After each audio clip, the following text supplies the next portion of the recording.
everybody, welcome to Montezuma. It is a sunny day, it is a windy day, and that's going to be, well, we'll have to deal with things as best we can. 50 degrees at the moment, according to my thermometer. What have I seen since I've arrived? I've seen sandhill cranes,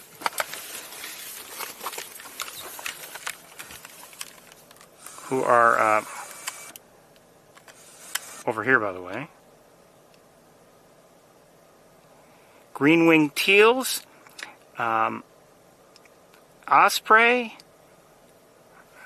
Canada goose. What else have I seen? Oh, I saw a tree swallow. I did see a duck of some sort in the air, but a couple of them actually. Couldn't identify them. I've also seen a couple great blue herons, and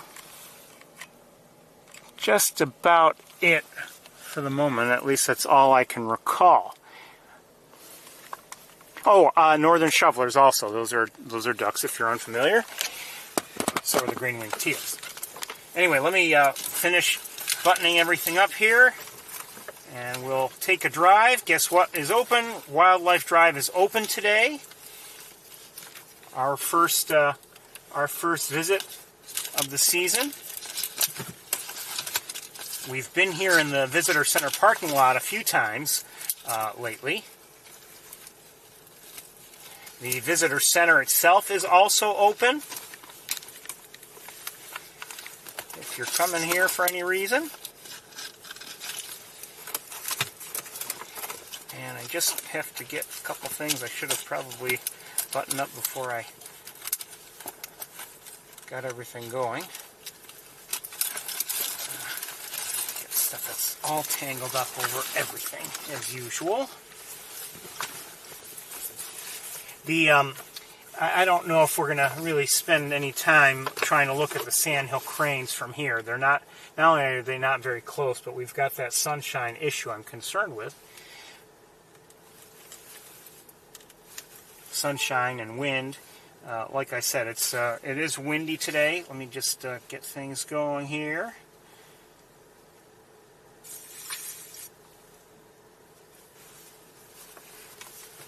All right.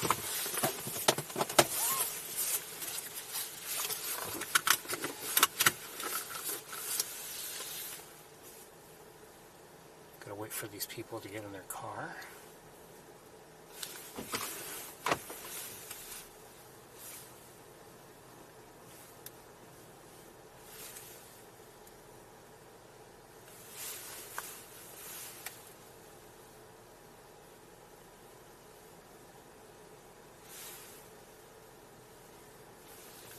Fair number of cars are here in the parking lot.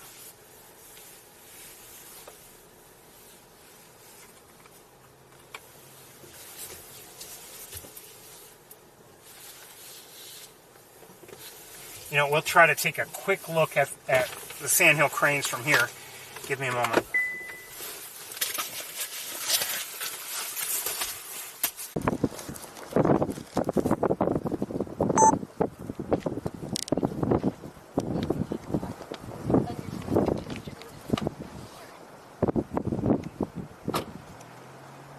See, we have a lot of heat shimmer going on.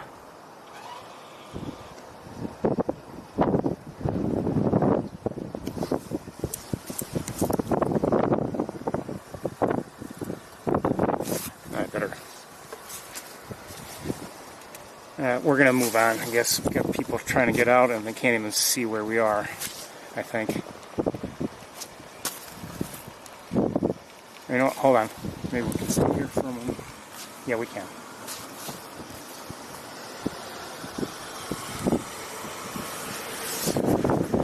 Okay.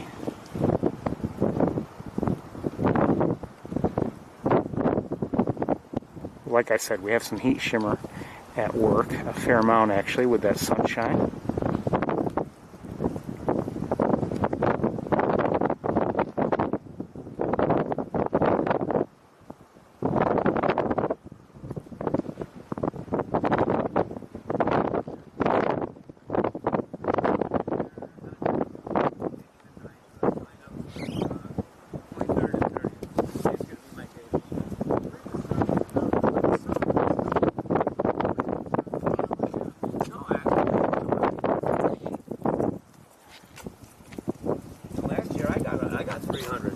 that? Oh, he got the crane.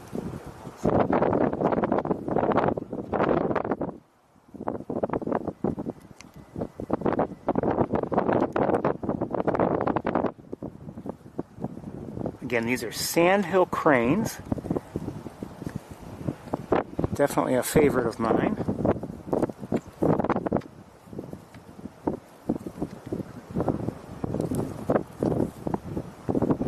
And good to see.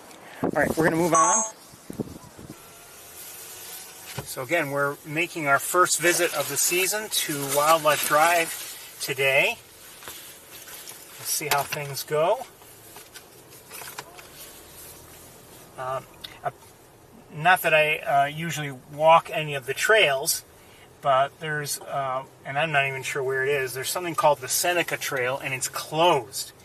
And the reason why the Seneca Trail is closed, apparently, is because I guess there's an eagle, a bald eagle nest, maybe it's a new one, I'm not sure. But it's, I guess the trail would be highly trafficked if if it were open, so they decided to close it, I think, to avoid disturbance to the eagles. I think that's what's going on.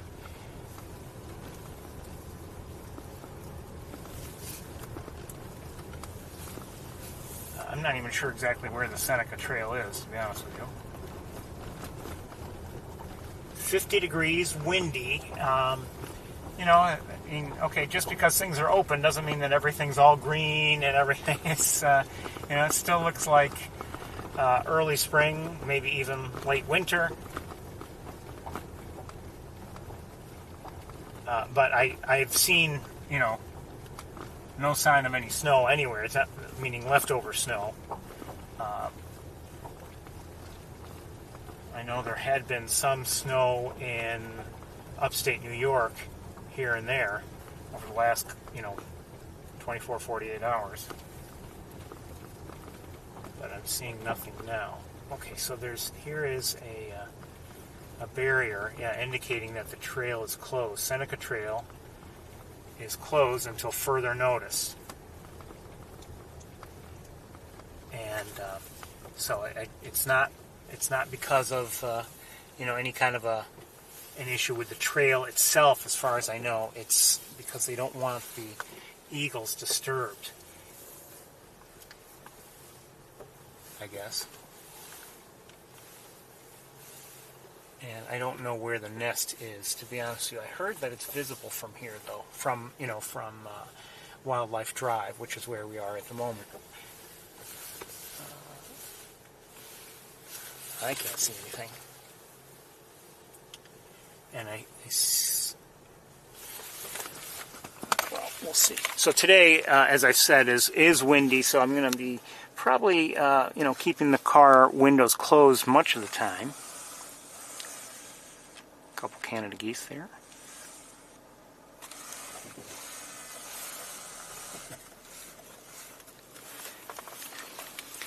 And, it's still relatively early, so it's not like every species is back yet either.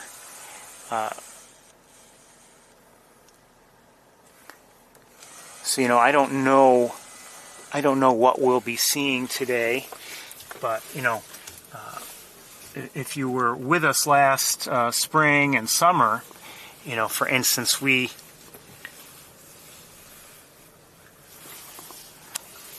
what's that right there? Hold on. Just flew up.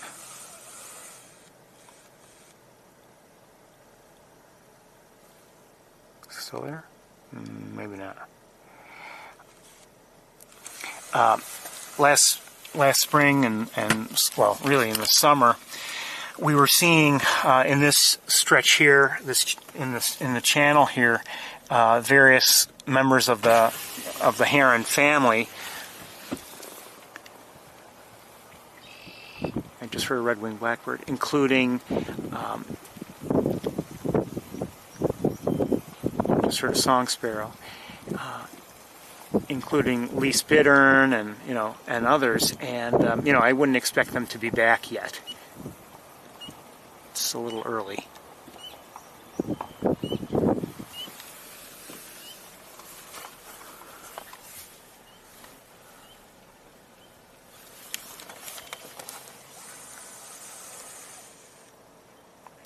Canada geese a little farther out.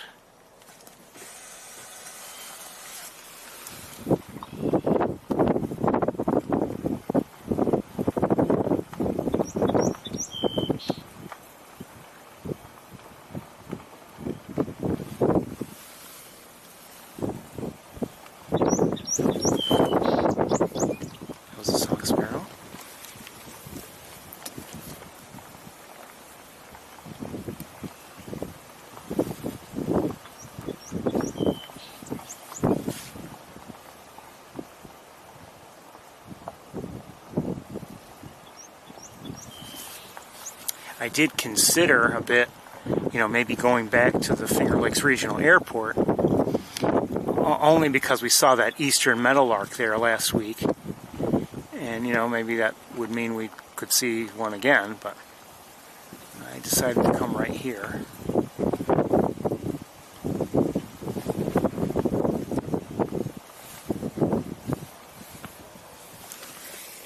So hold on a second.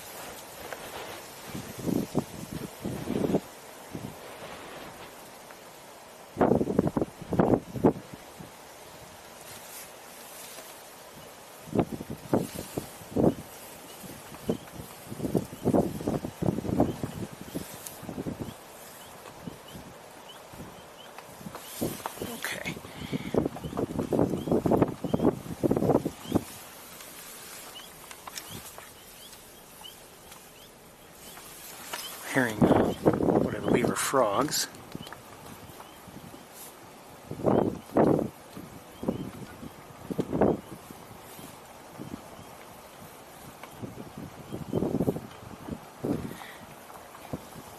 Now, who knows what is already here and in this area. Just because it's easy to kind of forget that, okay, they just opened Wildlife Drive and we're here for the first time of the season. It's not like it's been closed for the birds. They've been able to come here whenever they want.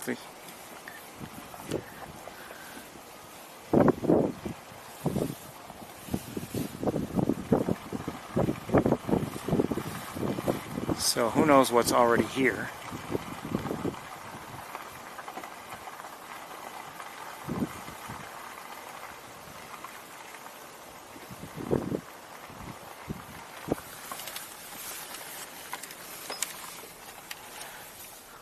So far, kind of quiet, though. I'm not seeing all that much.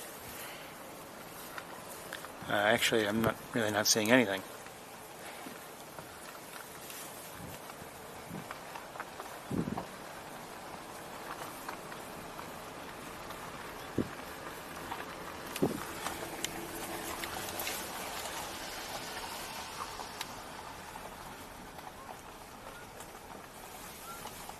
Hear a Canada goose or two, and over here I think that's a gadwall. Yeah, I think those are gadwalls there. We'll try to take a look at them when I'm looking through the windshield right now, so things are blurry, but those are gadwalls.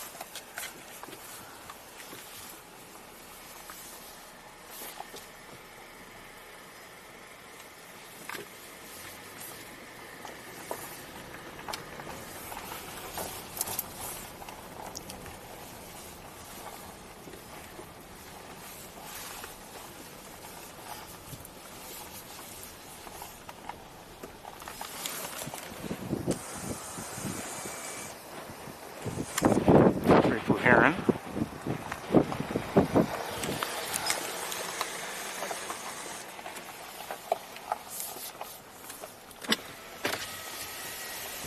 Okay, let's take a quick look at the gadwalls.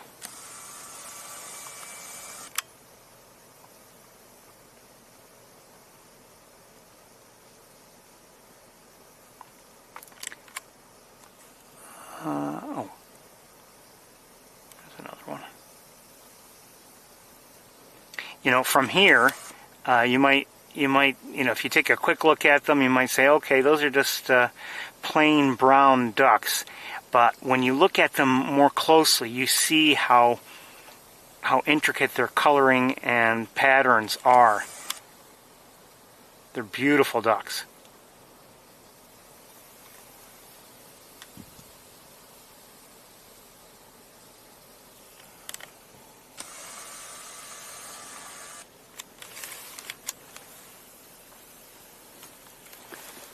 Wondering we should try to get out the other camera. Oh, is that something else too?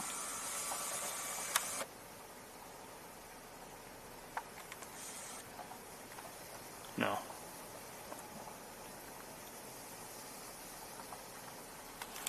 We're going to move on.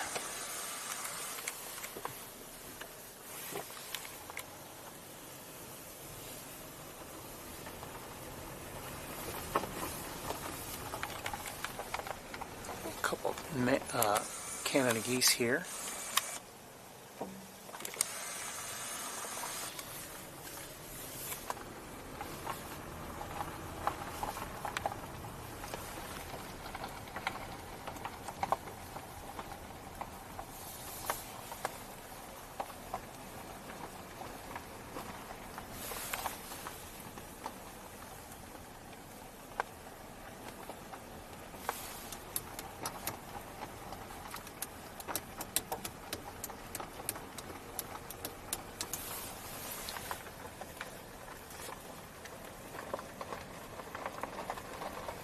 As I drove by Cayuga Lake, coming here, I really saw very little activity today. There were some buffleheads and some red-breasted mergansers, but that was just about it.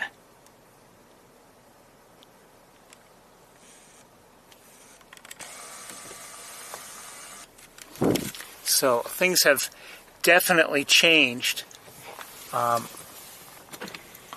In terms of what's visible and worth looking at on the lake. Great blue heron there.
Is that a scaup?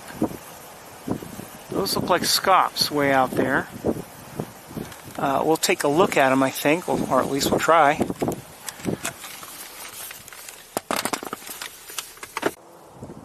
Oh, and quite a bit more out there, but let's see if we can look at these two first.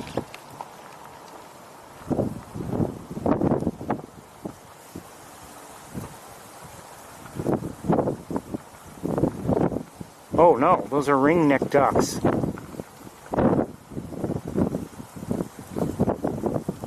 I saw a white flank when I looked at them originally, but now looking at them a little bit more closely, you can see it's grayish, and then it is white at the shoulder.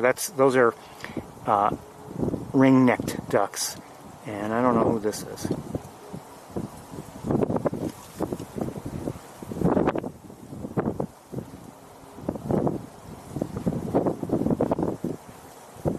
Female, and I might be hearing a pied-billed grebe. I think they are female ring-necked ducks, but I'm not sure. Yes, I believe so. But I thought I might have heard a pied-billed grebe. I'm not sure. I mean, it was, not loud, and sounded quite distant.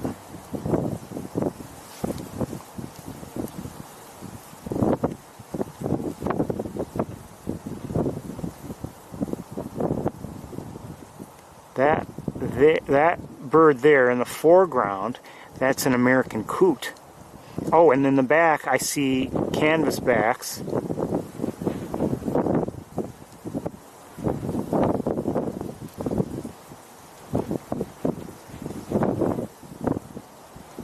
More ring-necked ducks.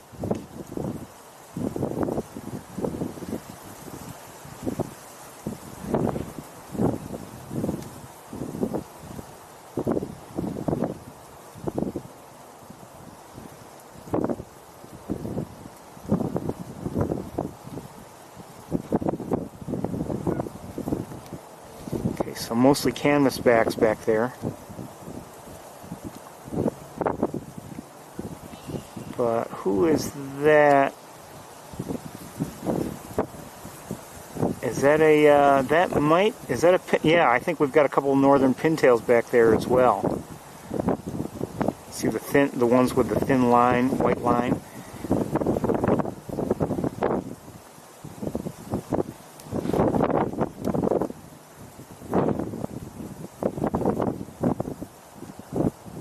And that's an American widgeon right there. Female at center screen. And there, oh, there's a male there. You can see that whitish, creamy whitish on its head, the top of his head, cap.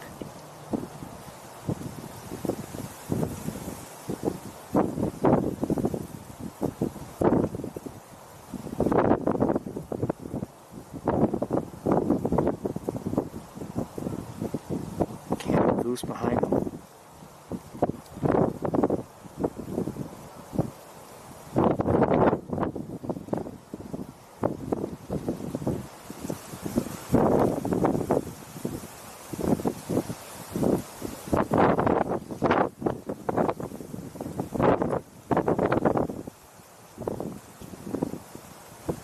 Gull of some sort.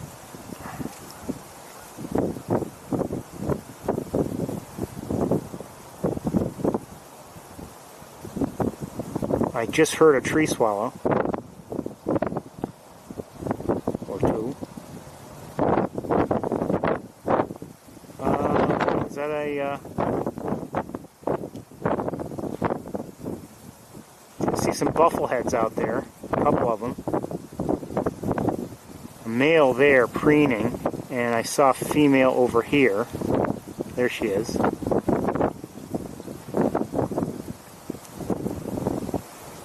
So overall, a good variety here today. I did mention earlier I've seen northern shovelers near the visitor center, as well as green-winged teals. And I think that's it for there.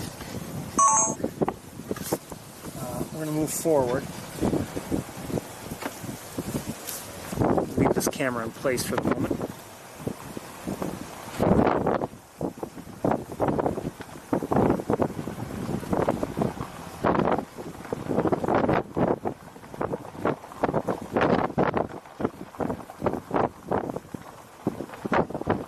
Oh, I see a sandhill crane. Yeah, sandhill crane. Hold on.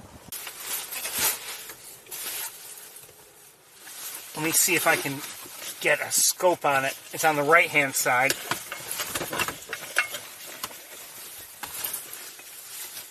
Give me a minute. Come on.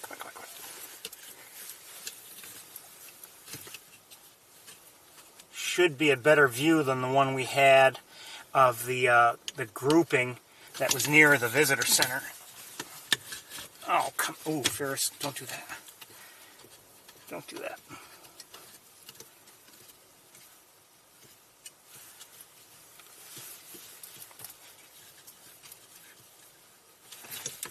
There we go.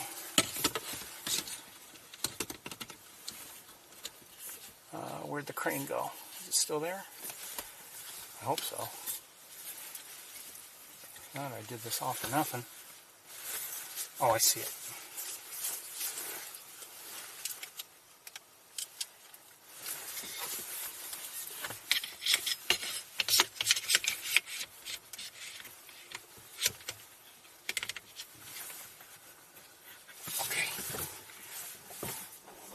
Move forward a little bit.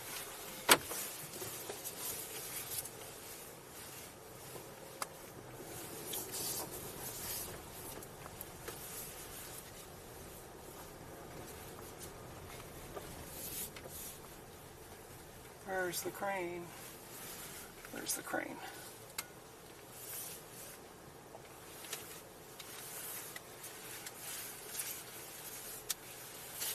Can't see the crane any longer.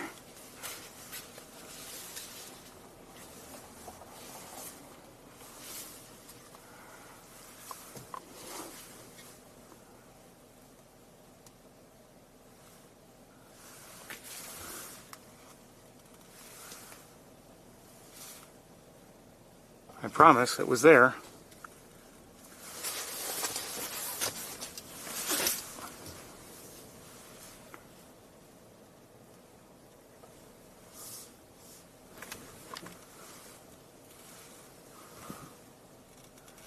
Well, let's just stop here for a moment.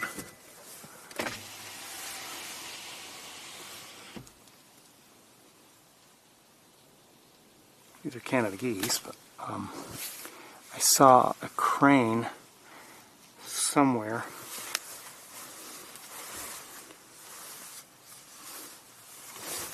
Somewhere over there, and I don't see it any longer.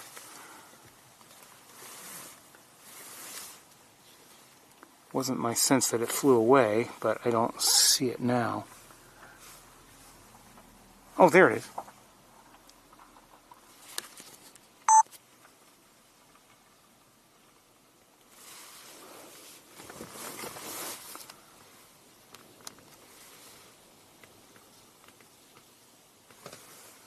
Well, it's behind vegetation for the moment.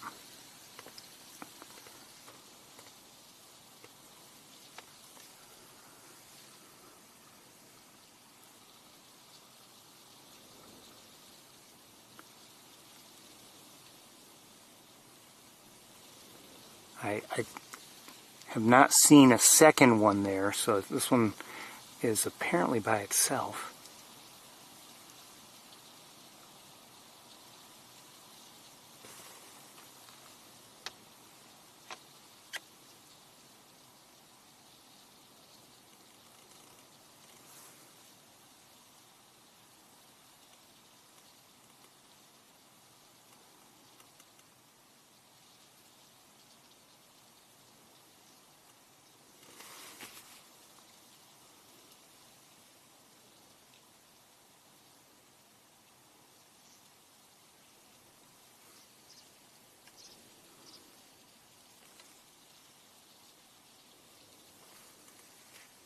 And the Canada geese are now walking out of the water, just so you know.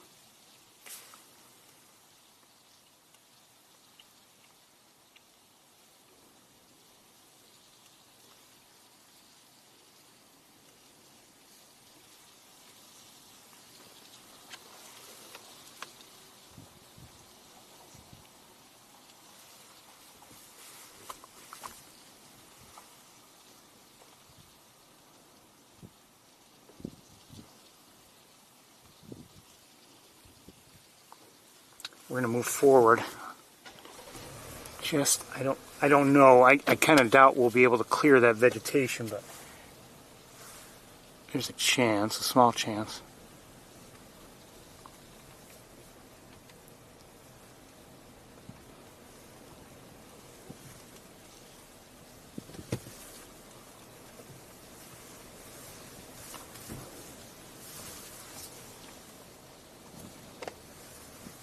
See if I can find the crane again.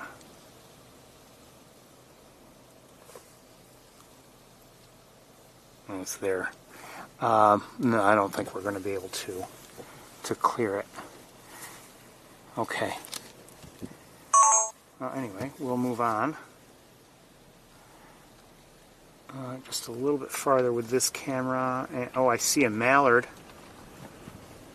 A couple of them. We'll take a quick moment to look at them.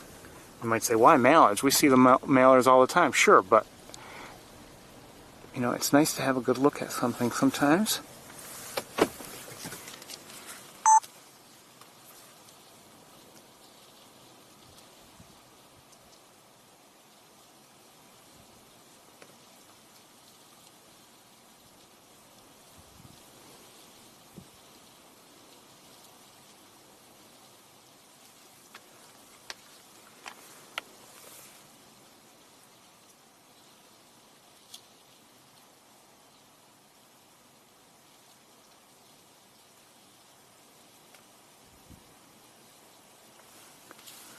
Okay, they're not going to make it easy.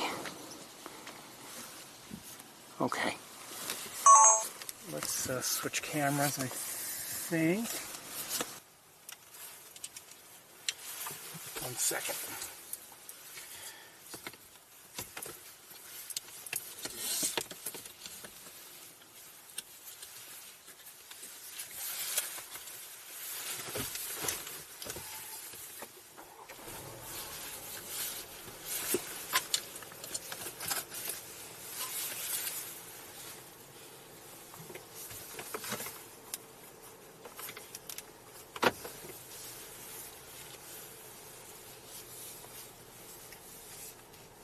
Sure, now the mallards are coming back into view. Thanks.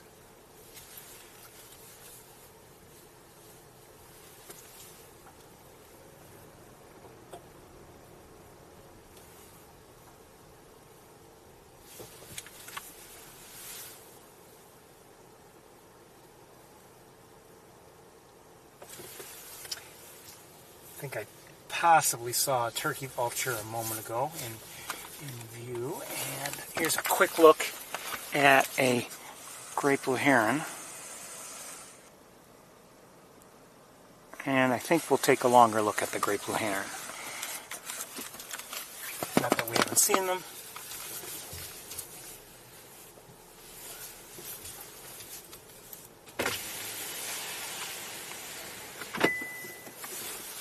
Okay, give me a minute.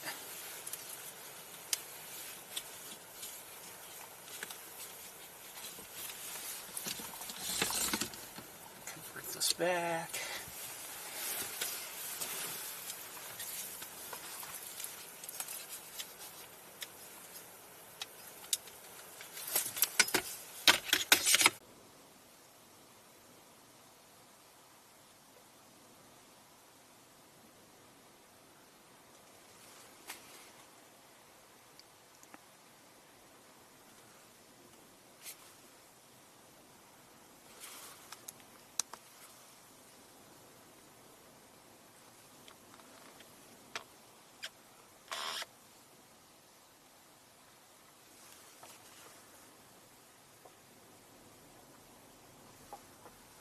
Again, we have heat shimmer at work that's going to prevent us from getting really sharp close-ups at times, but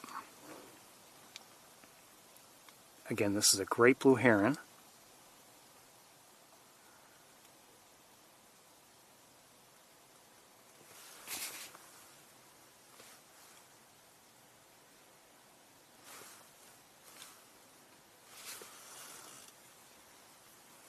And I don't see much else going on here.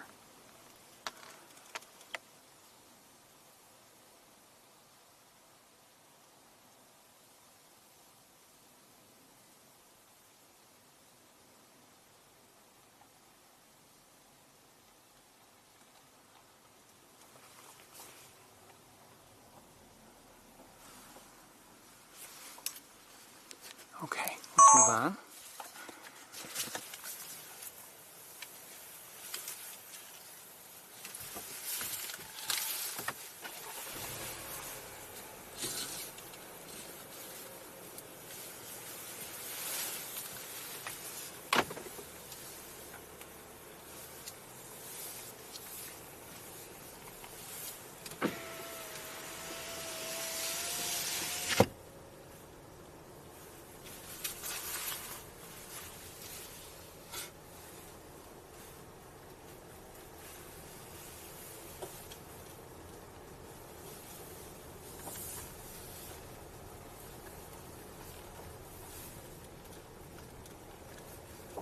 Some American coots are nearby.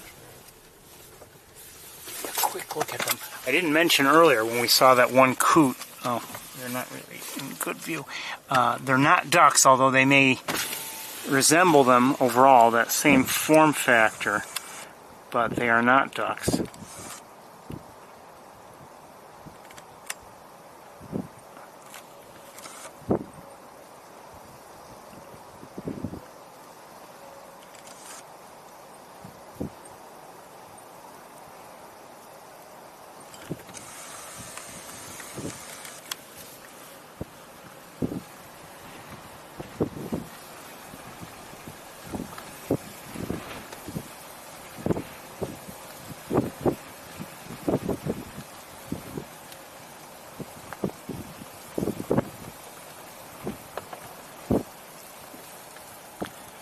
few more here. I'm wondering if I can get a...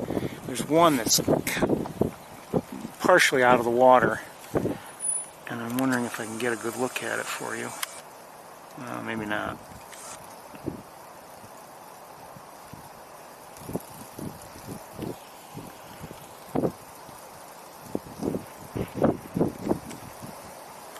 That is not a coot. That is a pied-billed grebe.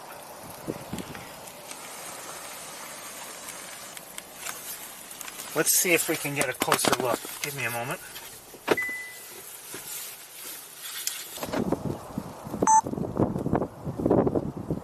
So that's the pied-billed grebe. Also not a duck, although it has that same form factor. We saw one last week at Sapsucker Woods.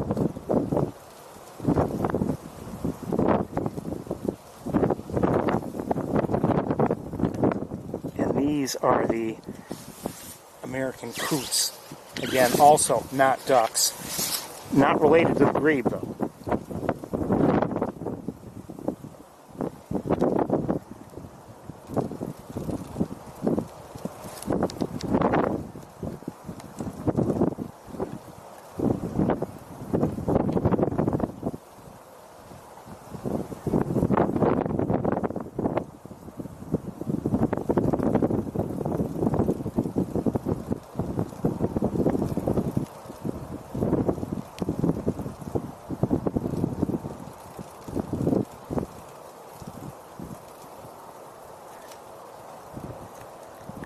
Not quite what you'd expect on a duck in terms of its feet. You know, with ducks you have the full webbing. There's a little bit of webbing, I think, but not really truly, you know, covering the area between the toes like it would on a duck.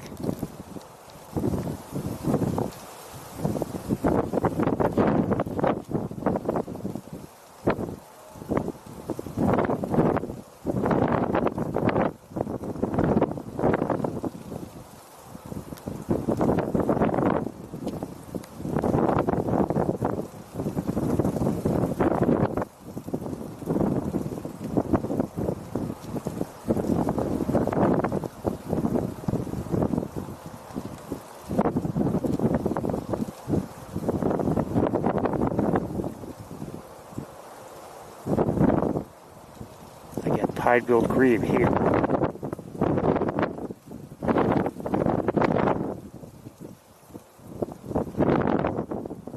Wait, was it last week we saw the pied-billed grebe or the week before? Maybe it was the week before. I think it was. No, I don't know.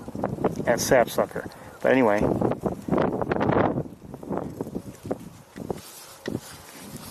Back up a little bit and give you both of these two American coots. We'll move on shortly. Oh, I didn't realize there were two pied-billed grebes here. Didn't realize that.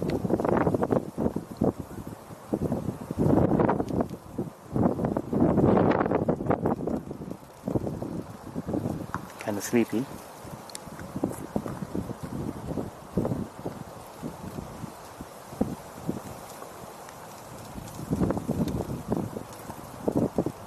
Look at that foot if you can.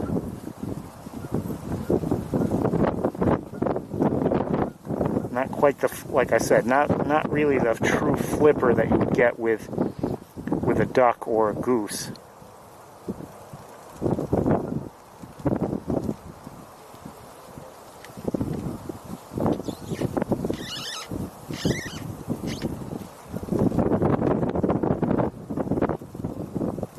Okay, we're going to move on. Before we do, I'm going to look around with binoculars just a bit. Some more ducks up there by the looks of things.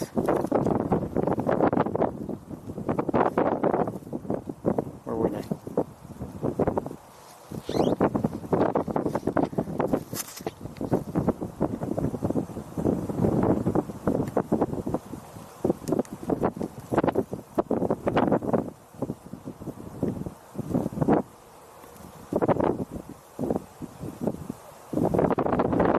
More American coots farther out, but also some ring-neck ducks here.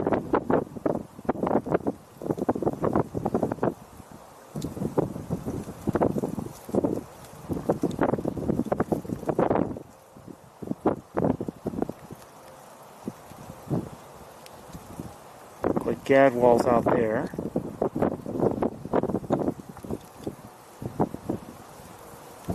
Okay. Oops.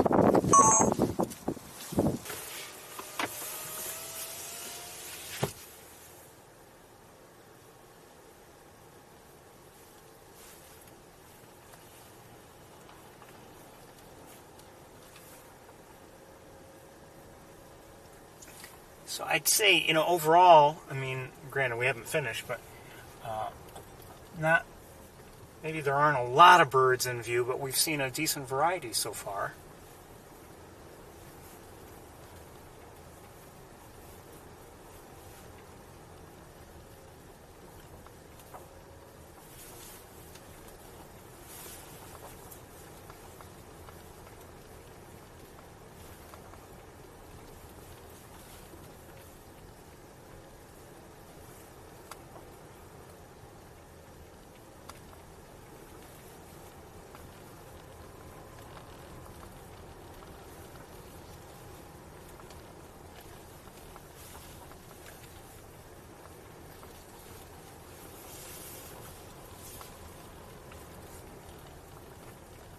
It's more difficult, definitely, when the conditions are like this and there's wind, you know, creating a rough surface of the water.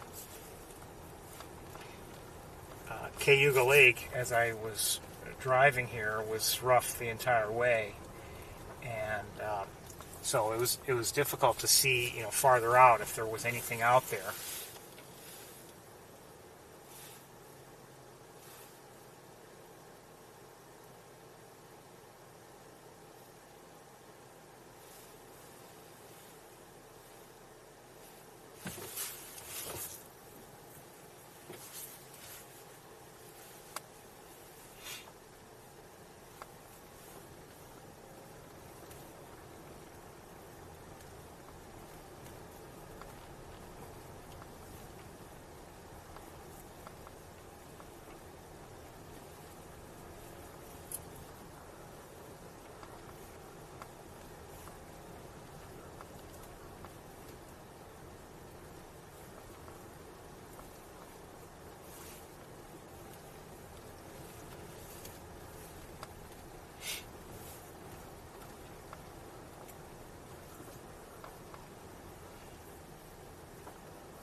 You could, it looked also, as I drove by Cayuga Lake, you could see varying colors to the water.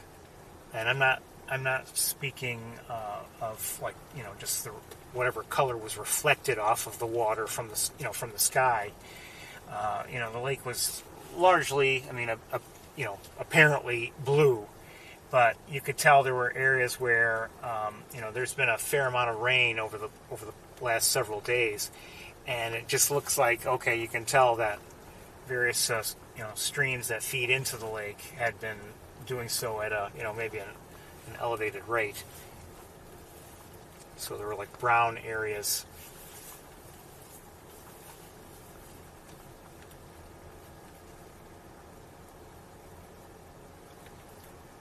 Yeah, actually, many brown areas as I was driving by.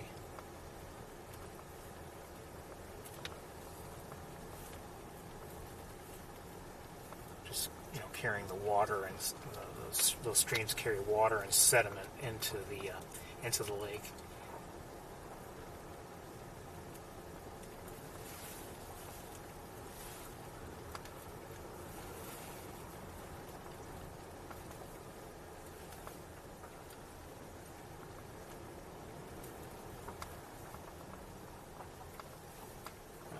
Great blue heron up ahead and to the right. Just landed, I think.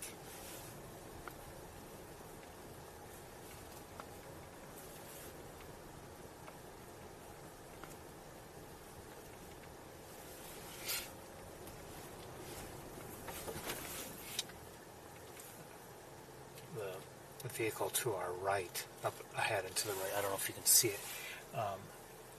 Looks like she's taking pictures of something. I don't know what she's pointing at, but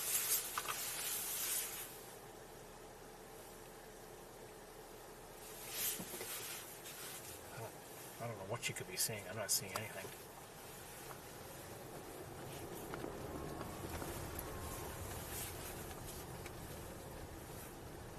Oh, I see it. A bufflehead. And it just dove, but we'll try to get a look at it.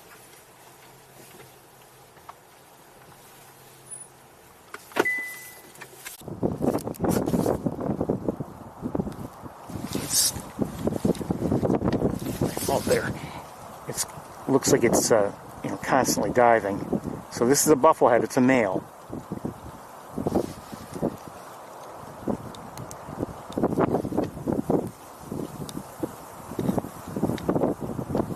A small duck. Obviously, a prominent feature is that white patch on its head.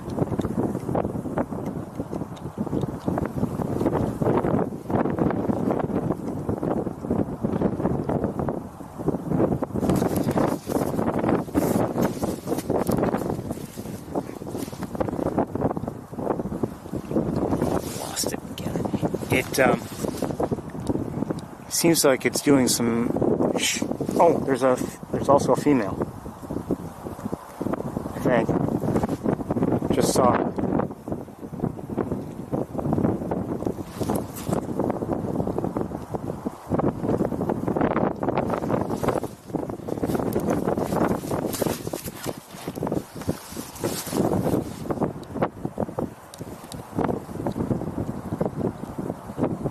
Okay, we're going to move on. We've got vegetation in our way, and they're getting to be inconvenient in terms of their location.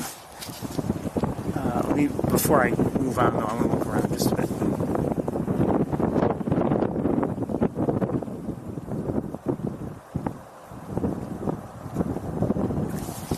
Okay.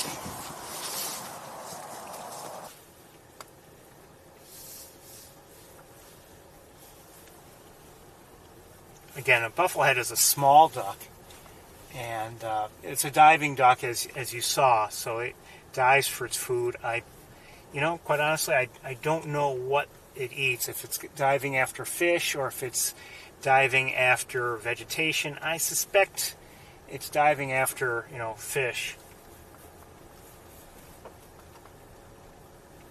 But I'm not sure. I really don't know.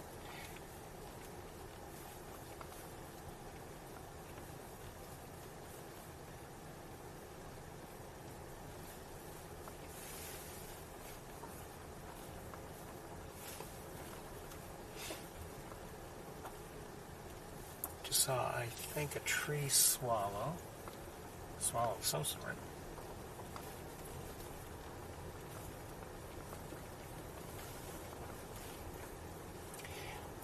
Several days ago there was talk about maybe significant snowfall potential, and I was dreading such a thing, not for my own sake and not for I just don't want to shovel it or anything like that. It had nothing to do with that. Truthfully, I was just concerned about the birds that had already returned. And, granted, I'm sure that as a whole the species are, somewhat used to snowfalls that are there for those who arrive early. Just saw a great blue heron to our left. But it would be better not to have such snow. And luckily, the way at least, all the areas all my travels, it didn't amount to anything, or it amounted to very little. There might have been in like the hilltops, there might have been some snow accumulation, but it was gone later in the day. I think I've said before, in February, for instance, it's understandable, it's okay. I mean, happens. The birds that are here are wintering and they're accustomed to it and everything. But I never like it in the spring when, for instance, the robins have already returned and then we get a heavy snowfall and you can see there's no place for them to find their food. Everything's covered.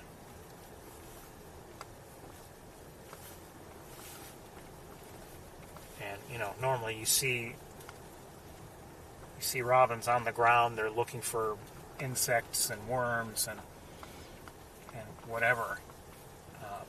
I think of European starlings. You see them on the ground doing the same thing, but if they can't do that, they seem to eat anything, and they'll go after seeds and other vegetable matter. The robins won't do that. I think robins will. I believe they'll eat fruit at certain times of year.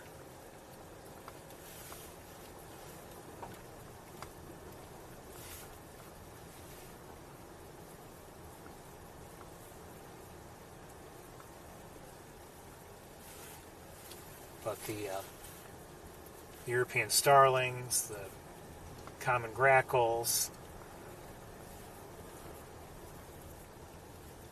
they certainly know how to make use of my feeders.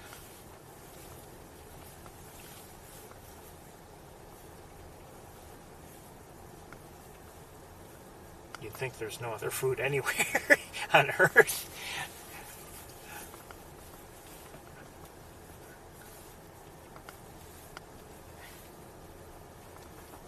I think about contacting the Cornell lab and insisting that they change the range map for wintertime so that, or at least springtime, late winter, early spring, and indicate that the entire world population of grackles is at my feeder.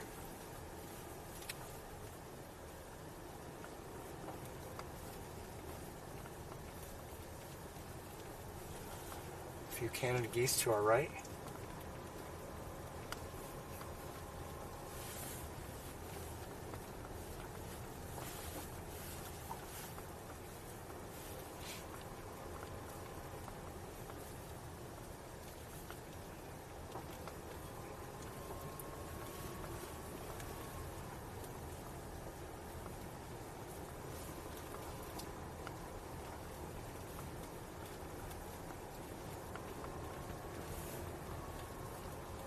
Pretty quiet here, nothing going on, nothing that I see.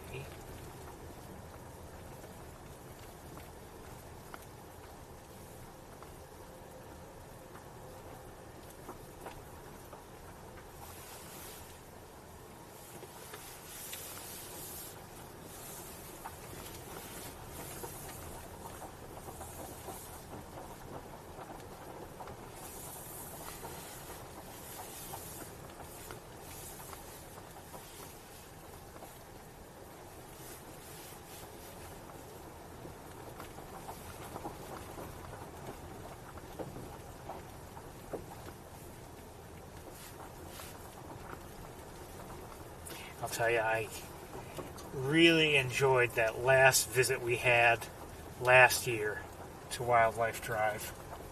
You may recall we made 2 visits that day. I was originally planning on heading back to Ithaca, and we had seen enough in the Montezuma area that it just was late. I was late trying to leave, and as it turned out, it was going to be probably too late. By the time I would get back to Ithaca, it would be dark. There'd be be hard to see anything at all.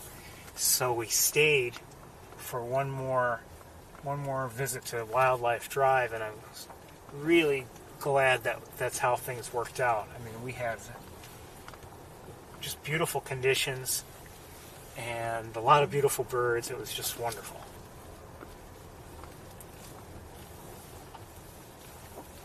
Now, coming into view on my right is an eagle nest, and I think we'll try to take a look at it. Let's stop right... Hold on, let me look with binoculars.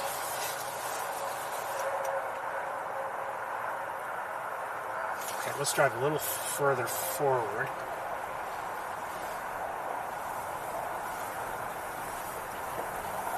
There is an adult standing there, or at least very prominently there. I don't know if it's standing or not, to be honest with you. Look at it again, 1 second.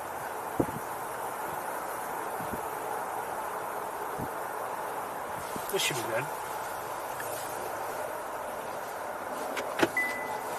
Okay. Give me a moment.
So we have a lot of heat shimmer at work. I apologize for that. Nothing I can do.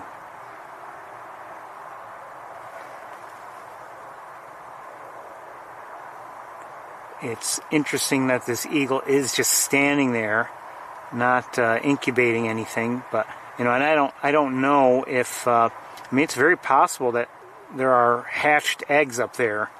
I think eagles start fairly early. With their nesting activities.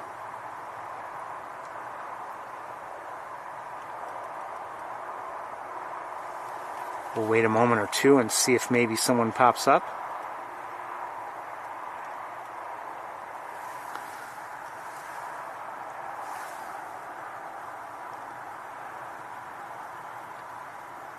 We looked at this nest last year as well. And while you're looking at that nest, I'm going to look around with binoculars a bit.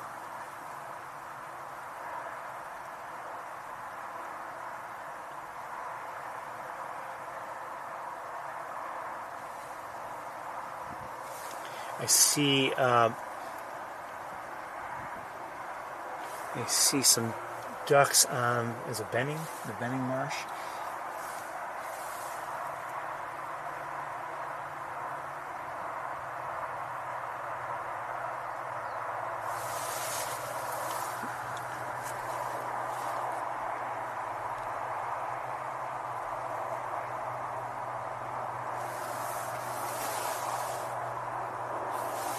Don't know if this eagle's looking up at something or not. It's tough for me to tell.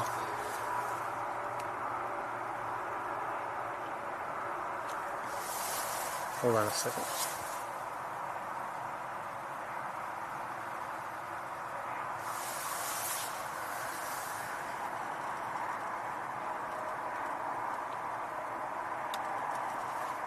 Alright, we'll move on, I think.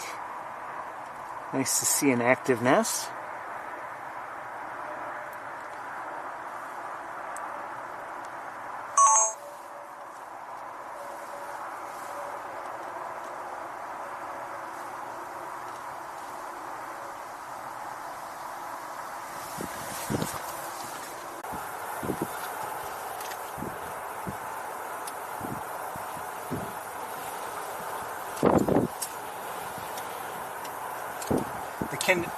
Oh, wait a minute. The conditions are... I no longer see the adult eagle. I don't know if it took off or it sat down.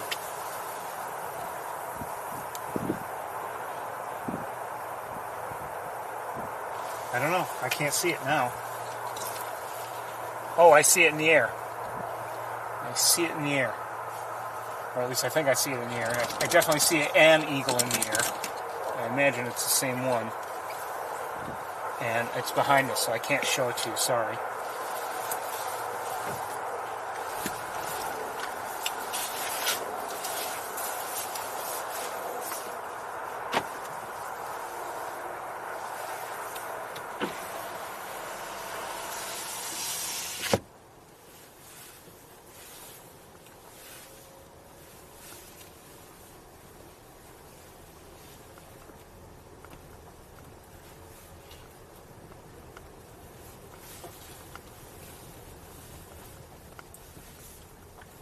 So I don't know where the adult bald eagle flew to, but I definitely saw an eagle in the air. I think it was the same one.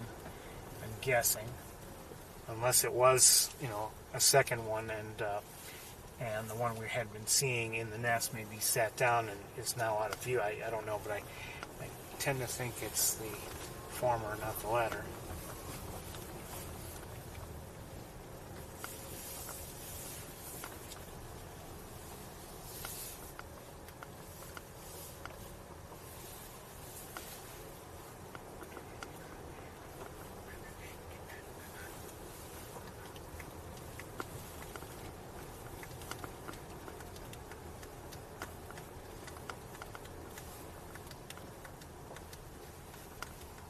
Some tree swallow activity to our left.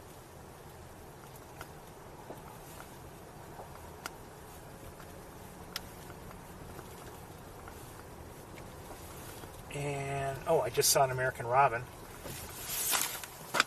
Just flew in and landed down here.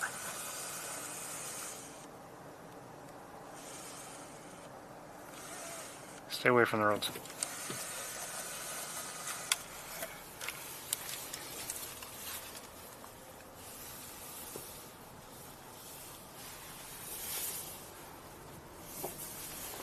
Actually, you know what? I'm going to stay behind it so no one else can run it over.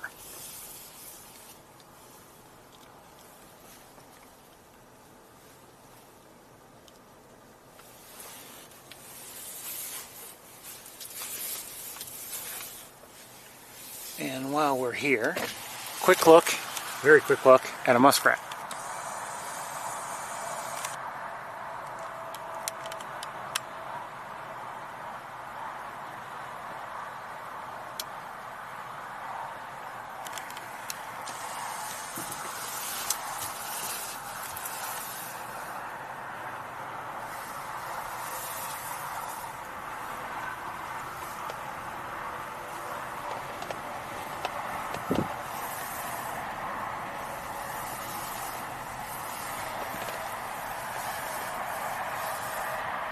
Okay, looking on the marsh here,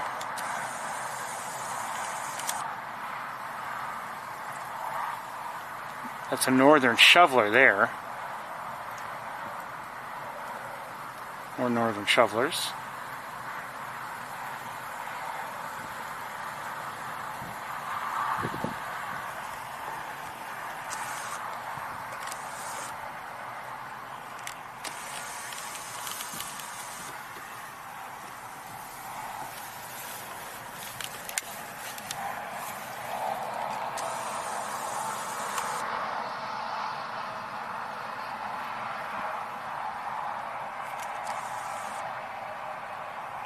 Mallards, Canada geese. Let's move on a bit here.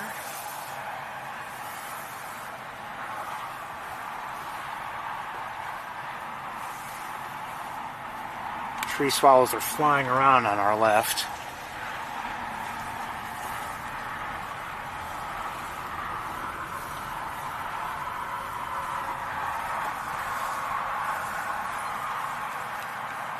I probably should have stopped and given you another look at some shovelers.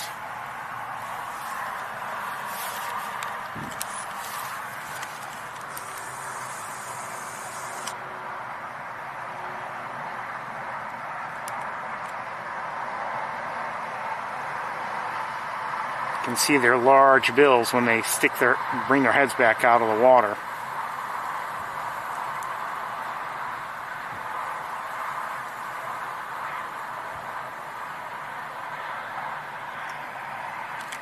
Very busy.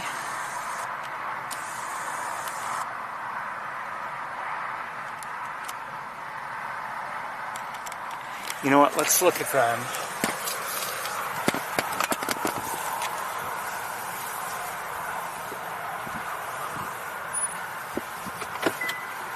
Okay, give me a minute.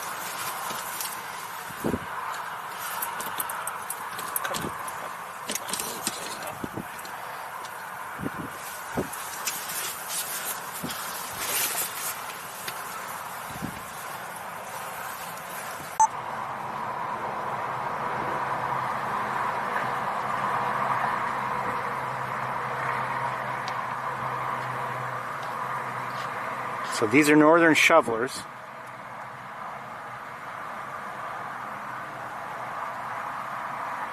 You can see how large and heavy appearing that bill is on this male here in the foreground.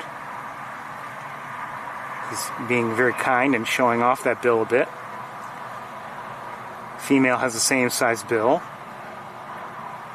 and she's in there between two males. That didn't sound right.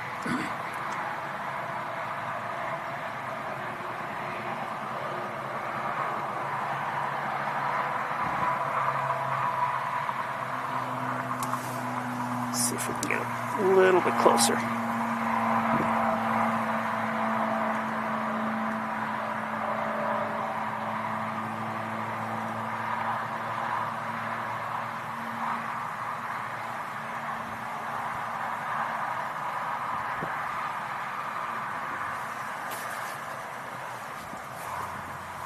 Still have heat shimmer here, and we'll suffer from that a bit, but it's a decent look at them.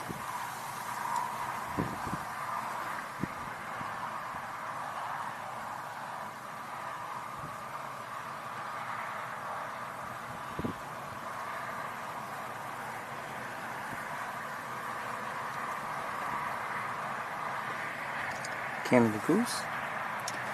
Is there anybody else? No, I don't think so. Let's move on.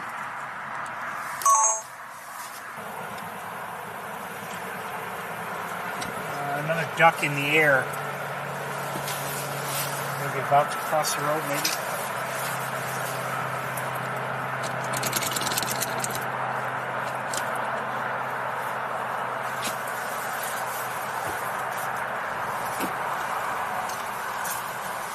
And looks like a mallard coming in for a landing.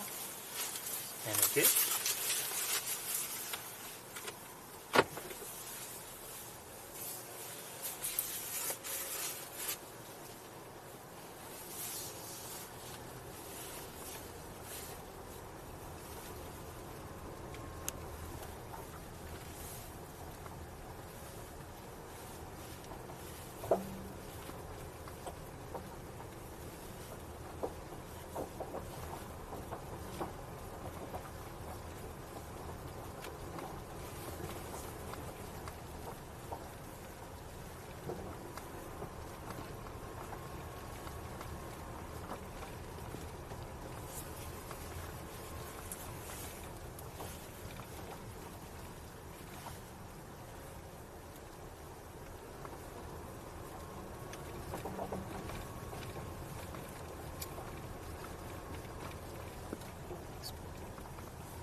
It's nice to be back here on Wildlife Drive, but as I've noted during the winter and everything, we have other places to go, during the winter. So even though this is closed and maybe not even, it wouldn't be, wouldn't make for great birding anyway, even if the road were open during the winter, there are plenty of places to go. What does he see?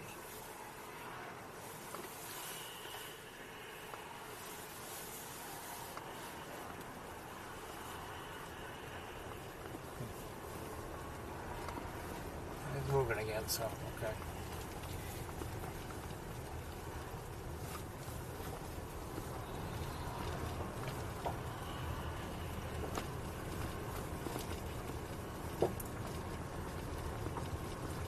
If you are new to the tour by any chance,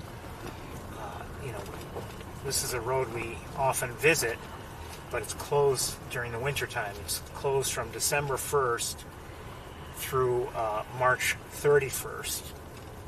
And it's, weather permitting, it reopens on April 1st. And this is our first visit of the season to the road.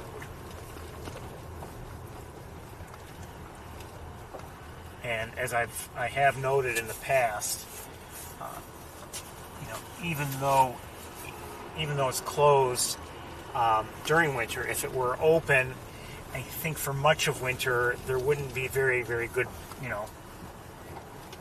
certainly nothing out of the ordinary in terms of bird watching here, especially if things are frozen over and covered with snow.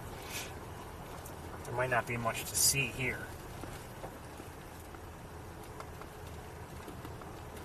So the fact that the road is closed is not really a great loss, and we have other places that where we spend our time. But now that it's open again, we'll more than likely be visiting often.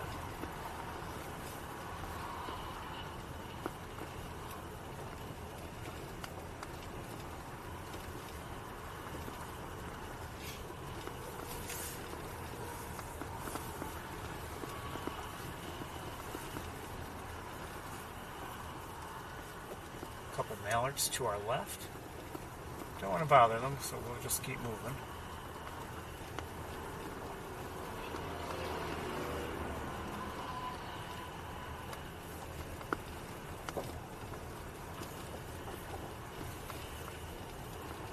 Like I said, we've seen, a pretty decent variety of birds, but it doesn't seem like there are many birds. Not thousands and thousands by any means.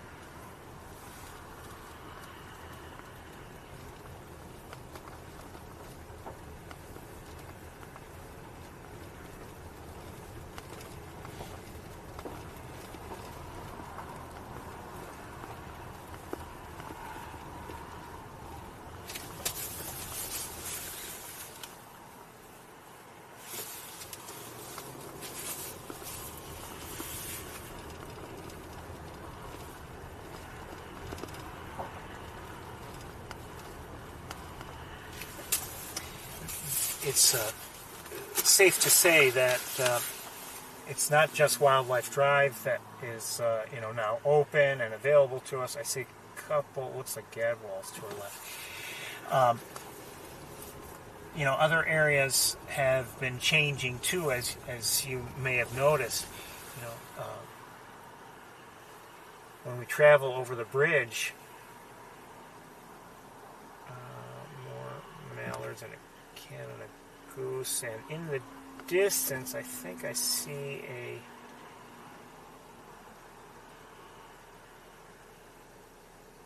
northern harrier in the distance. I wouldn't be able to show it to you very well. We along 89, there's a Route 89, there's a bridge that we go over, and we have been all winter. And the last couple weeks, we've seen very little or nothing as we've driven over that bridge.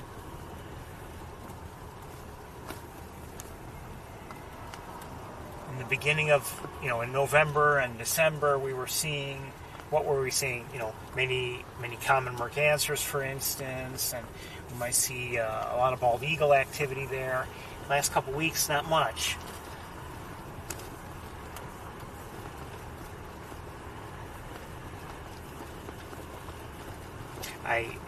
I would expect, though, that as things warm up, there will be a return of activity, but different activity.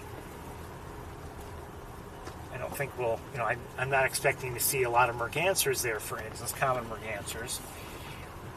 But, you know, we might see some eagle activity, and we might see eventually maybe double-crested cormorants around there, you know, in the trees. Great blue heron activity, possibly.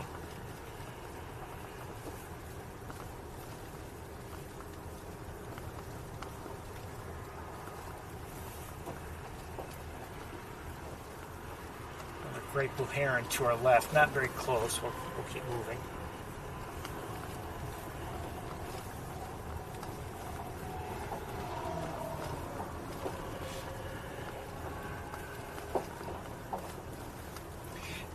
There's little doubt that, you know, when you're here, the conditions are always changing.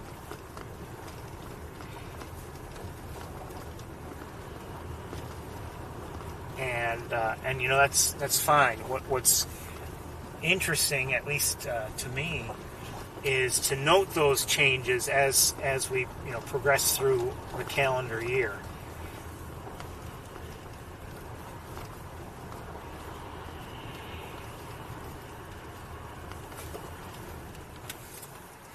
To our right, what's flying over there?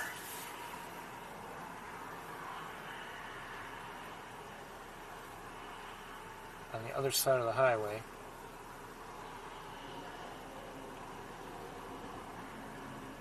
That's a bald eagle, juvenile. At least I saw it. I don't see it now.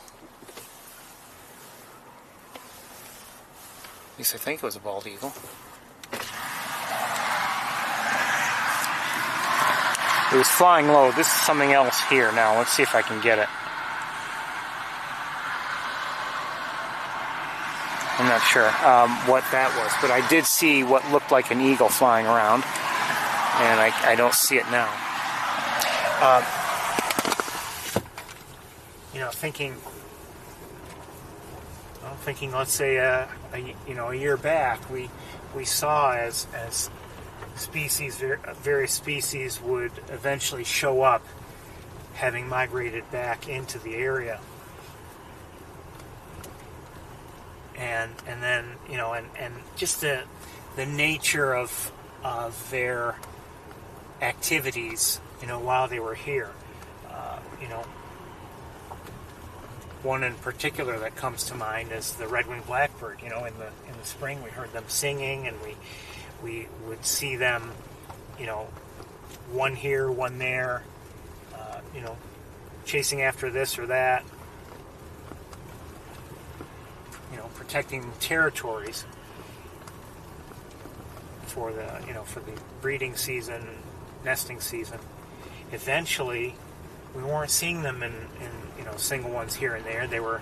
We were seeing them maybe in flocks, flying around, possibly mixed flocks with, you know, mixed with common grackles, and maybe some starlings would be there too. Although generally the starlings would be in their own flocks.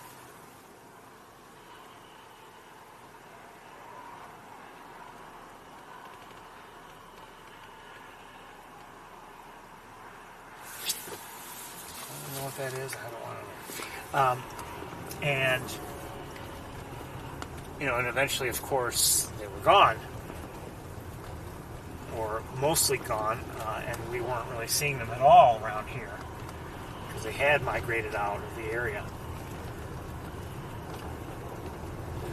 Since been seeing them, you know, at Sapsucker Woods and elsewhere, so we know that the red-winged blackbirds are back. But, you know, quite honestly, I don't know about other people that visit the areas I visit, or, you know, have the similar travels. I have not yet myself seen, or at least noticed, a female red-winged blackbird. And they have a different appearance. I've seen the males. I know they arrive earlier. I don't know if any of the females have yet arrived.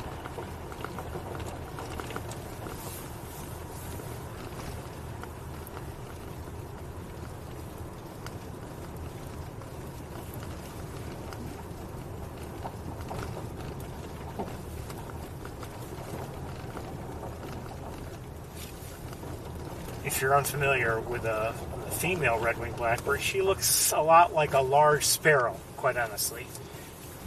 She doesn't have red wings or the dark coloration that a male would have. That's it for Wildlife Drive, and I would say I enjoyed it. Again, we didn't see large flocks of birds, but I guess we shouldn't really expect to do so this time of year anyway.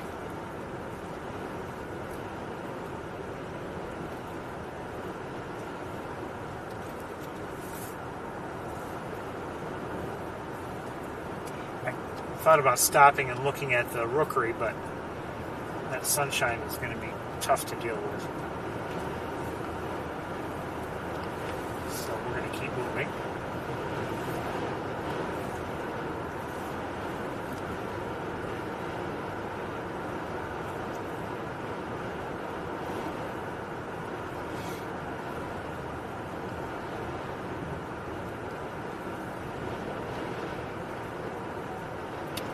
People are out on the observation platform at Mays Point.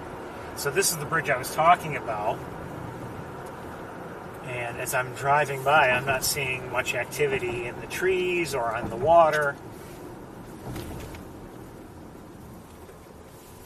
Months ago, we'd see a lot of activity, so we're going to keep moving. But as I said, maybe in a few weeks or a month or two or whatever, you'll see, more than likely see things like, cormorants, for instance, in the trees. And speaking of cormorants, I see one in the water. Double-crested cormorant, first one we've seen in a while.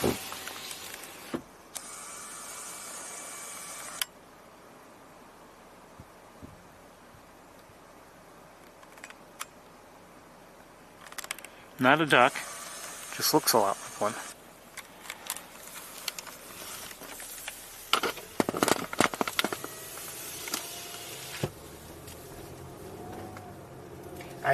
I realize I didn't give you the very best view there, but by the way, the osprey nest, I see 2 ospreys in the nest.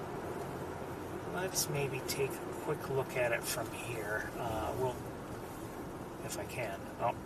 Is one going to leave? One has just left the nest. Well, we'll keep going.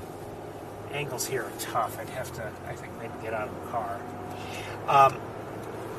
One thing about the cormorant, the double-crested cormorant, you see, I don't know if you noticed, but very low in the water. It's just the way they are in the water. Usually, sometimes with a duck, for instance, you look at it and it seems to be, much of its body is out of the water. Well, that's not really true with a cormorant.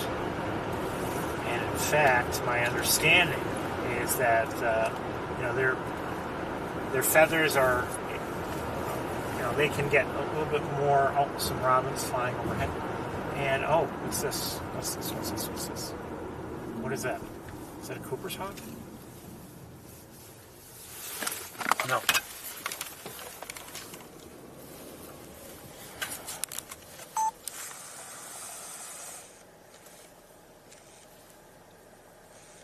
I don't know what it was. Was it a kestrel, maybe? I don't see it now.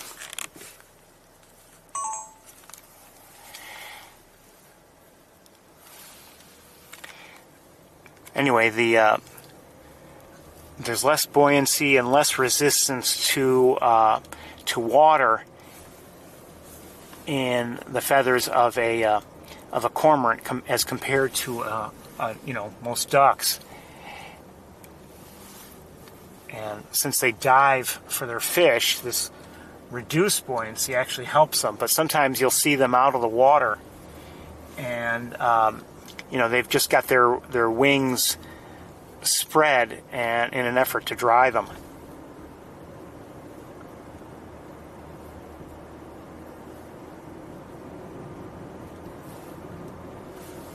I don't know where that bird went. It looked like a raptor of some sort. Let this vehicle pass me.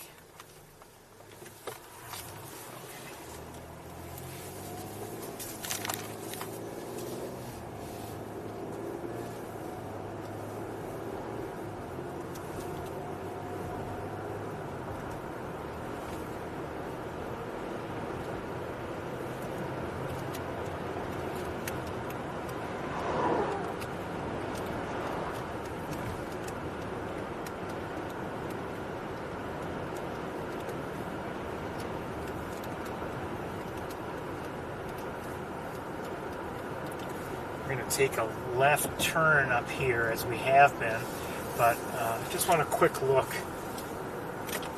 I rather doubt I'm going to see anything. We really haven't seen much in the area lately. I think we're more likely to see large groupings of birds, in the autumn, and if the conditions are right in the winter. Oh, red-tailed hawk just took off from a pole by the looks of it.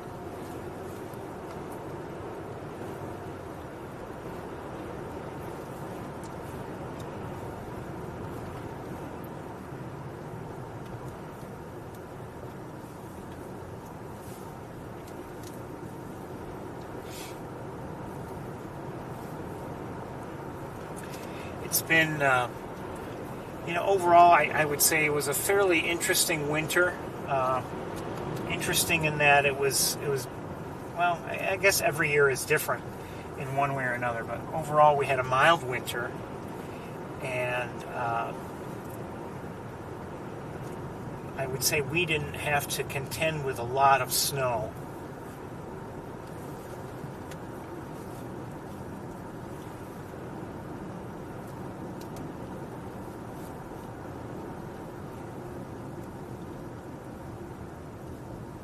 There weren't many times when there was, snow covering the ground everywhere, and that does, those kinds of conditions do change the way bird watching works, where the birds are, etc. Didn't have that much of that this year.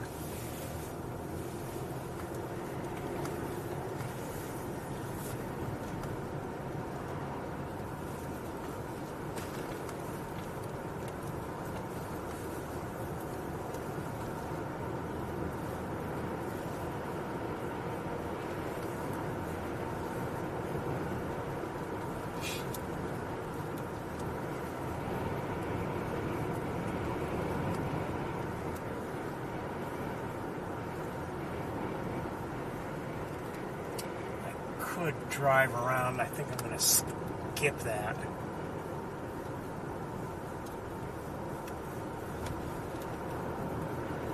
Very often I would take a left turn back there, but I just decided not to bother with it.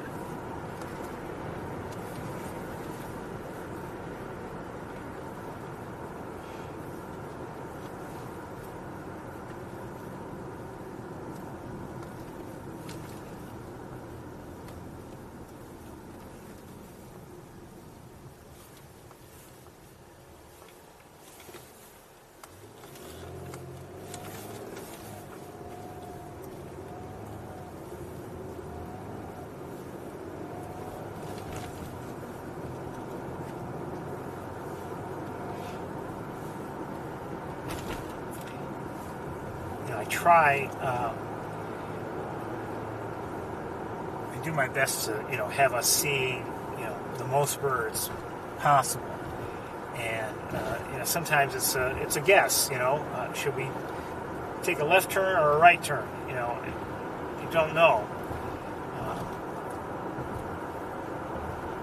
But sometimes you just given my experience in the area, what I might expect to see at a given time, and you just it's an educated guess, I guess, and I just hope that we see as much as we can in the area as we given our limited time here.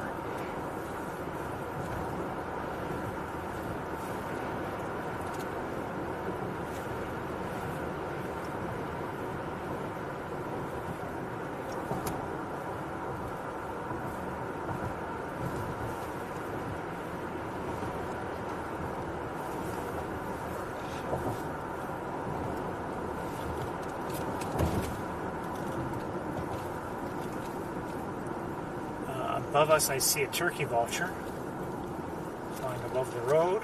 I see a vehicle ahead, pulled over and looking towards the fields. I wonder if they see something. I don't see anything with the naked eye anyway. I see a starling, European starling. And is there anyone in that vehicle? No, there's not even a person in the vehicle. Oh, but there is someone walking back to the vehicle.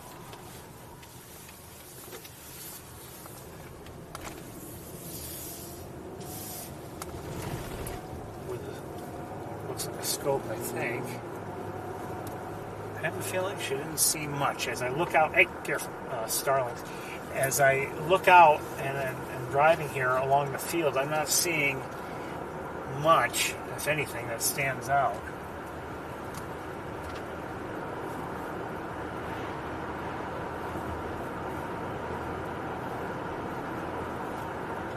So the fields are not, I guess, apparently not much of a draw today.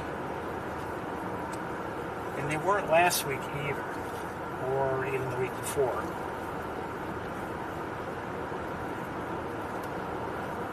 So as we're driving through, just looking around a little bit, but not seeing anything really. I see a gull.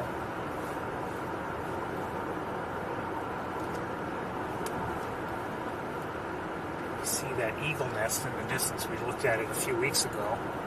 Oh, maybe another gull, and maybe a few more on the ground. And then up ahead, looks like a fair number of gulls to our right. To our left, is that something? No.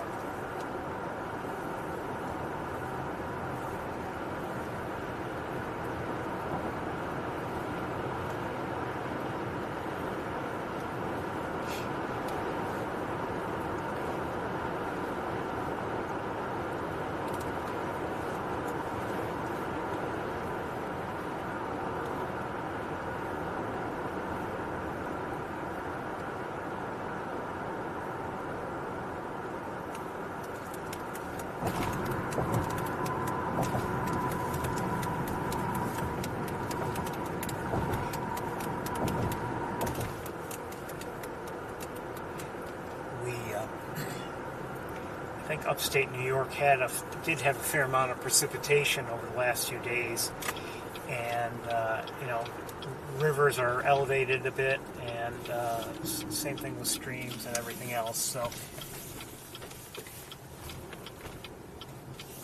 that definitely changes things too.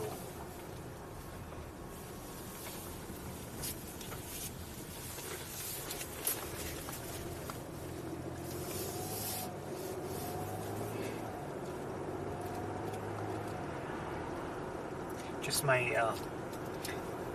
even in my own travels, if I even consider going to a river and looking for whatever, I'm a little more hesitant to do so if the water levels are elevated and, after, let's say, a lot of rain or, a time when there's maybe some minor flooding or whatever, something like that. And the reason why is because it just seems that I'm less likely to see duck activity on that river. I think very often, rather than cope with the elevated water levels and just like, really just muddy conditions, not calm at all, I think, the ducks will often just find other places to go.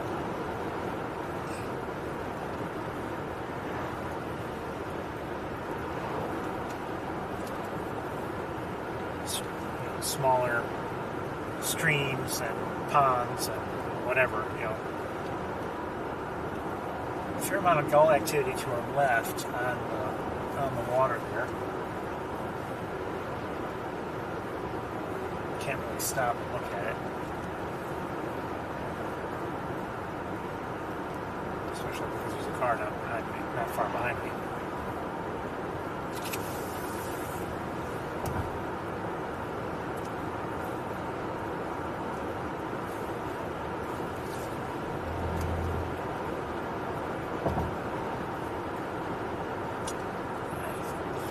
Same vehicle that I had seen pulled over earlier, I think she moved and now she's in another spot and probably not seeing anything.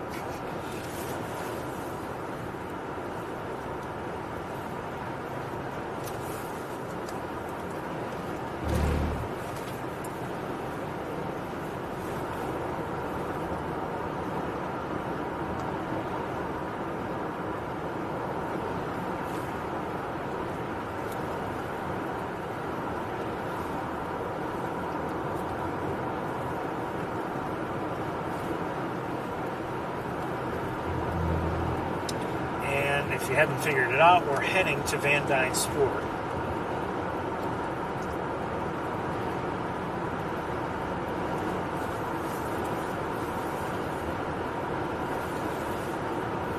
I don't know if it's going to be a good visit or not, but we'll see. Now, they don't do any winter maintenance on that road. I don't expect snow there, of course, but I would not be surprised if there's a lot of mud, but it might not be. I mean, I have a feeling it's going to be fine.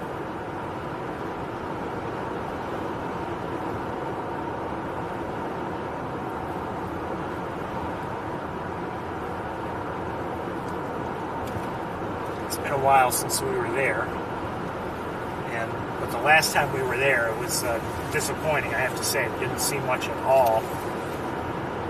I felt we wasted our time, quite honestly.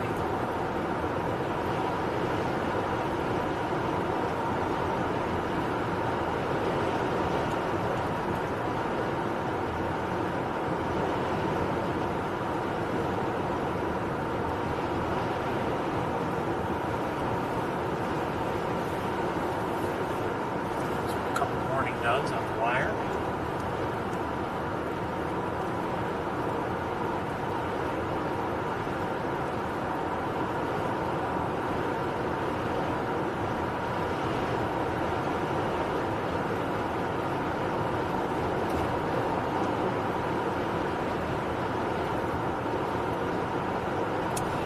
I'd say Vany Spoor,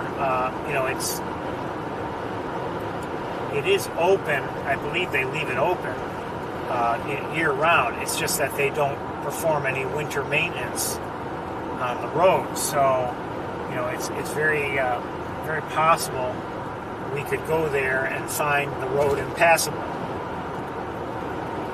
in the winter.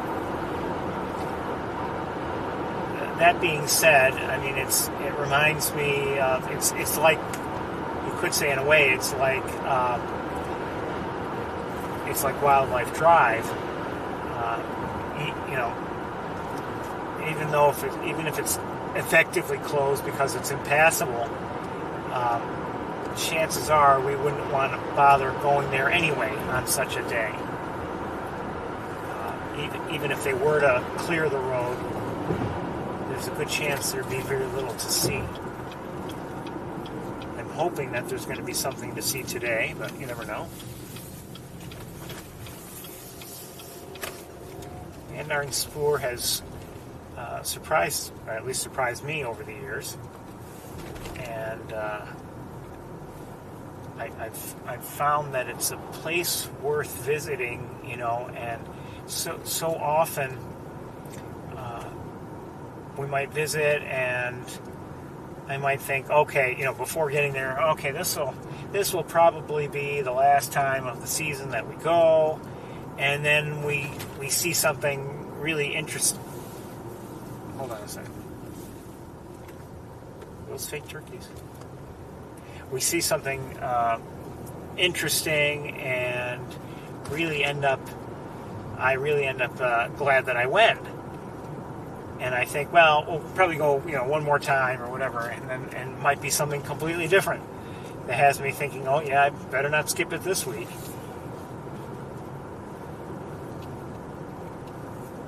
And that has happened a number of times over the years, and it like I say, it has not been the same thing each time. It's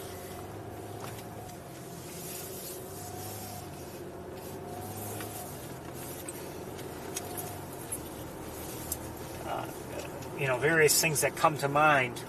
For instance, there were visits when we saw a lot of American kestrels. There were visits when we saw a lot of killdeer. There were visits when we saw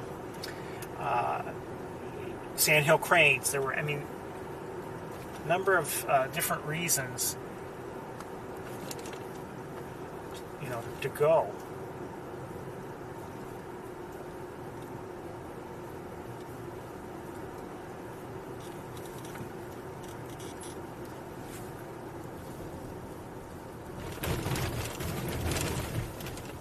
I remember there was a time we saw an orchard oriole. So, I mean, you know, it's like I say, it surprises me every once in a while.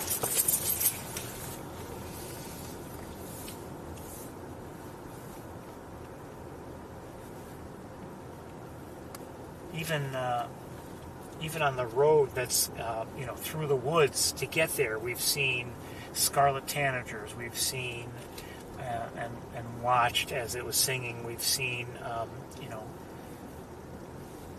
a wood thrush. I mean,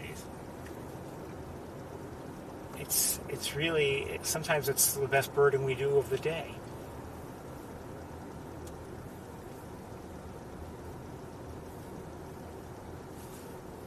Now, it is still very early in the spring, so there may not be that much activity here. Who knows?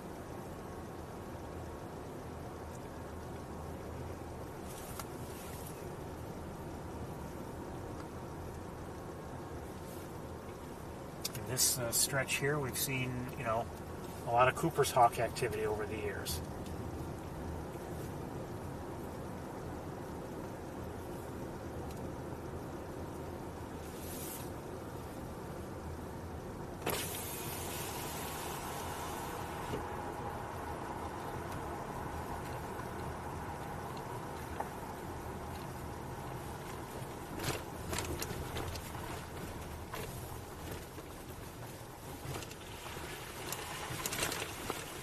The road's not too bad, but there are a lot of potholes and puddles.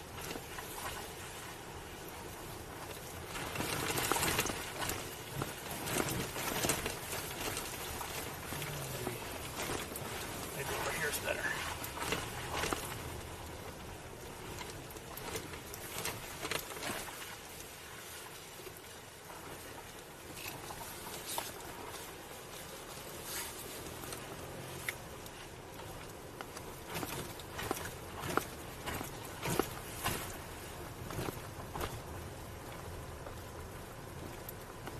There have been times when this stretch between the wooded areas has been better than the area ahead.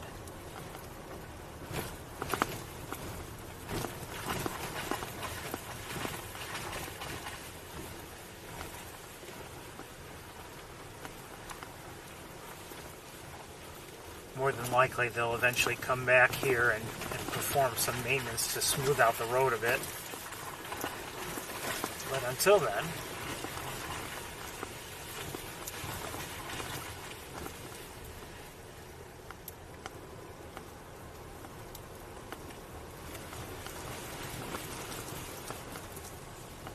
Although sometimes they have been less good about doing that maintenance.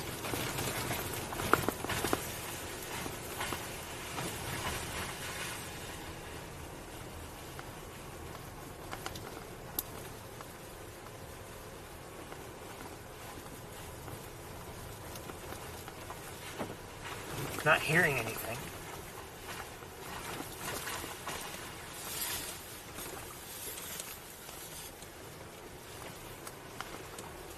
Like I said, it is early yet in the season.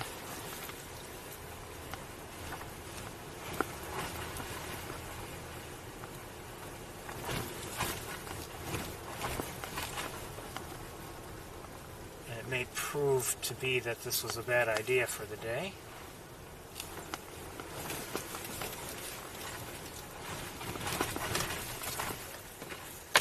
Whoa. Hold on a second. How'd that fall?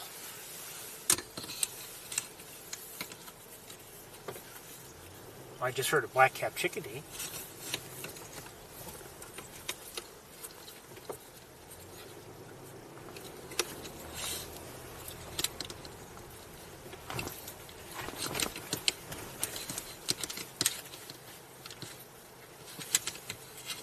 What is wrong with this thing? There we go.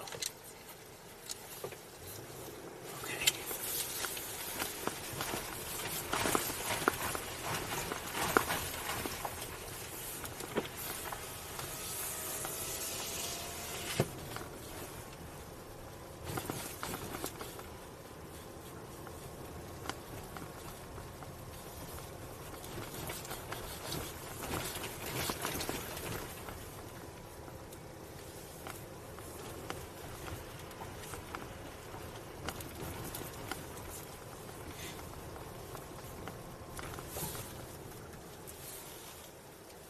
I see a black-capped chickadee.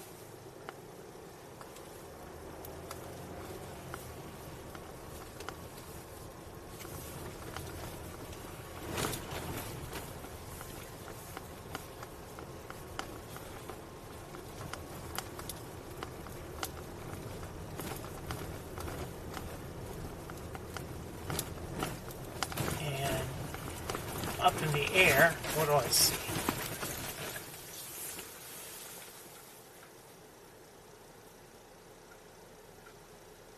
Red-tailed hawk in the air.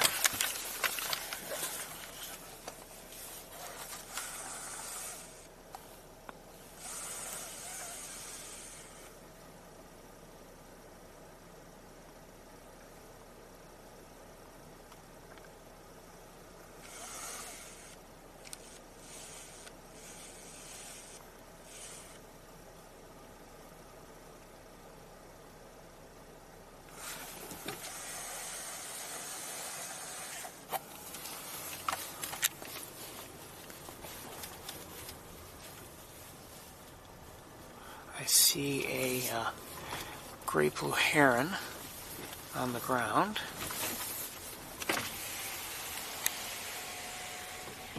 In the water, actually, but on the ground.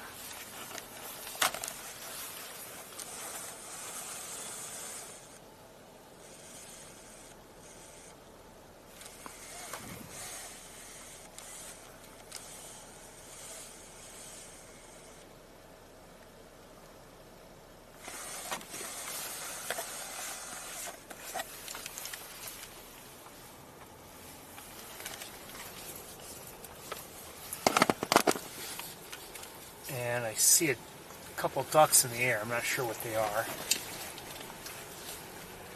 They just took off from the ground and are heading away. Guessing they're mallards. They look relatively large. I'm going to look with binoculars now.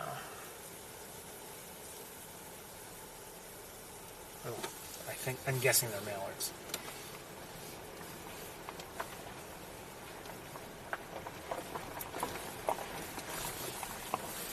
What was that?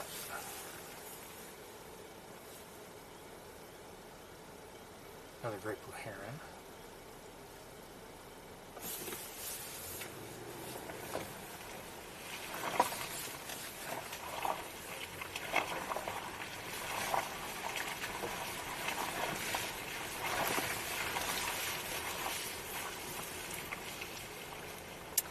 I went inside the visitor center today, by the way, and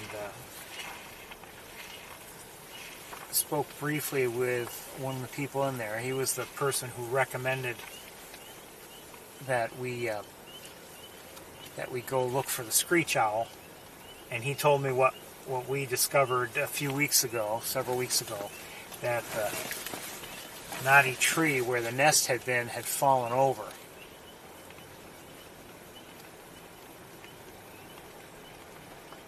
We didn't get to discuss what that means in terms of if you thought it would, there'd be another location chosen or what, but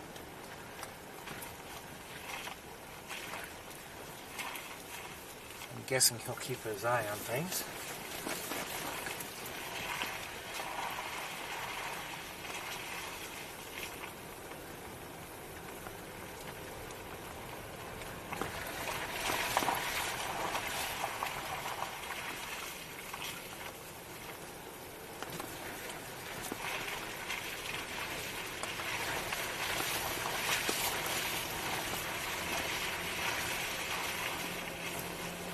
Not much here.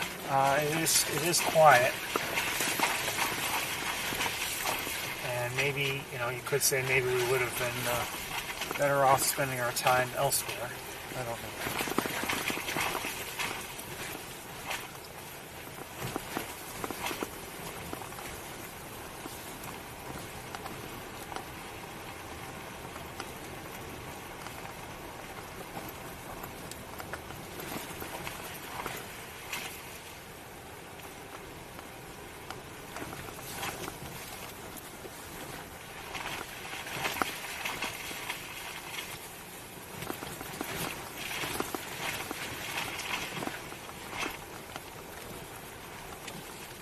I see a swan. Make it two swans.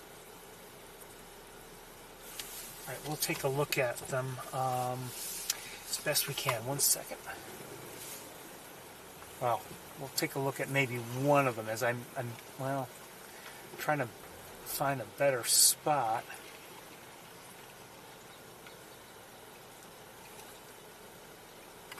Oh, a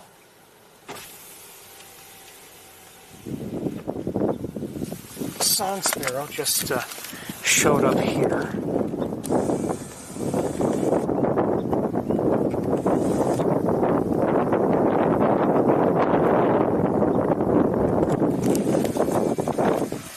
And the swans, one of them is on a mound. I don't know if that mound is going to be something for it or not, but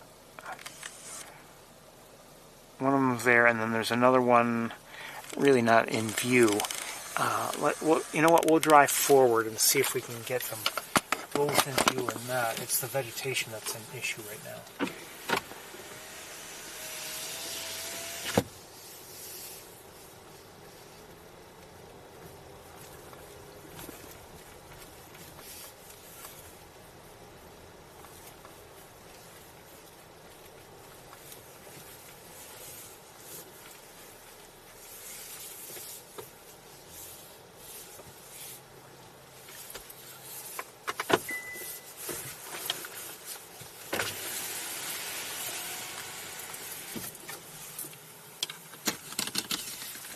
See what we can do.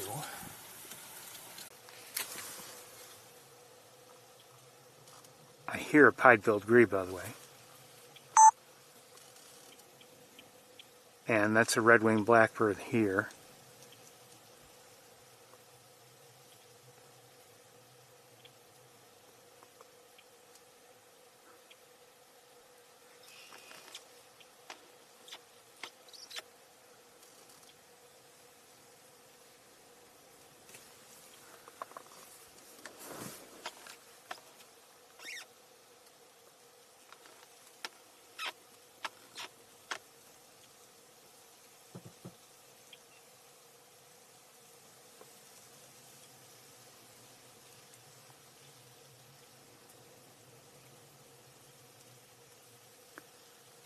Not sure what kind of swan it is.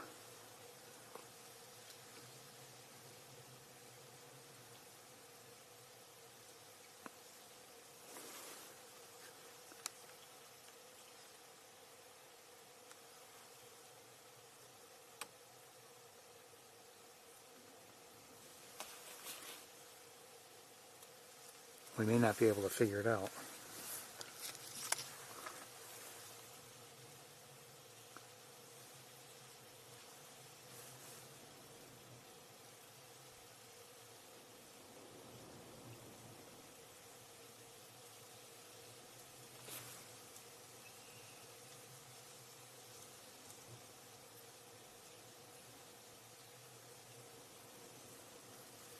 Guessing trumpeter.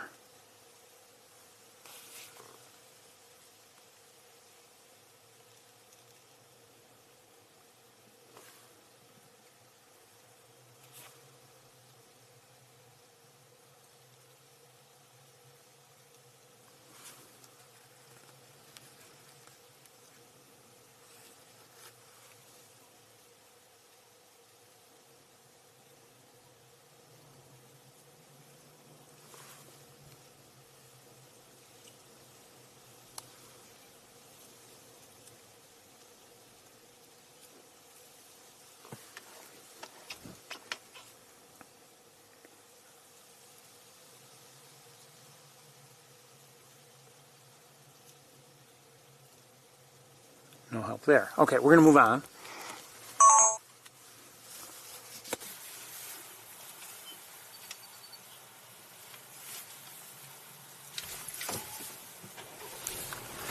Be interesting to see if they do nest there. I doubt they will, but you never know.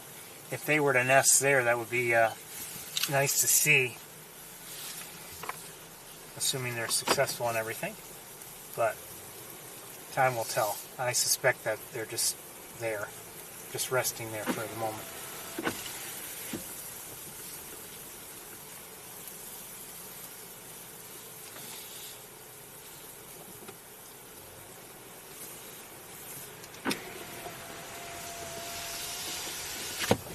And no.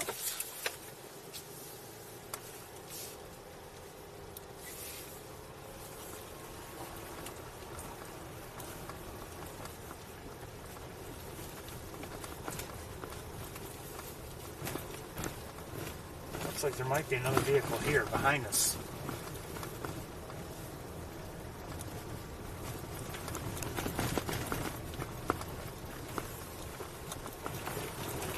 I see in the air, it looks like probably an American crow.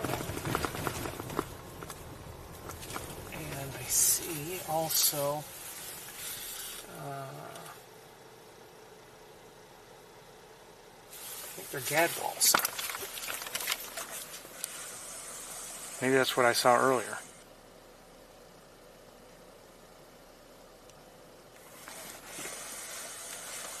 I saw, I had seen a couple ducks in the air earlier, but I never did identify them. Oh, and here's something else. Hold on. Is that a coot?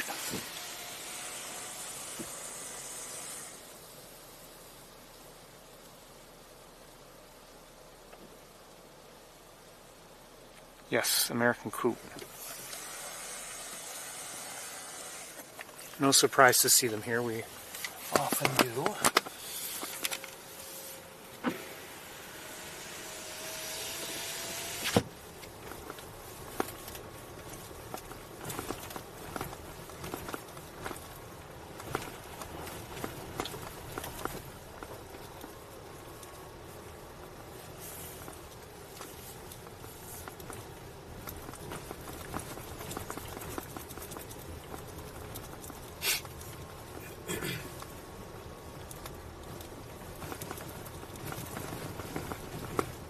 So really not that much here today, and maybe I shouldn't be all that surprised.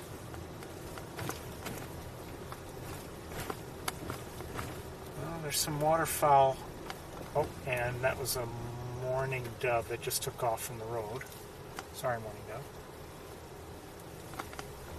But there's some waterfowl on the water. We'll have a look at it.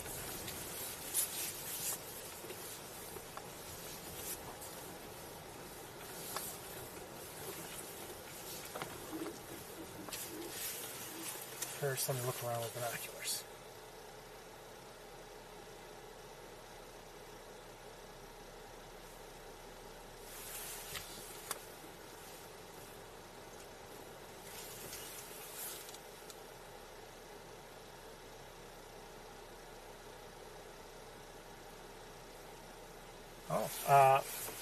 Interesting. We have some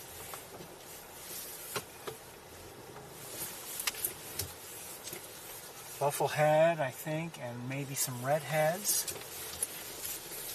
And possibly, well, let's try from here. Let's see what happens.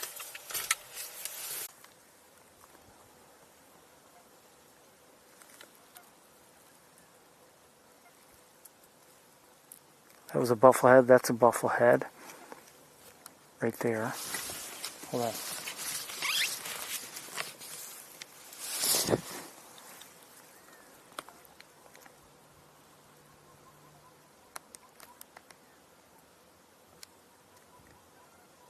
It's a male bufflehead. Just heard a red-winged blackbird. And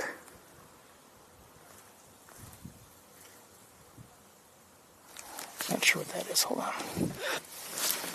And what's that over there?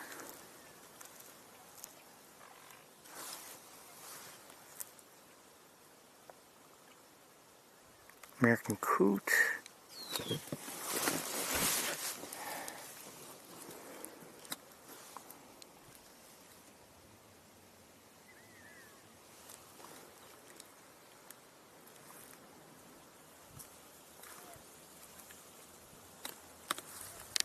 See the redheads.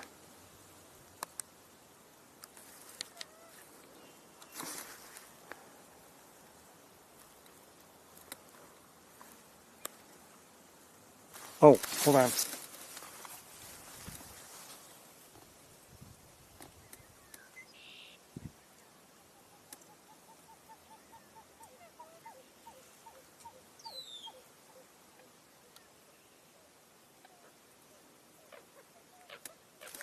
I thought I might have heard a, oh, who's that? Muskrat.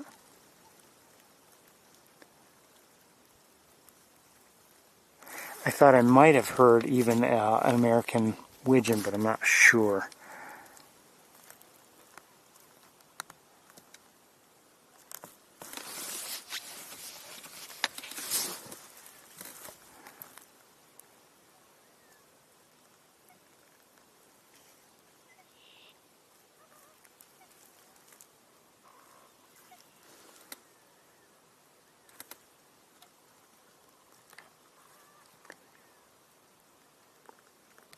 Ringneck ducks.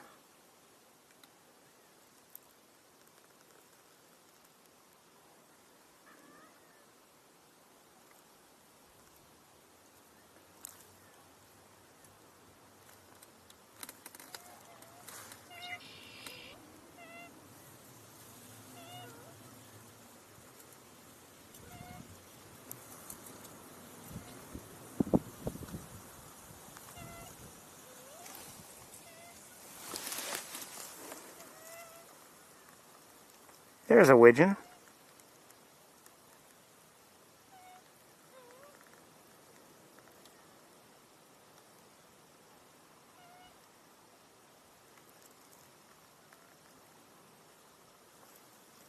American widgeon.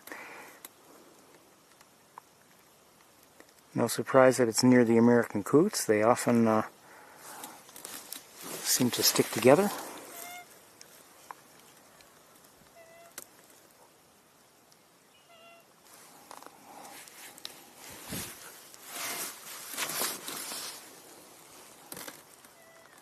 Canada goose.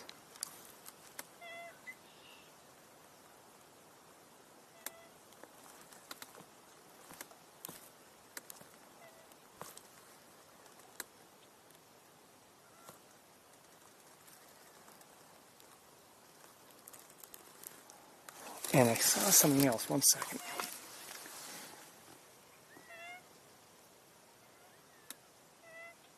I think there might be some cormorants here. Let's see. Are they out here? Oh, well, more ducks out there, certainly. But I thought I saw...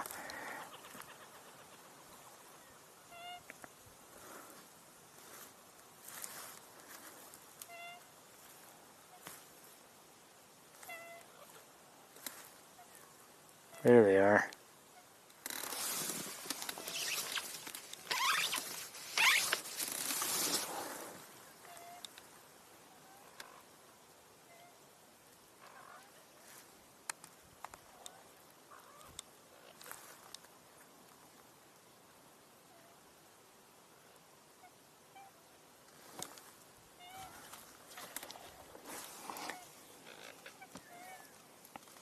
Hearing primarily, I believe, American coots vocalize.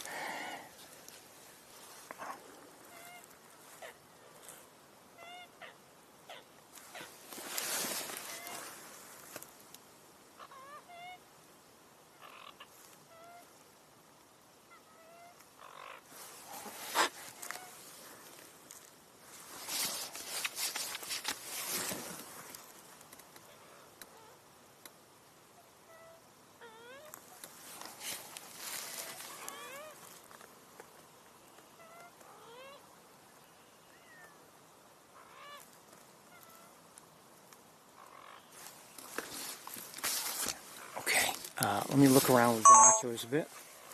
The conditions are tough. Everything is backlit.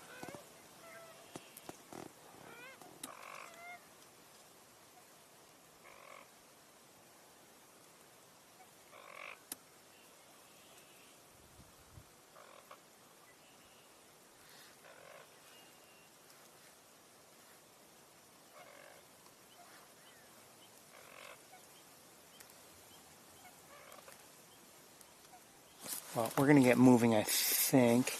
There's also an eagle nest here, but I've looked. I haven't seen any activity on it, so we won't even bother. At least not now.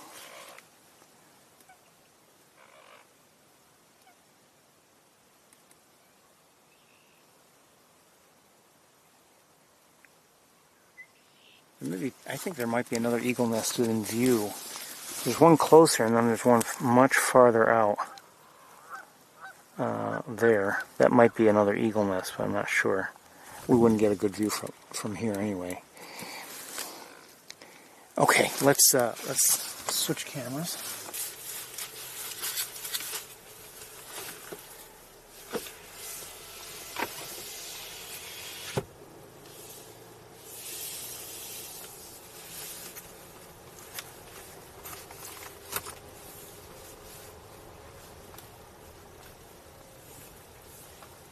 So actually, overall a decent variety of waterfowl. It's still pretty quiet here. We saw that one red-tailed hawk in the air, but no other raptors.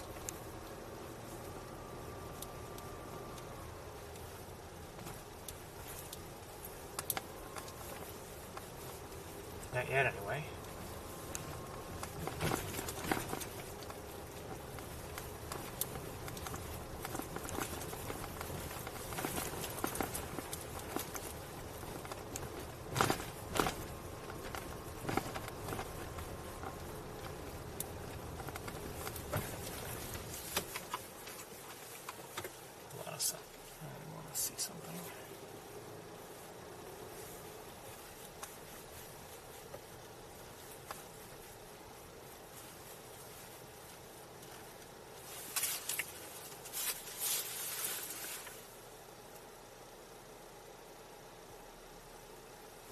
Okay, never mind.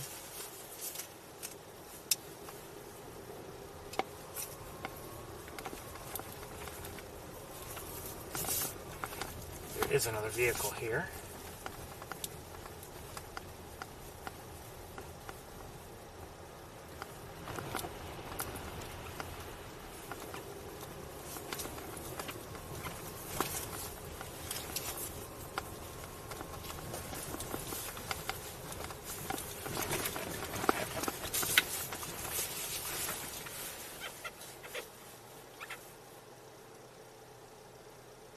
Do see a couple mallards, so we've seen mallards also.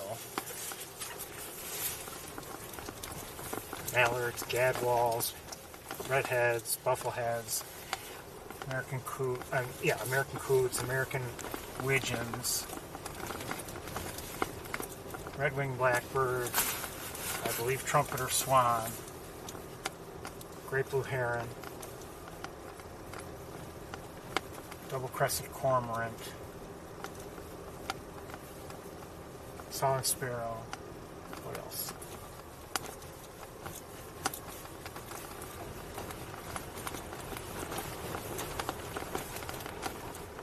Covers most of it anyway.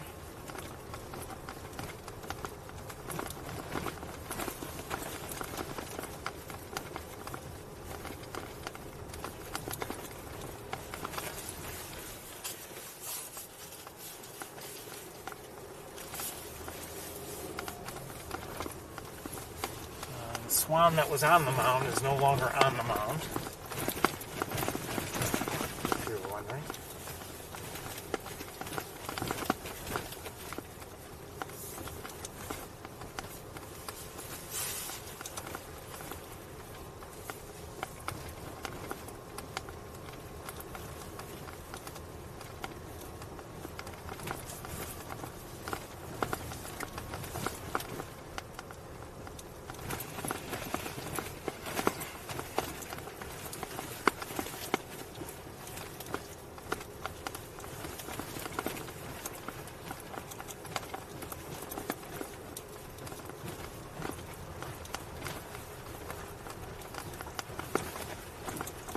Flying around.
Said it before, a part of me wishes they would pave this over with asphalt, but another part is glad that they don't, because you would have vehicles speeding right through, and that would not be good.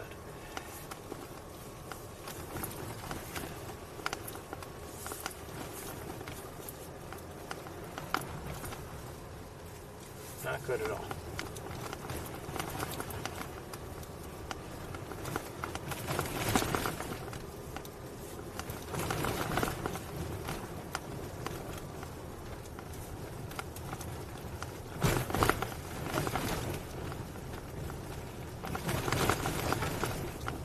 I think more than likely be skipping Maze Point and Shockey Pool again, in part because of the conditions,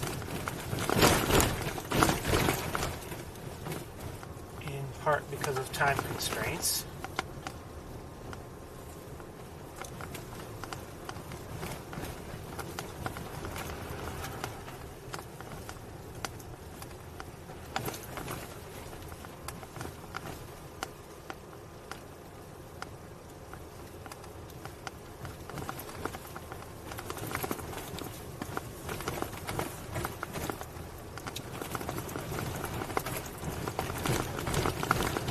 Would like to try to see the red-headed woodpecker again if we can. I did post footage from last week. I thought we had some nice looks at it.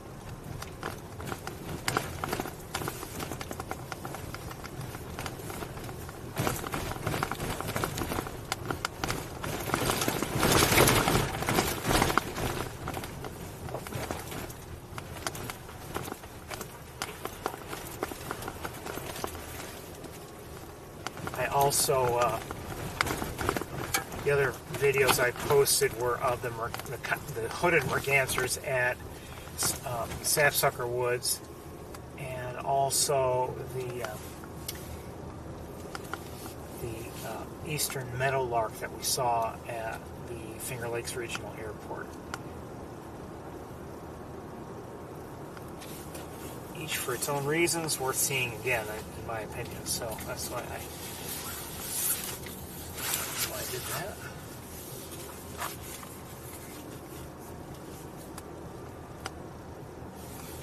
I'd have to say the meadowlark footage was, not great because of just because of the sunny conditions. Could have been better, certainly, but we see them so rarely, or at least I do, that I thought it was worth posting.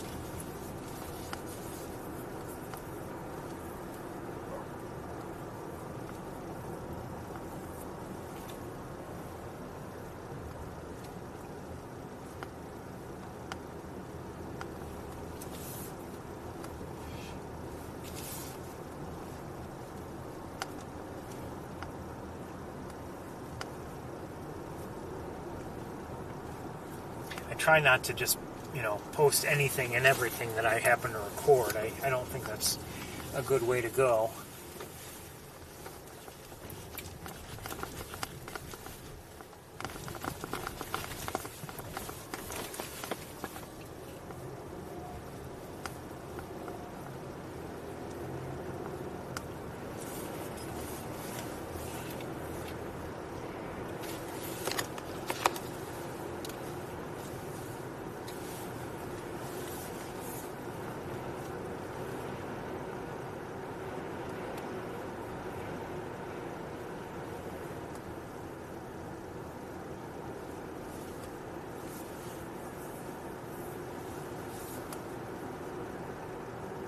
I guess my hope is that if anyone is looking for a bird video and they're searching on YouTube, for instance, and YouTube provides, or their search engine provides a link to a video of mine. My hope is that if someone sees that, they come to think, oh yeah, I've seen videos from this guy before, and usually his videos are of decent quality. So I try not to just post anything and everything that I happen to record.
Degrees. So again, not quite warm, but mild enough, I guess.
think after any time we spend looking for the red-headed woodpecker, we'll probably take a break right afterwards. You know, as I said earlier, I saw very little activity on Cayuga Lake. Now, I will admit I did not travel, you know, along the lake in the same way we have been, you know, these past, well, all winter long, really. I didn't drive those roads at the northern end of the lake. So maybe I'm wrong, and maybe we should take a look. But I think between the sunshine and you know, the breezier conditions anyway, I think we'd have a hard time having any quality viewing. So, but we'll see. You know, it'll take us a bit to get there, and I guess we'll take some of those roads in order to arrive at the park where the red-headed woodpecker has been. So, you know, actually maybe we'll learn one way or another what's best, maybe before we reach the park.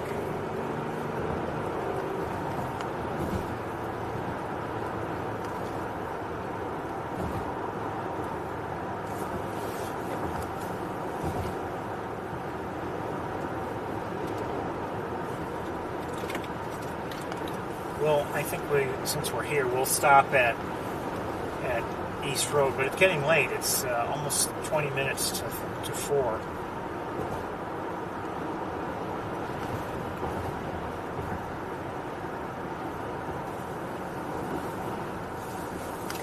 I don't know, maybe it wasn't a great idea to go to Vany Tour. I'm glad we did, though.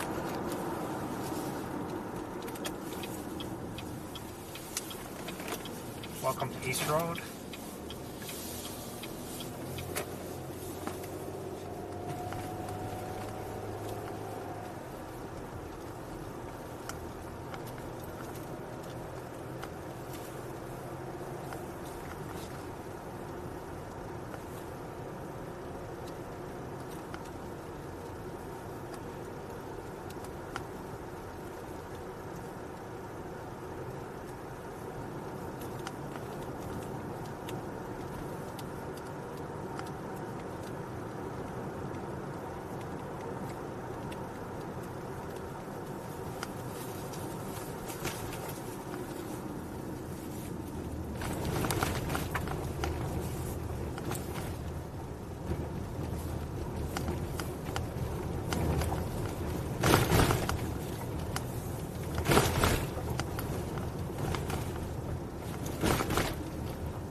Better than Vany Tour Road, but it's bumpy too.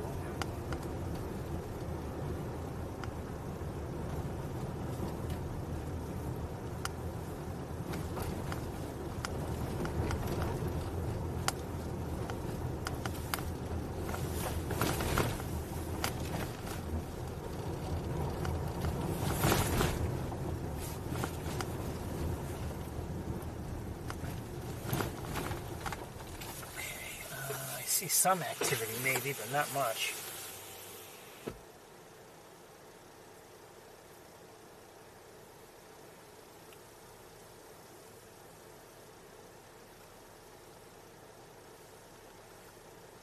Okay, just a quick look, I think.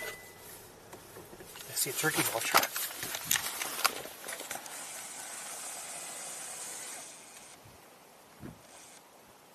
And then down here,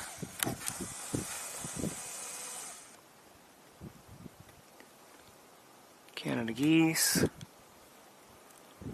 and northern shovelers by the looks of things.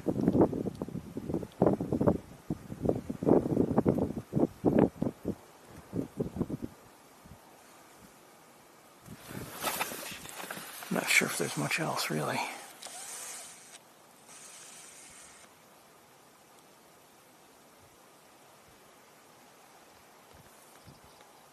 I hear tree swallows.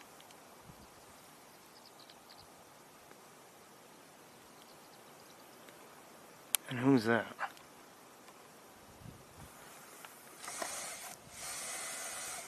Right, let's take a look. I have a feeling it's another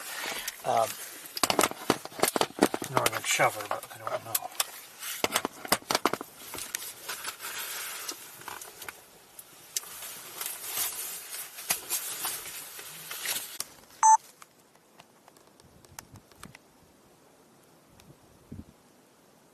Is that a gadwall? That, I think, might be a gadwall. And then,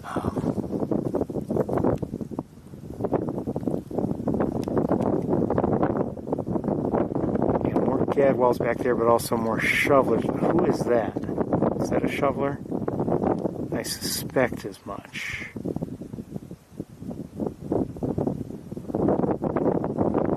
I think so. More gadwalls.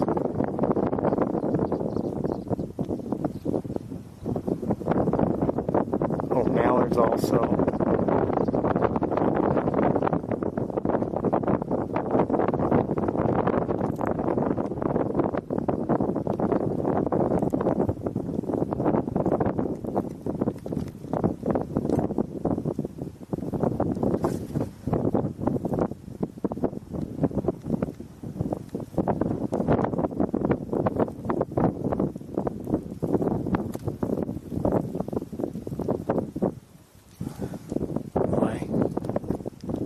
Looking around, I don't see anything that would cause that.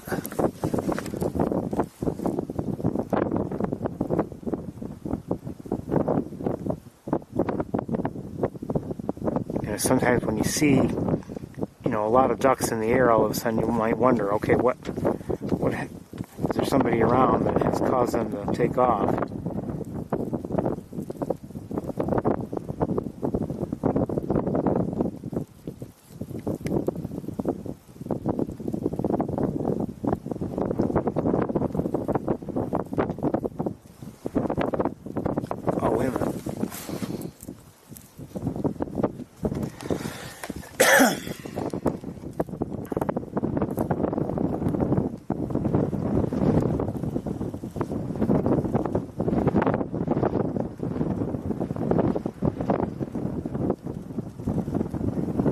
Bald eagle to me, and that could be what caused the ducks to take to the air.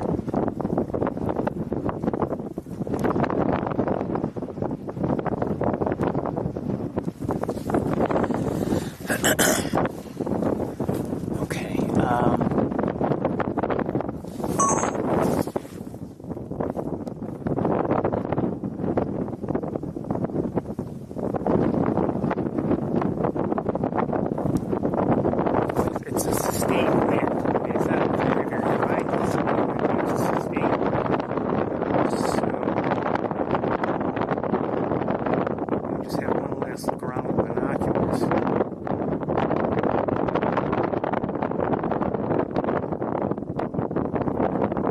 Seeing some tree swallows too.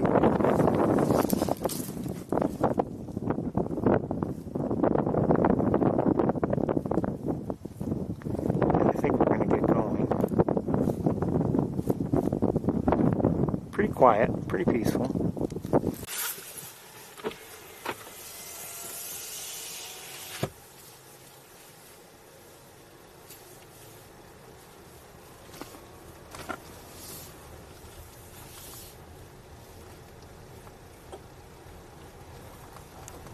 Oh, hold on. Just came into view some white birds on the water. I'm guessing they're swans. And they do appear to be swans. We'll take a look.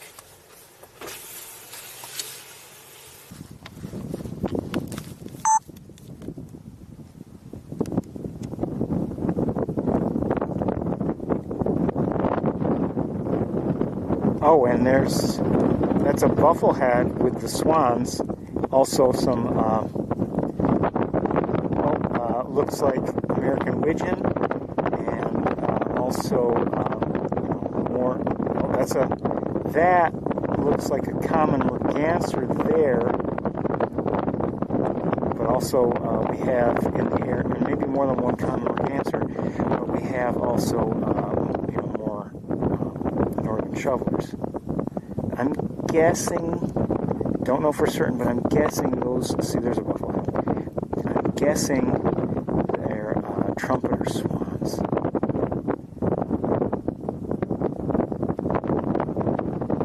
We're looking over very long distances, so it's, oh, what's that?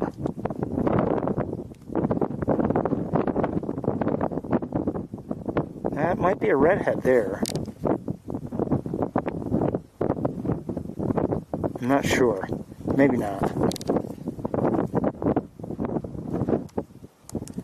But again, we're looking over very long distances there, so it's hard. With these conditions, it's difficult. The wind is pushing things around a bit too. So I'm glad we stopped to look there. I just look one more time around.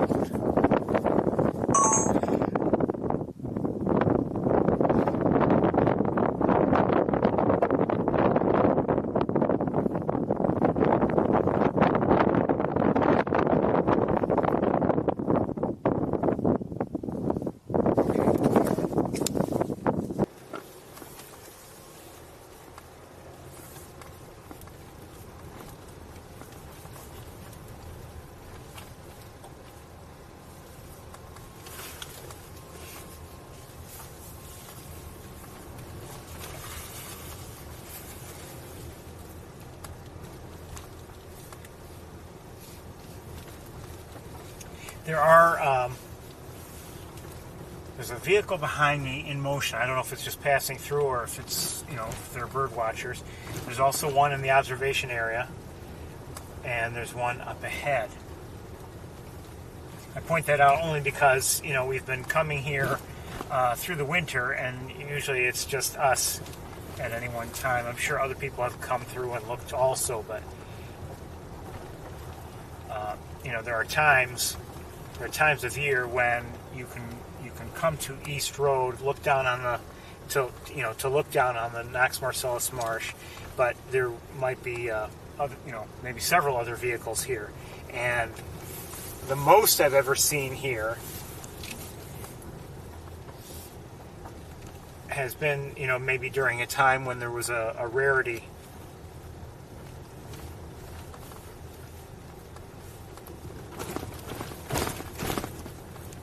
For instance, when, years ago now, when the roseate spoonbill was here, and also the wood stork. Hold on, there's something. I thought I saw something, possibly. And did it?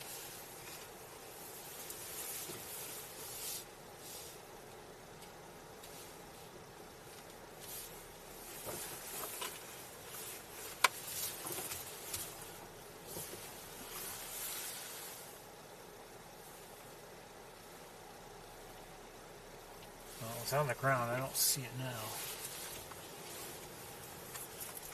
Couldn't tell at first if it was just some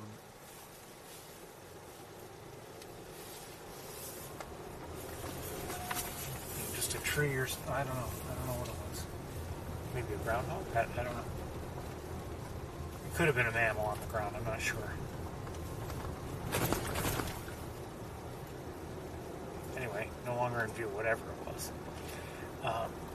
Anyway, I mean, there are times when you can see, there might be quite a few people here looking down on the marsh.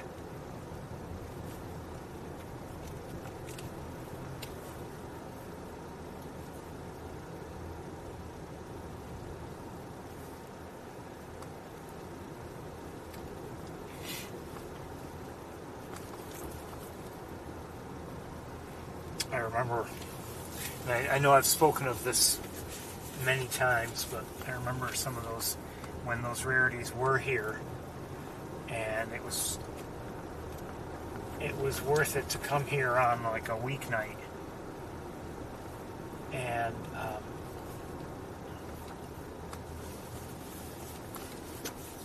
I have to say there were quite a few people here, and also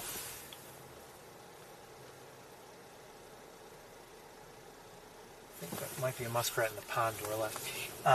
Also, a lot of birds in the marsh.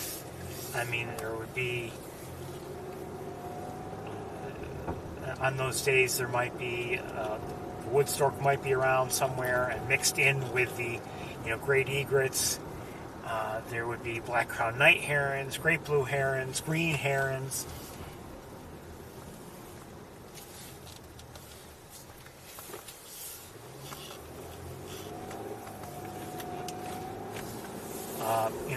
Maybe many mallards down there, and it was just something. And there was one instance, one of those nights, I was here, and I had not planned on streaming live. I just wanted to come here, record, and then leave. And I couldn't. There was just so much there. I had to start up the broadcast. It was great. It really was. But then, it's like almost like with a switch of a light, the lights, it would get dark, and the mosquitoes would come out in force. And it would be all I could do to get my tripod and scope and everything back into the car, and hopefully close everything up and drive away without mosquitoes somehow finding their way in there with me. And I remember on one occasion, I think there were 5 mosquitoes in the vehicle with me when I got home.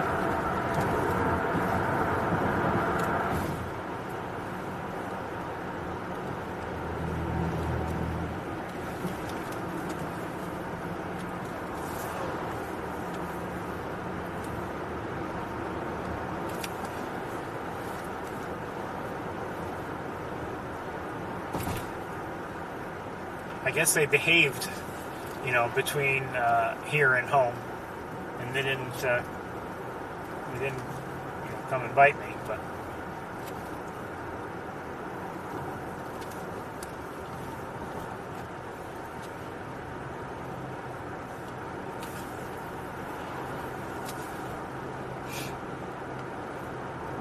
on one of those nights, and I know I've told this story before, but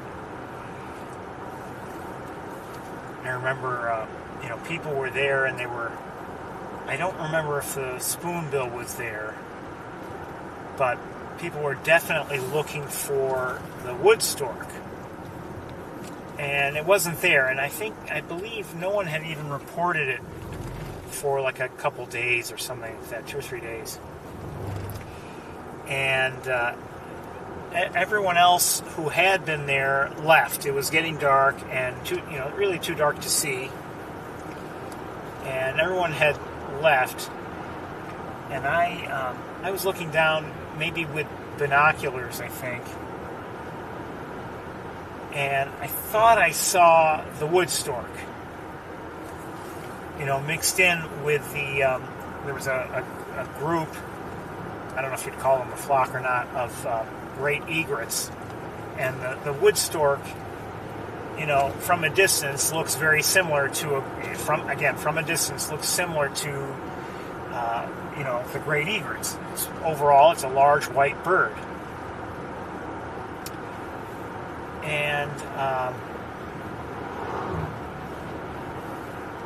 And so, anyway, I thought I saw something. Could that be the wood stork? So I got my scope back out and set everything up. And no, I was wrong. It was not the wood stork. It was just either because it was getting dark, my eyes were playing tricks on me, or what? But it was not. However, I did see the wood stork, elsewhere within the flock of great egrets, and I remember that because I thought, okay, normally I don't do this because everyone else is reporting everything already, and I don't think it's really doesn't add much if I report it. I did report it, and the whole situation I explained in my eBird post that one last look revealed that it was there, and it was probably there all along with the egrets. It just hadn't moved when most people were there, and apparently no one else noticed it, but something had changed. Either other birds, egrets, got out of the way, or something happened, but I saw it move, and then I definitely saw what it was.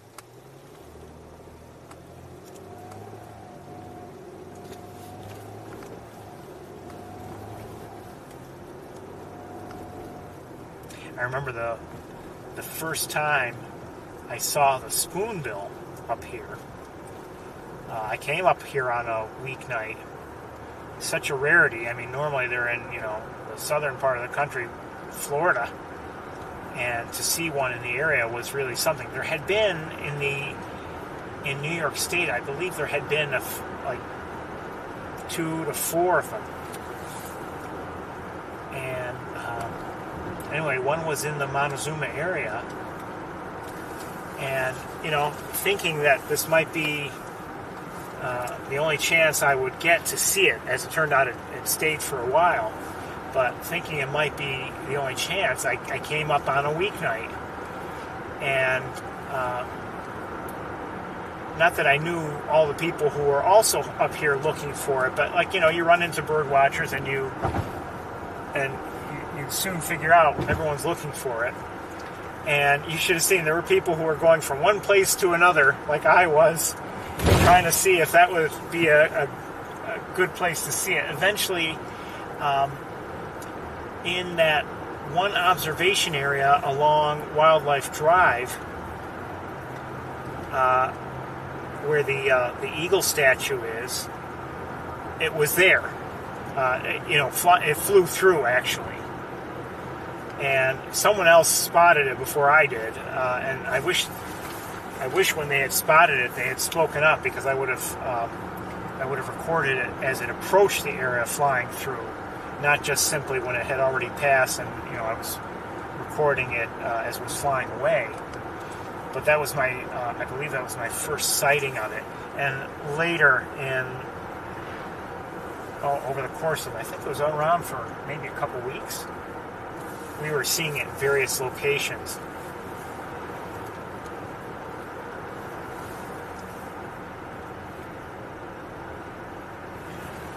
Alright, we'll take a left here, although I suspect we're not going to see much. Yeah, I may be wrong. And we'll take a look at the lake. Now, if I don't see if it looks like there's not going to be anything, we may, well, I don't think we'll have to. I was going to say we may just go back up to the highway and drive a little ways, but I still want to go to the park. And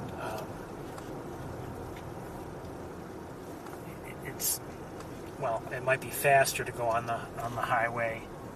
You still have to come back down to go to the park, so I don't know if it's really worth the trouble. With the naked eye, I see no birds on the water here.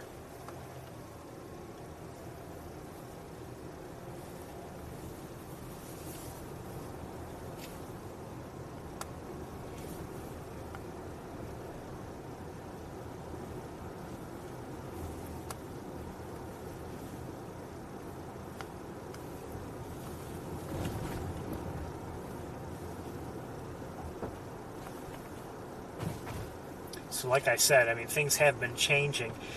A number of weeks ago we were seeing a large flock of ducks here, and maybe a few weeks before that we weren't seeing any, because really that flock was, I believe, the same flock that was actually spending time at the southern end of the lake, but it had moved up here to the northern end. Spent a few weeks here, and now I don't see it at all. Now, we may still see some of it or whatever, because we have occasionally seen some decent numbers of ducks on the lake, but you know, we're getting farther into spring, and I'm not really seeing anything other than a fishing boat out there.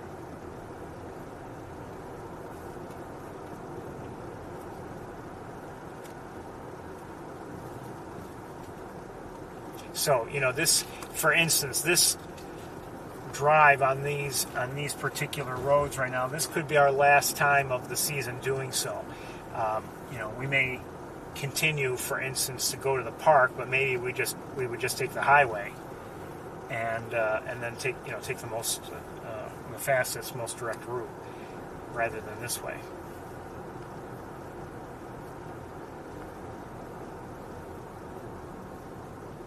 I see a few ducks down there. Hold on. Or I think they're ducks. Let me see. Well, let's take a quick look. Oh, I see a robin here, too.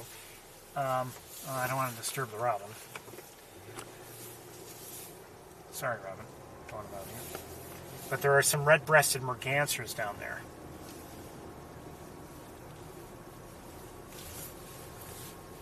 If I can get a clear line of sight, maybe we'll... I don't think so.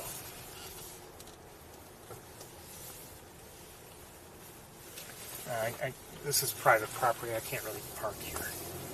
Well, I'm not going to show you the red-breasted mergansers, I guess. Sorry about that. So actually, you know, I know I didn't show them to you, but we haven't seen hooded mergansers yet. But we've seen common, and I've seen red-breasted. Last week I did see, you know, all three. I did see hooded, red-breasted, that was on my, you know, while driving, and also common. Two of the three we saw actually at Sapsucker. I've never seen a red-breasted there. Just common and hooded.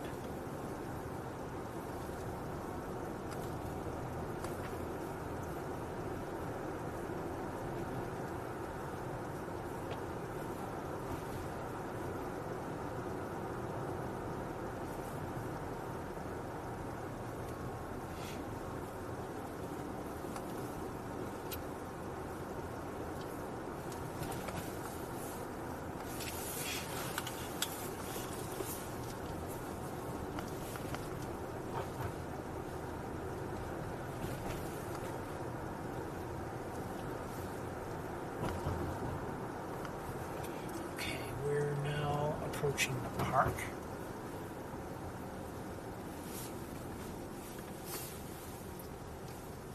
We're not going to spend too much time here if we don't find, you know, I'm hoping to find the red-headed woodpecker, but if I don't find it fairly quickly, I'm just going to close up and we'll take a break.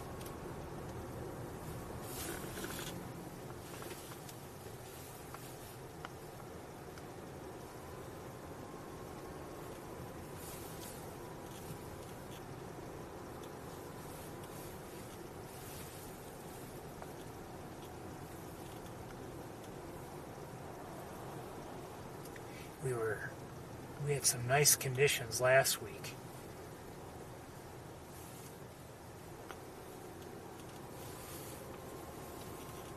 It was sunny and we had that blue sky background while we were watching the woodpecker, and it was just nice to see. No sign of it yet.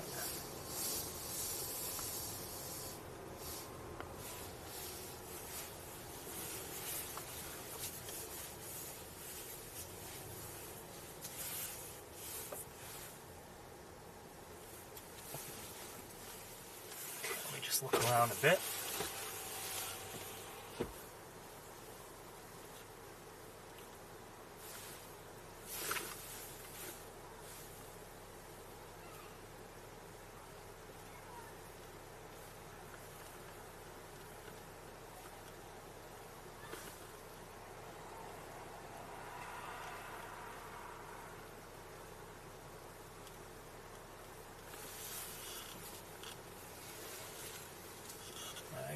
see it.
I see an osprey up there, one of the trees.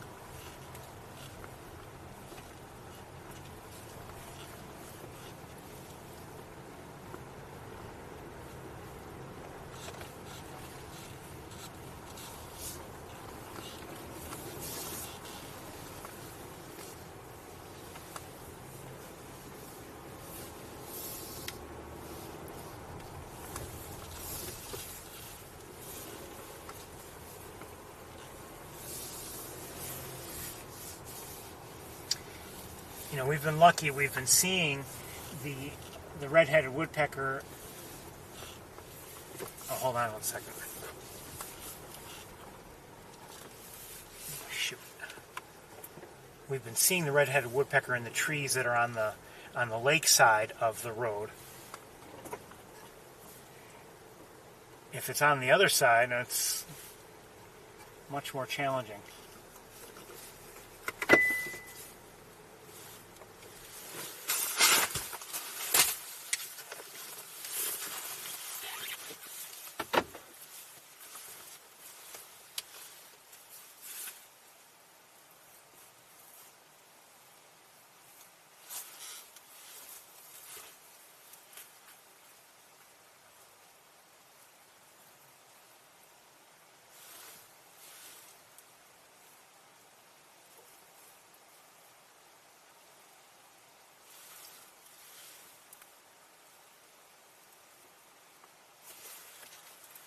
Try to do something. Hold on.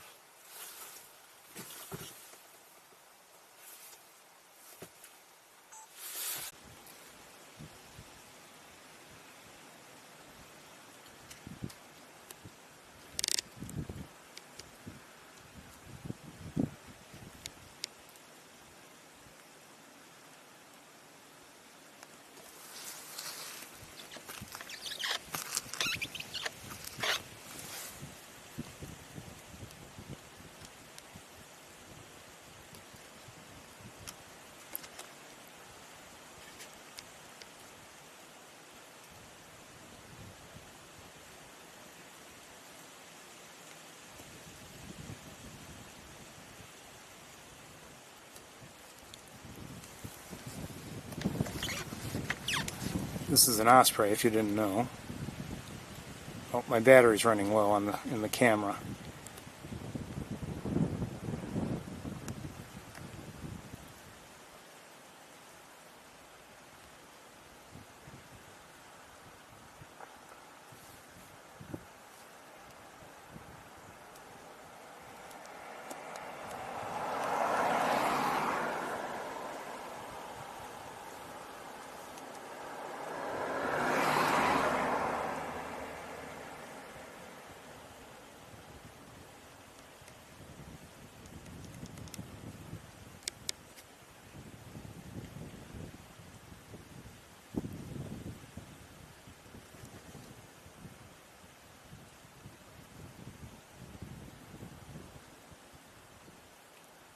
That's a fish it's eating, I believe. And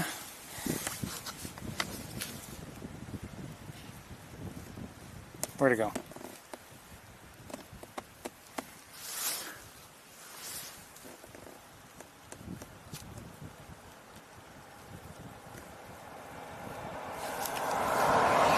Sorry, it's hard to find.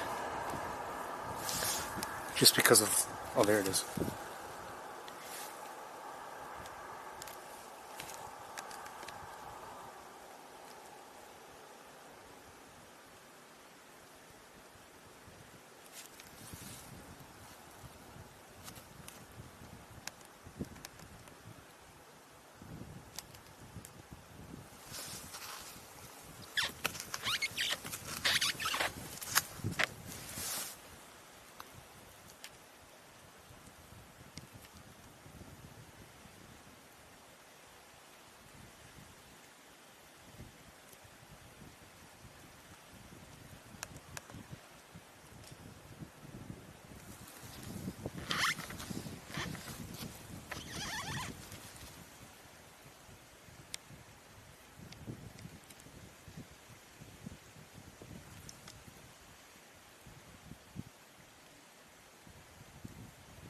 We won't watch it eat its entire meal, but it's just interesting to see.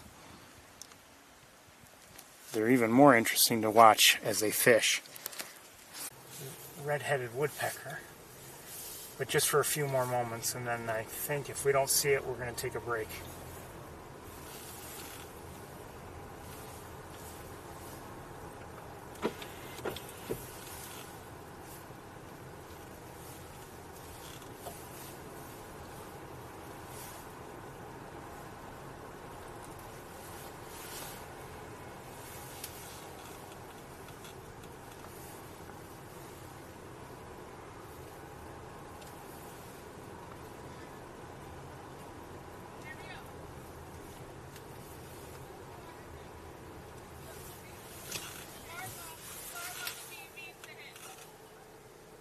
I think that might be a starling up there. I'm not sure though.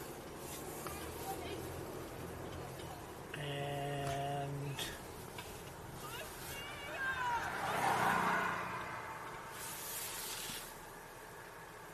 robin, and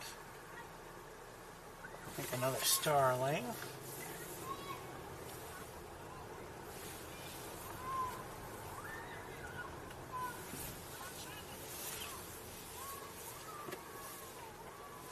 But still no red-headed woodpecker.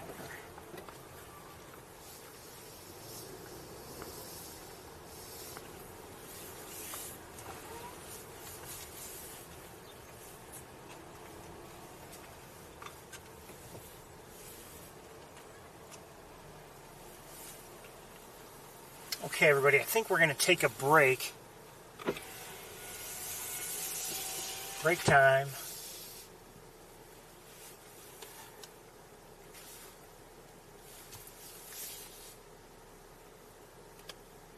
It might be closer to maybe about 5:45 and everything, I think, by the time I get to Ithaca and get set up again.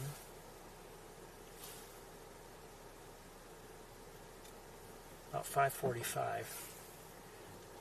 Maybe a little sooner. Okay, everybody, so let's see if you got the message.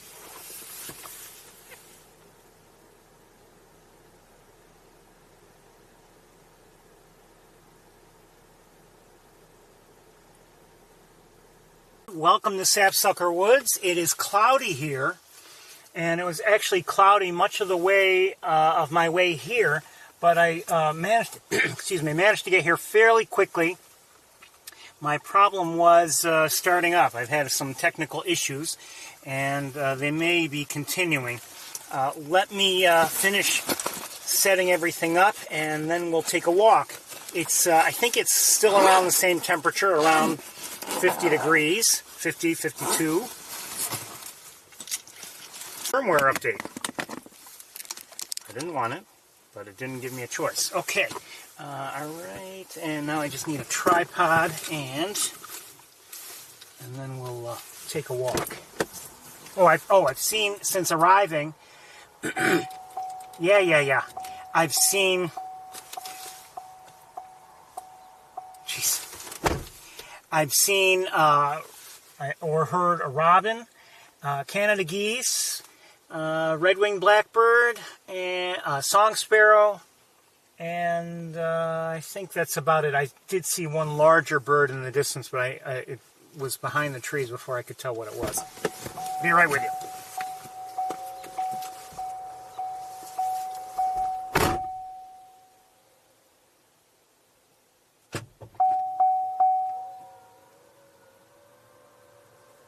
There's a robin vocalizing right now with what sound like alert calls. I'm not sure if it means anything or not.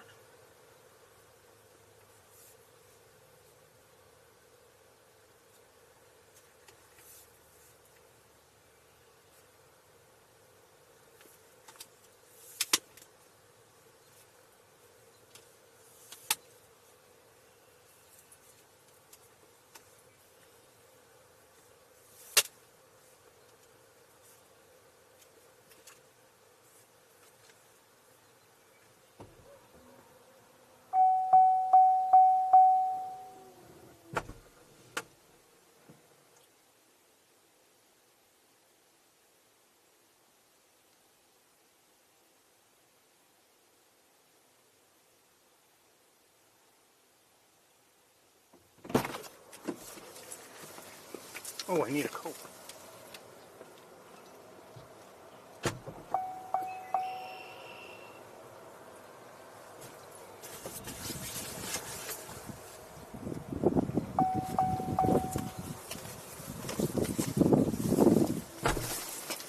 Still a little windy, and while not super cold, it's cold enough that I wouldn't want to be walking out here without a jacket.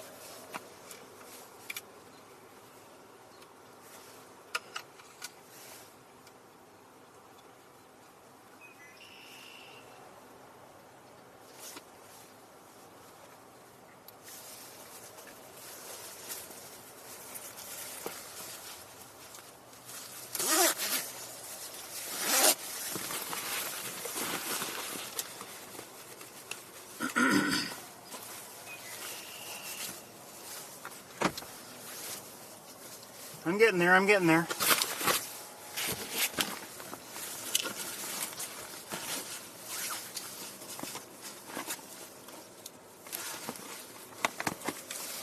You know, there's some people in the parking lot, and they're over quite a ways, but they're apparently looking at something.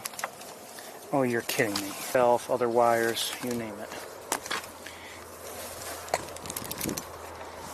I don't know how it does it.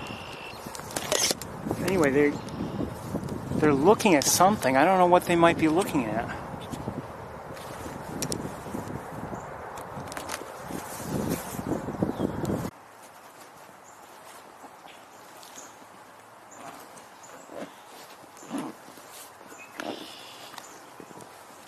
Okay, we should be up and running. I have a slight issue with some of the gear, and I think the button gets pushed. Oh, there's a muskrat nearby.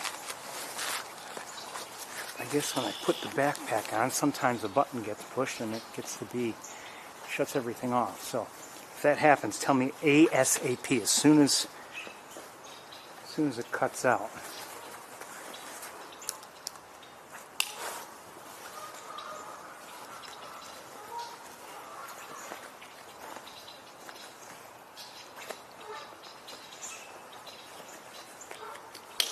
Okay, we're back in business, I hope. Anyway, I was looking at cardinals. I don't know if you saw them or not. And a whole bunch of... I just heard a mourning dove flight, I believe. And I saw Canada geese in the parking lot I mentioned.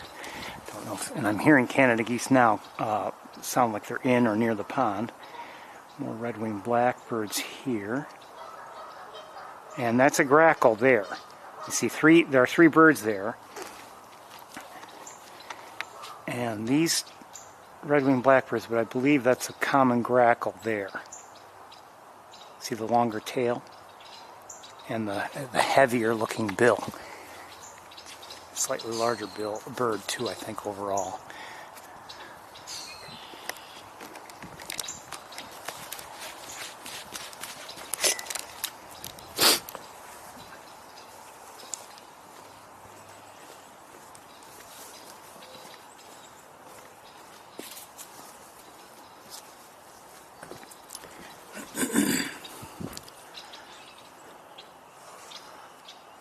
Not much going on in the feeding garden, at least not that I can show you. There's a sparrow in the distance that just hopped away, though.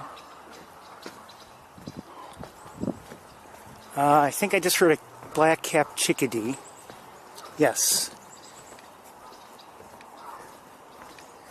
And I'm hearing a mourning dove sing. I just heard a blue jay.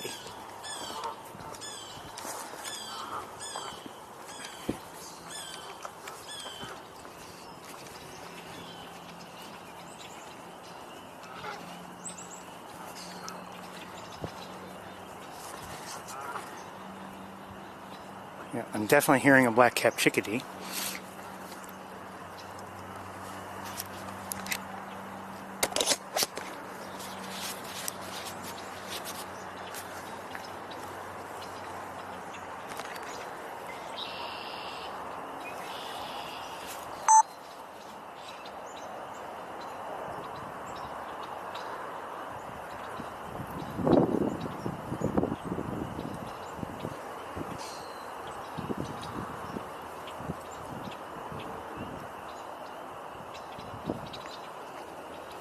Canada geese here and there.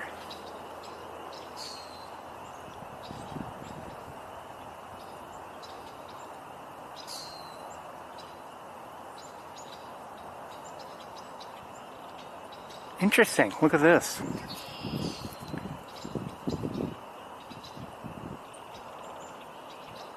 Is that Canada goose?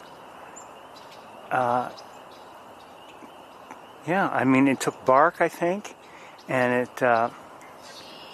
it's been taking, I think, grass. I think it must be, I'm guessing it's building a nest there. I've never seen that before.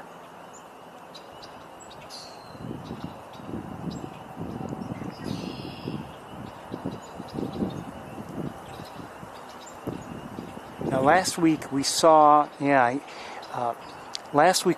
a Canada goose on what I thought might be a nest, and I'm looking in that same spot now with my own eyes, and I believe there's a goose there now, so I'm guessing that, yes, it is a nest. Now, what I want to do, I think, is we're going to move and see if we can get a better look at this Canada goose building a nest, or at least I think it's building a nest. Is something above me? I don't know. I'm going to leave everything as it is.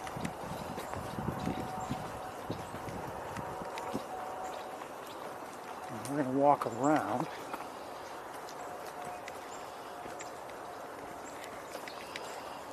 Oh, that's not a good idea.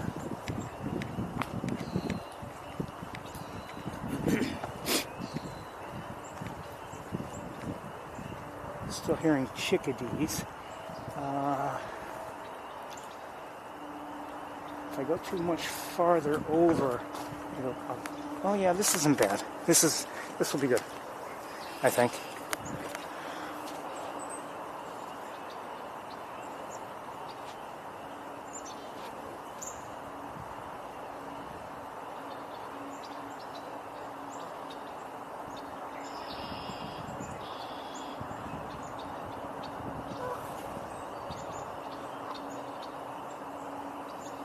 I wish I could go over there and take a piece of bark and give it, the one that it was like trying to reach for, just hand it over.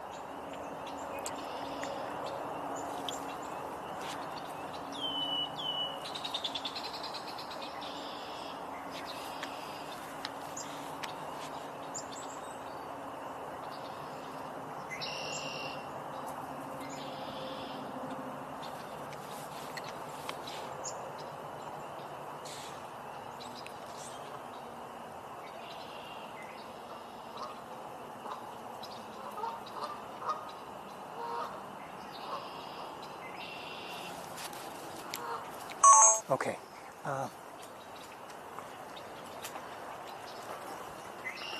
And we still have this goose here. I would not be surprised if this is that goose is the one on the nest. I wouldn't be surprised if this is its mate, but I don't know.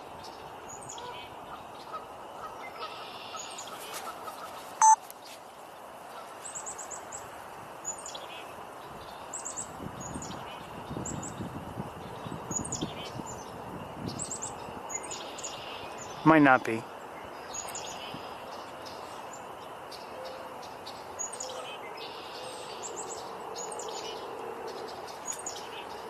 And then, over where I suspected there was a nest last week, well, it's standing, so it's not, I don't know.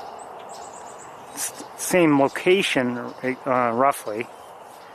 I don't know if it's exactly, but nobody on, not sitting on the nest, so I don't know.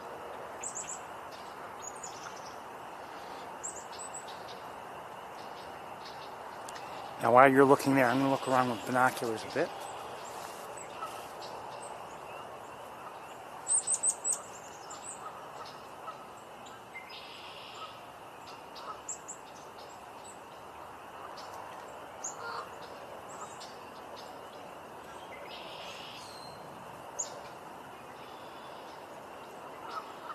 I don't see any ducks anywhere.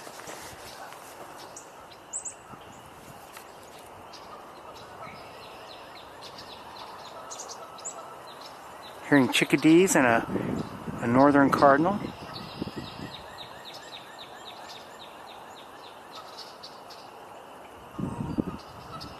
The nest building continues, I would say. Speaking of northern cardinals, there's one around here. There it is.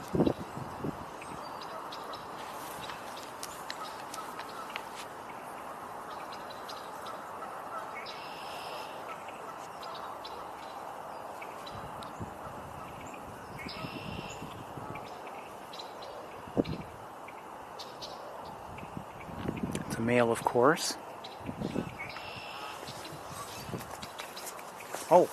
There are actually a couple more. One here and one here.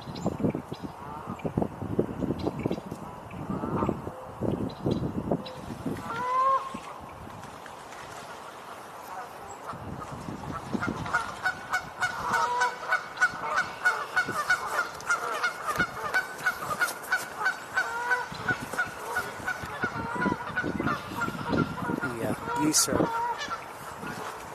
causing a kerfuffle.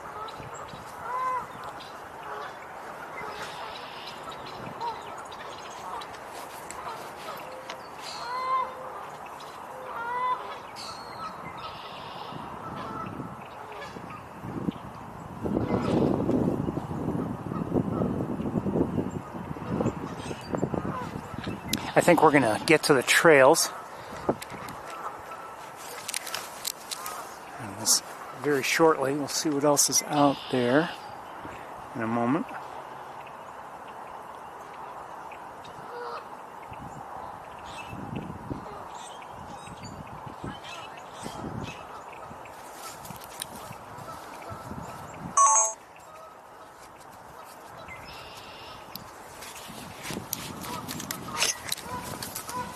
Hello. Okay, let's get to the trails here.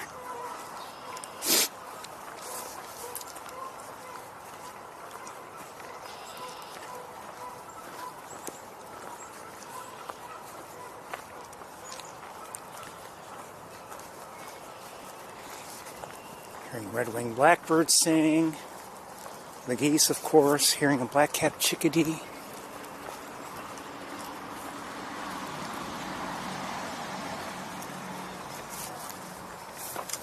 Kind of muddy here.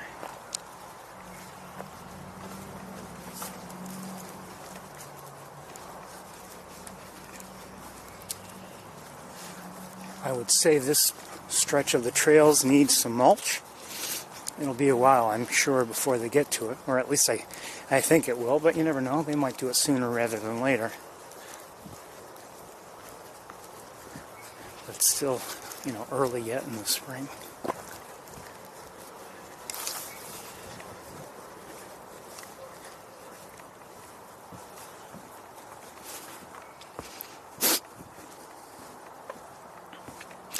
If you've never been here, it's really a nice place for bird watching, to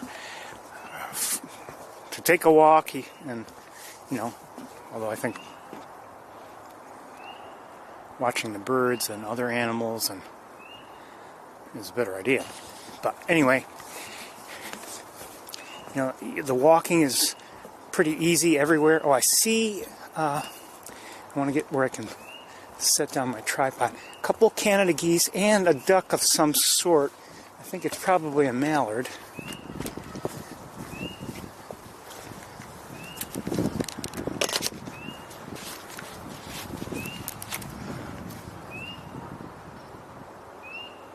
Mallard, plus a couple Canada geese. Yes.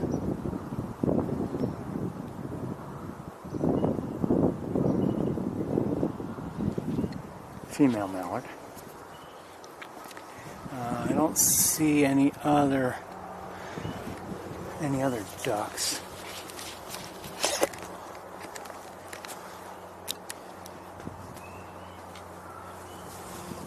Anyway, as I was saying, the walking is pretty easy here. They keep the trails pretty well maintained overall. I mean, sure, the mulch wears out, but the point is they're covered with mulch. They're not just trails that are worn down by foot traffic, and you have to hope that you find them. I mean, they're easy to find, and they're very obvious. And there's overall, I think, a nice mix of habitat. You get pond habitat, and nearby things. You get obviously wooded areas. And within those wooded areas, you could say there's probably a variety. There are some places where there's a lot of underbrush and some places where there's almost none.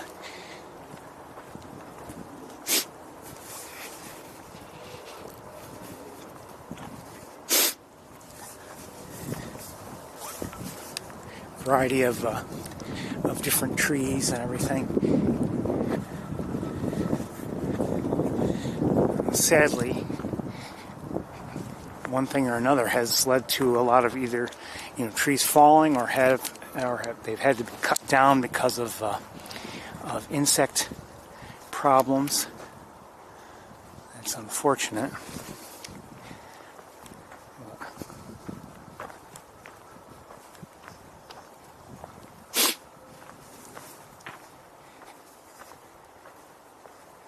And if I were an expert bird watcher, I'm sure we would notice, many more varieties of, many more species of birds throughout the year than I do. But I'm not an expert, but we ourselves, we do see a fair number of birds here.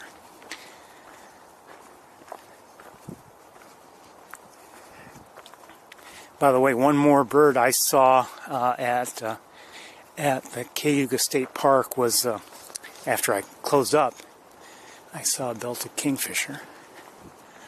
Not here, again, back there at the before the break.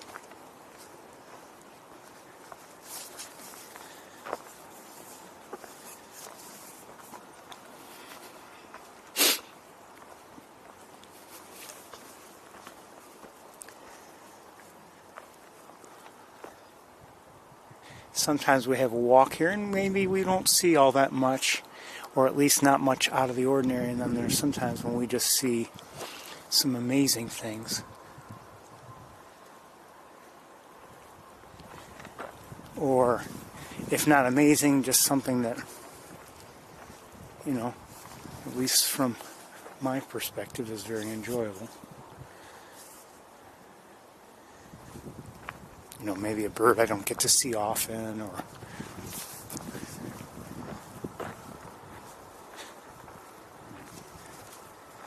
or maybe, it could be just a bird that, even if I see it often, I maybe had an especially good look at it or something.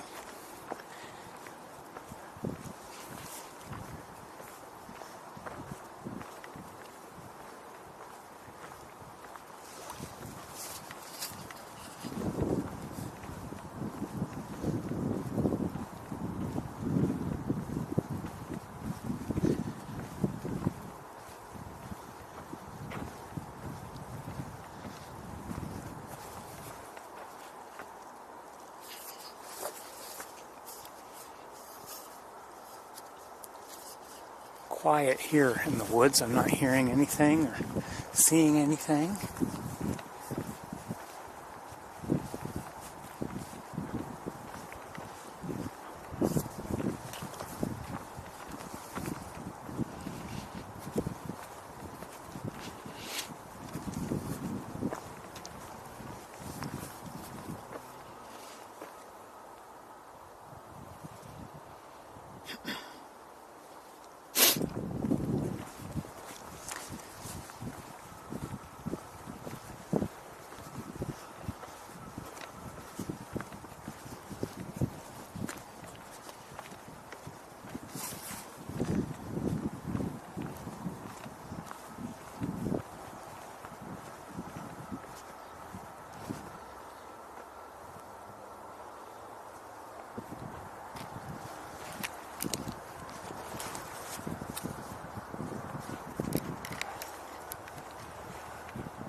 Very quiet.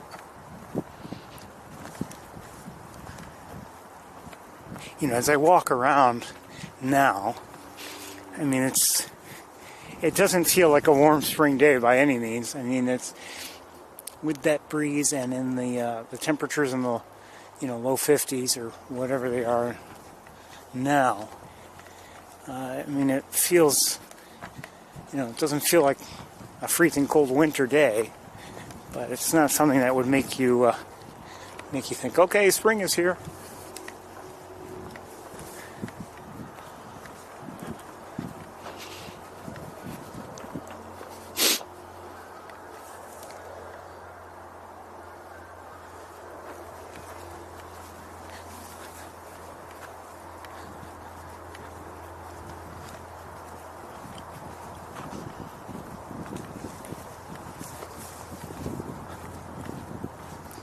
Interesting. I don't know if it shows very well, but that's pretty wet, that spot. And, I guess there's water there. I don't know if I've ever noticed it being that wet there before. There are, several spots, on our usual walk where I would expect, it's often seen that it's that the trail is quite wet, but that is not one I recall being one I would normally expect.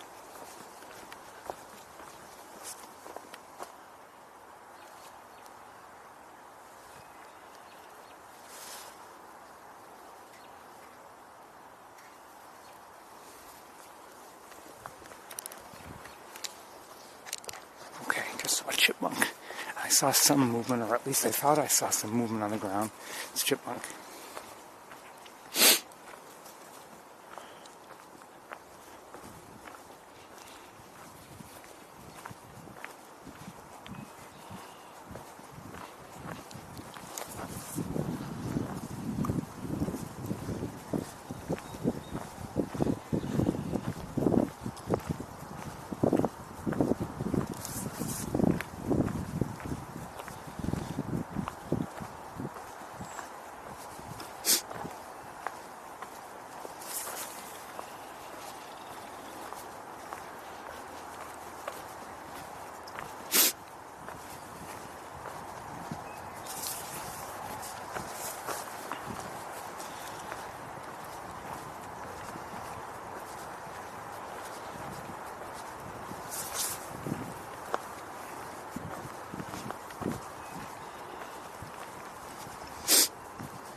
thought, when I was closer to the lab,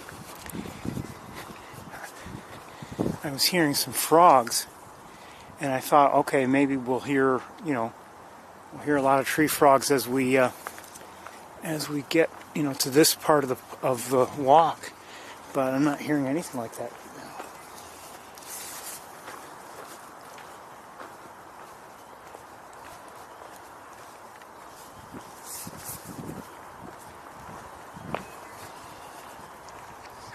What I mean is, I thought the frogs that I could hear there, I thought would mean that, the frogs throughout the walk that we might encounter would also be vocalizing. So I expected on this side of the pond to hear quite a few, but I'm not hearing them at all.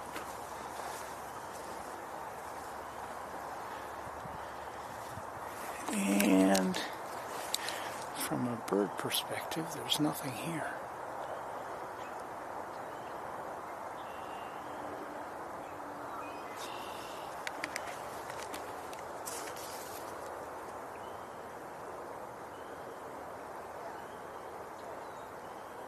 Yeah, I don't see anybody here at all. Let's keep going, I guess. Well, maybe, I wonder if someone's disturbing the water a little bit.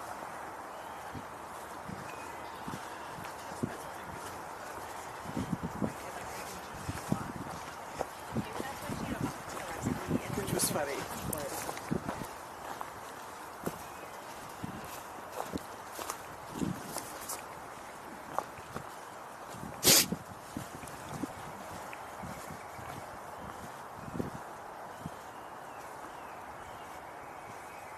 Not sure what I'm hearing.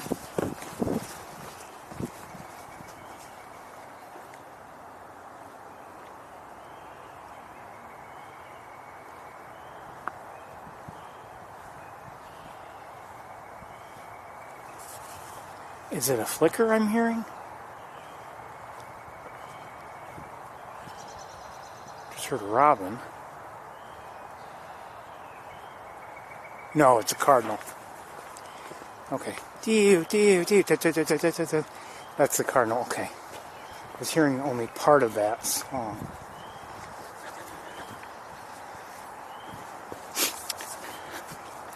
That's the thing. Sometimes with sound, you're not going to necessarily hear all of a particular song or call or whatever. And you may just hear like the loudest part if something is, quite a ways away from you.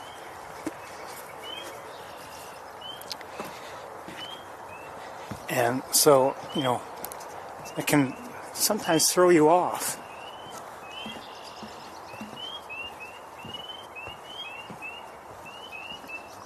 Okay, some frogs over here are vocalizing.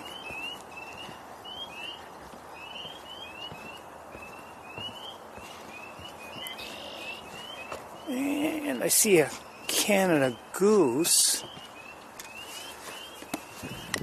but with the naked eye, I'm not seeing much else here.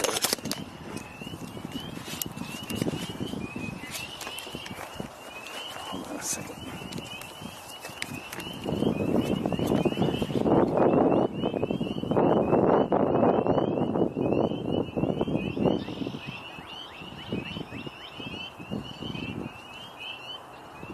Oh, who's that? Is that a pied-bill grebe? I think so. Yes, it is.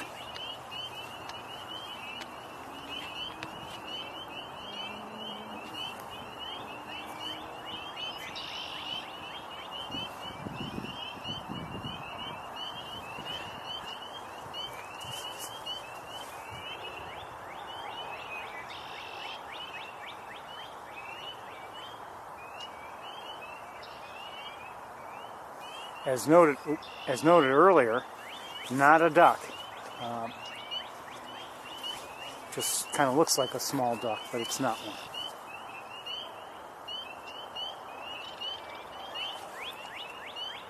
I'm just looking. Oops, sorry. I'm looking around with binoculars now.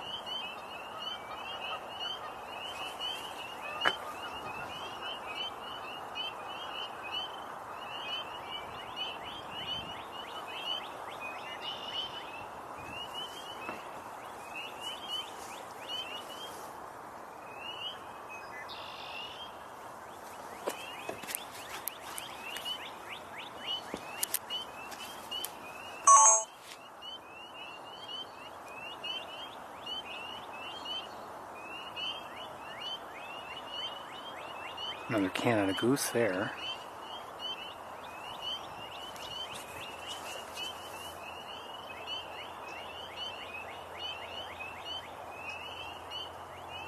So in terms of ducks, we've seen that one mallard, and that is it for here. I'd say we saw a fairly nice variety in the Montezuma area, but here, not so much.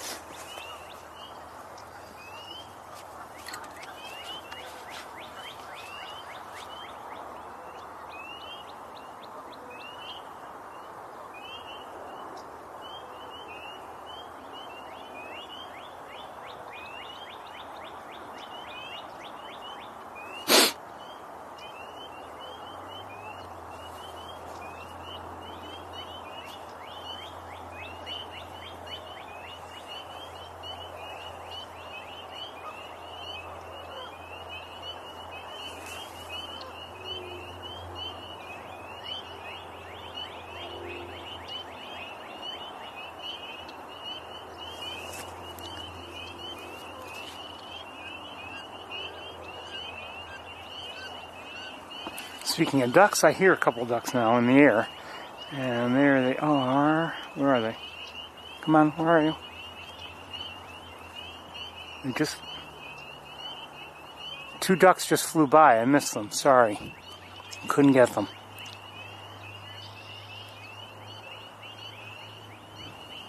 I don't believe they were mallards. I think they were something else. Just by the vocalizations I heard. We'll see if maybe they come back.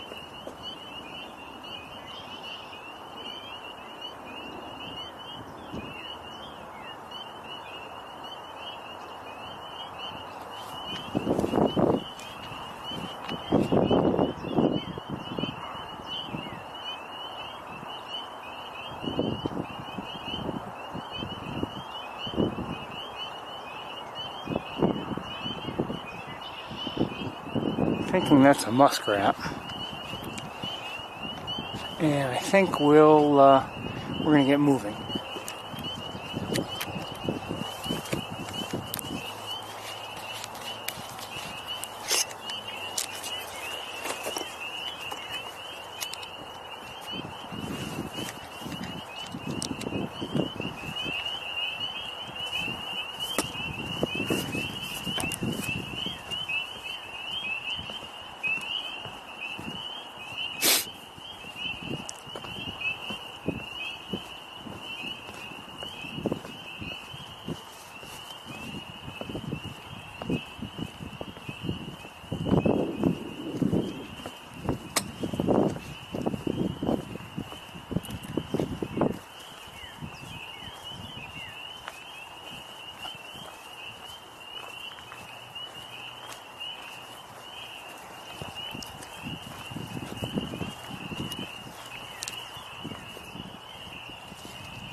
Just heard a song sparrow.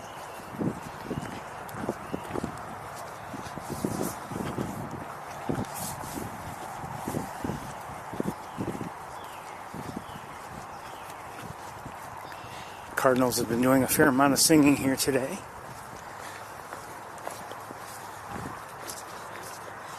At least since we arrived.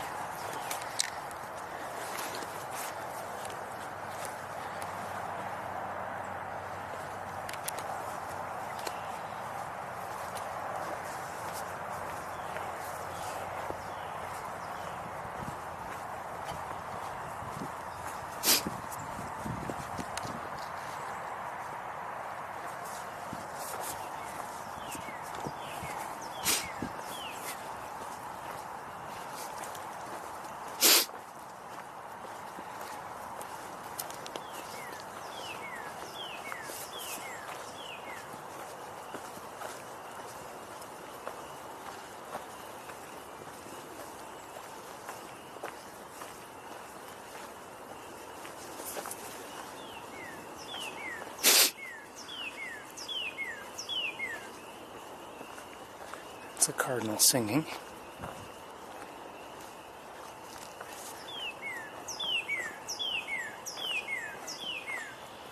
I might have heard a mourning dove singing too.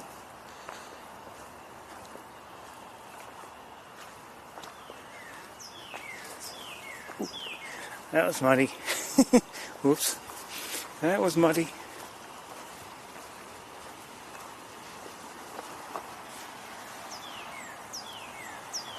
Well, hold on a second. Is that something?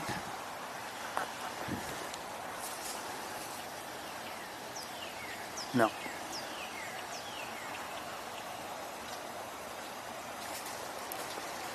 So, other than that mallard we saw, and the two ducks that I saw fly overhead, and I don't know if they eventually found their way to the water or not. I didn't see it. We haven't seen any other ducks, so, you know, I guess we're not going to have the kind of treat we had last week, watching the hooded mergansers or the common mergansers.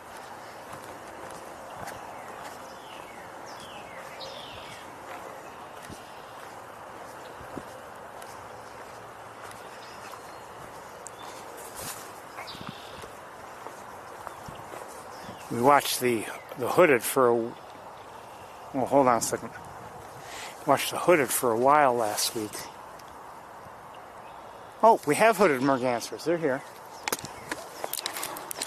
They're here.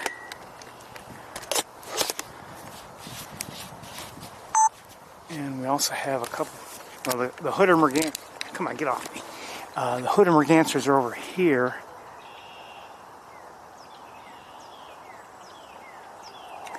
And these two Canada geese, I wish I had gone to sooner because they were... Where are they?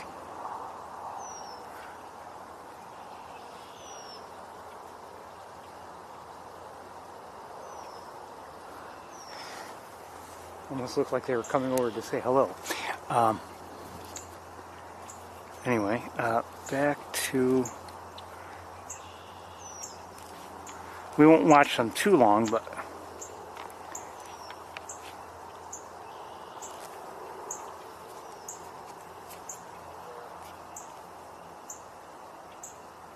Thought I saw two of them, I'm not sure. Actually, I'm fairly sure. Oh, and what's more... Oh, those are probably Canada geese over here. Yes.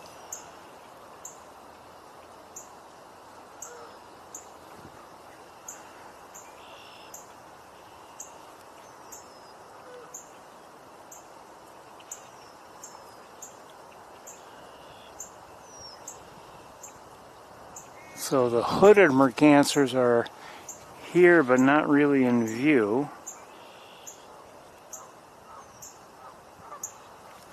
I bet we'd get a nice look at them if we could go in the lab, but we can't.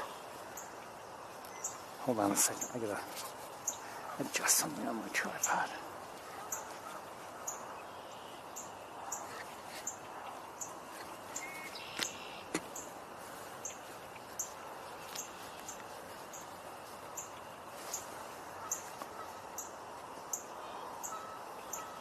Okay, there's a female.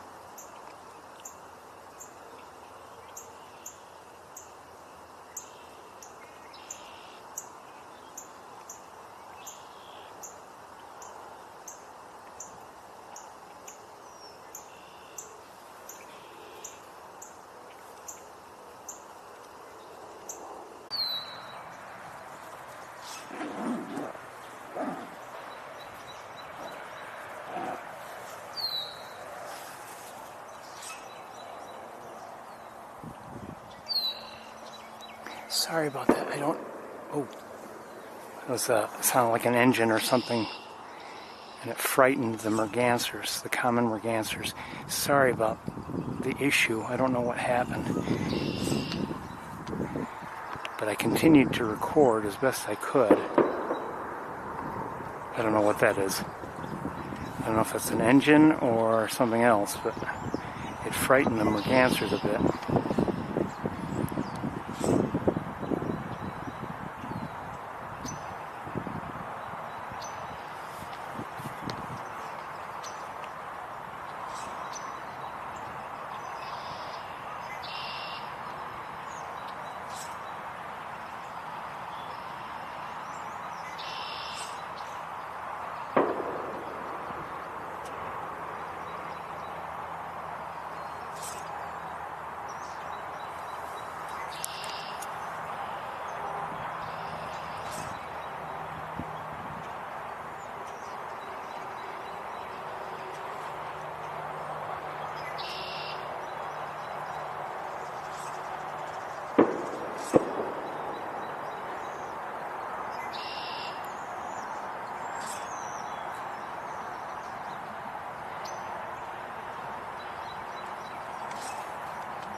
just see a little bit of that green to his head. There you go.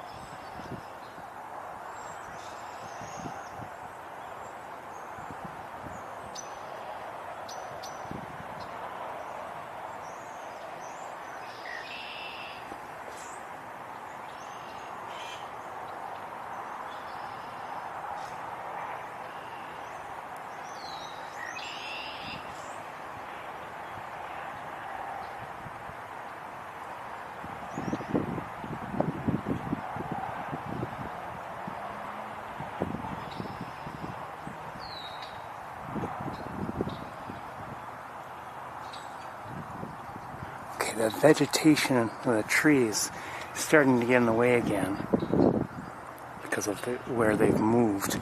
We still have also a couple Canada geese here.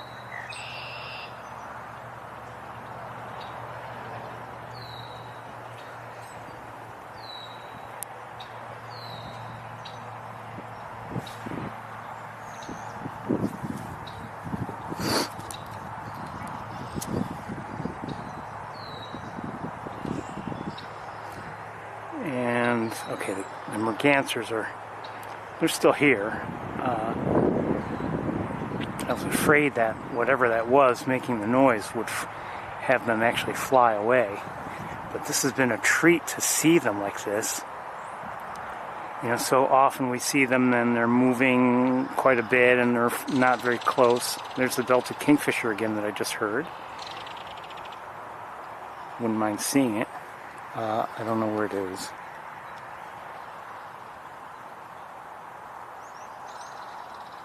It sounds like it's on the move. I just saw it. And I don't know where it is now.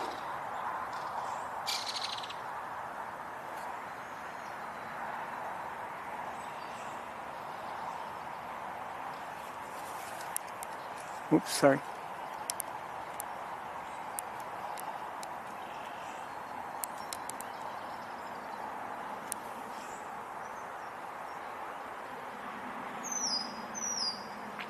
Well, I think we're not going to have much more time to watch the Mergansers. Okay, that was nice.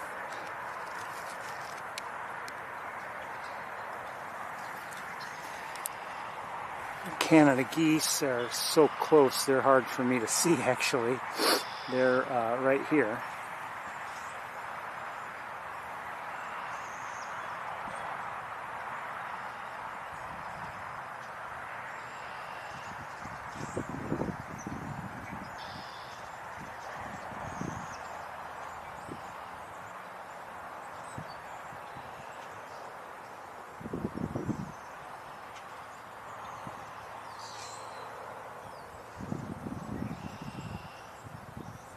And we're gonna continue on.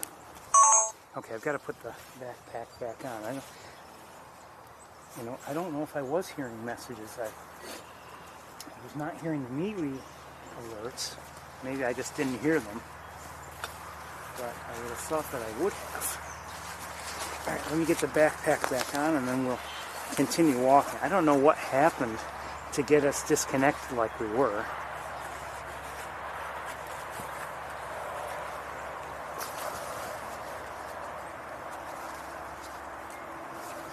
We're going to head back to the car very shortly. I'm hearing the Kingfisher again. I saw it. Oh, we might get a look at it, yeah. There are two of them.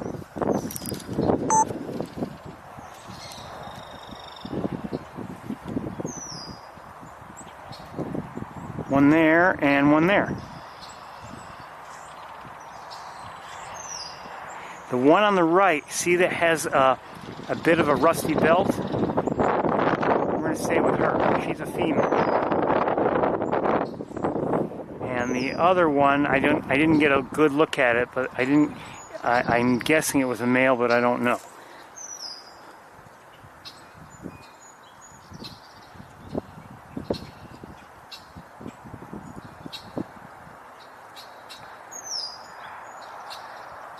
Now, where did he go? Well, I don't know if it was a male or not, but where did it go?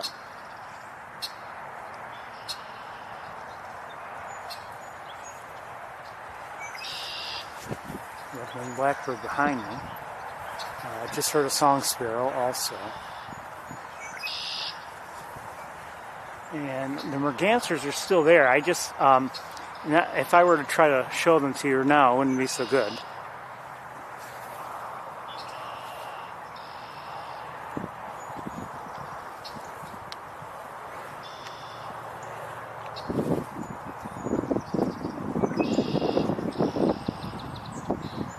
Again, this is a belted kingfisher. And this one, you see the rusty feathers, the rusty coloring, that indicates she's a female. The male wouldn't have that.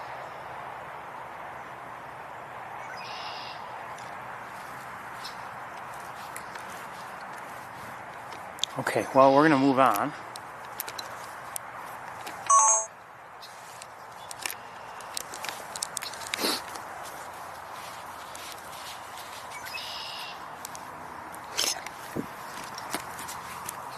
Hello, goose.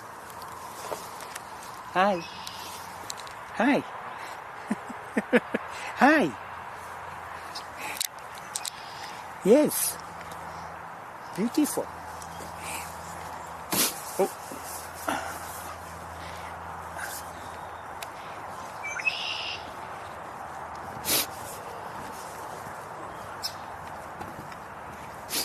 I sometimes wonder when a Canada goose comes a little closer like that, I just wonder if maybe they're used to people and in other locations they've been fed by people.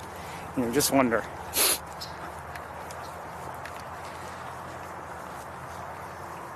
You're not supposed to feed anything here, but I wouldn't mind.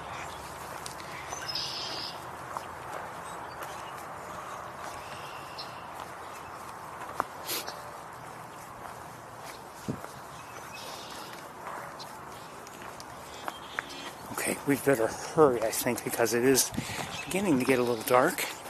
It's been a nice walk here at Sapsucker, I have to say. Kind of quiet, but, you know, I think having the view of those mergansers kind of made up for it.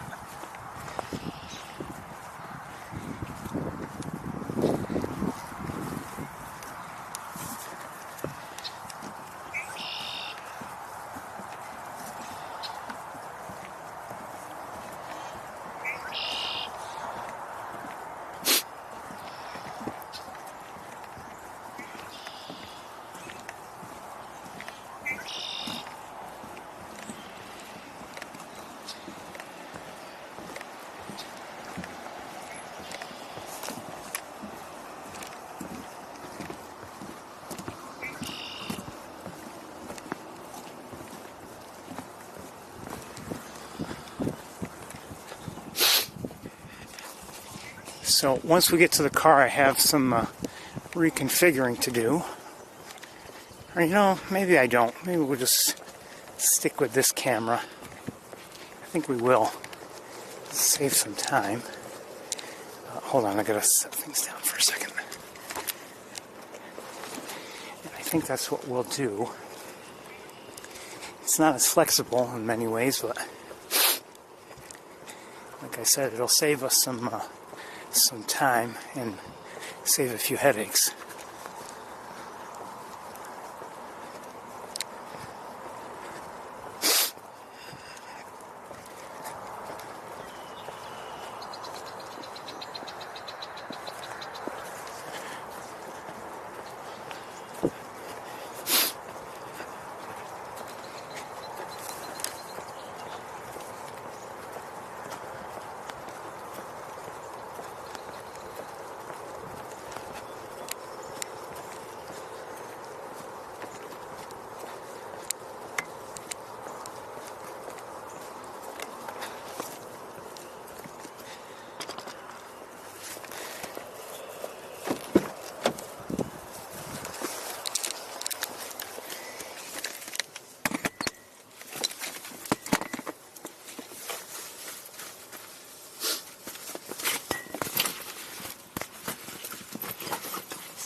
with you as soon as I can.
I tell you, iPhone is so annoying. You have to open up the phone just to check the volume. I mean, it's just absolutely pathetic.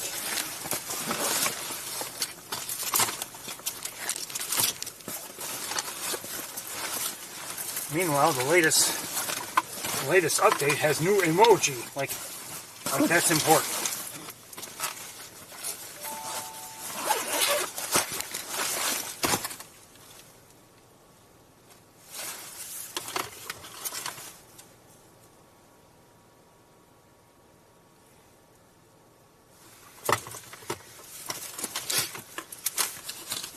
Okay, so we've missed the shift change, and chances are that'll be it for shift changes. It's late.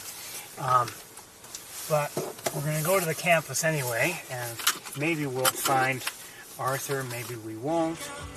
No one wants to hear this. I said no one wants to hear that.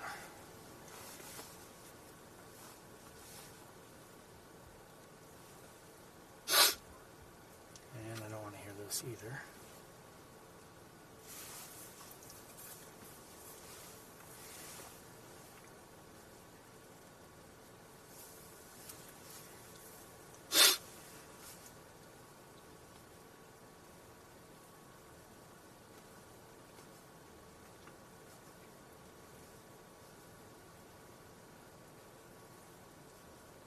This, I know what we'll listen to. No, not this. Not this. Bye, Sapsucker.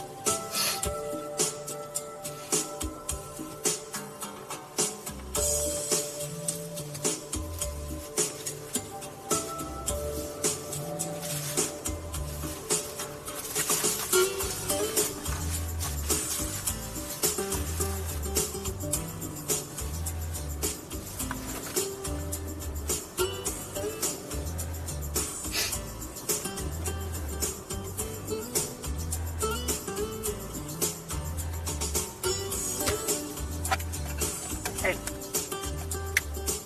Go ahead, Goose. Canada goose there on the road.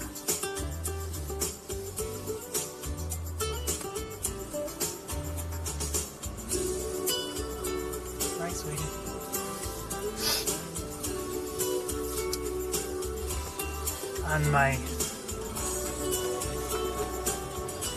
On my way back from Montezuma, well, I'll tell you after the song.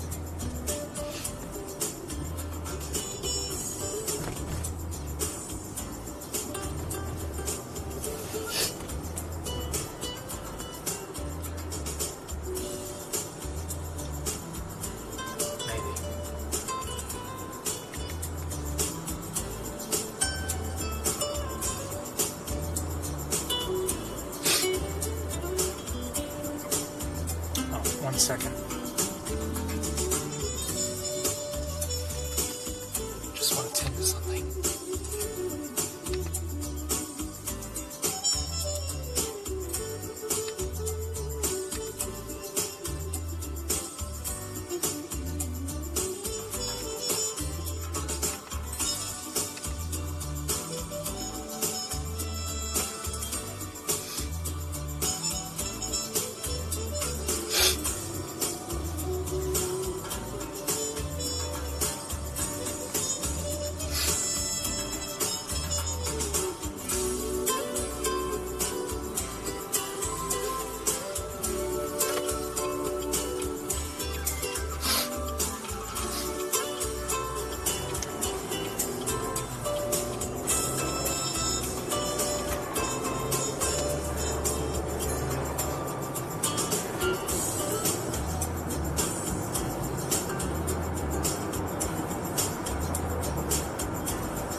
Welcome to the Cornell campus. It's 47 degrees, getting dark.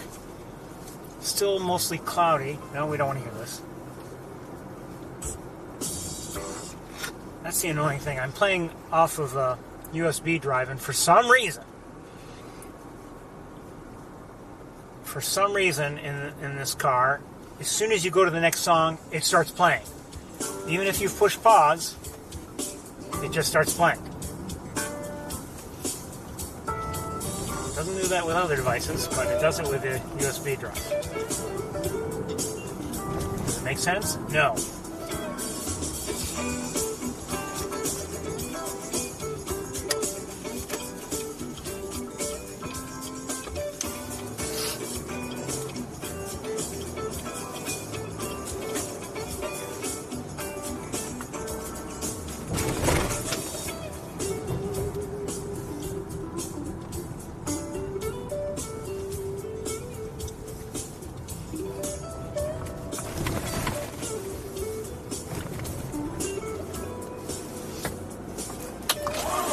So are we, I don't know if we'll have any luck finding Arthur, but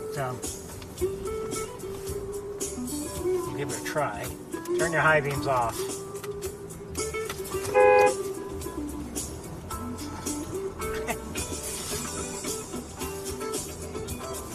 I think this person thought I was asking. No, sorry.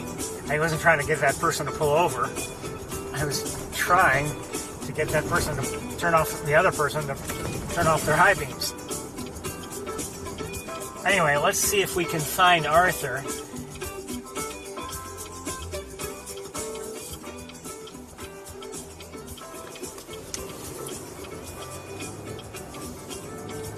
I just saw a robin fly over the road. Stay away from the road.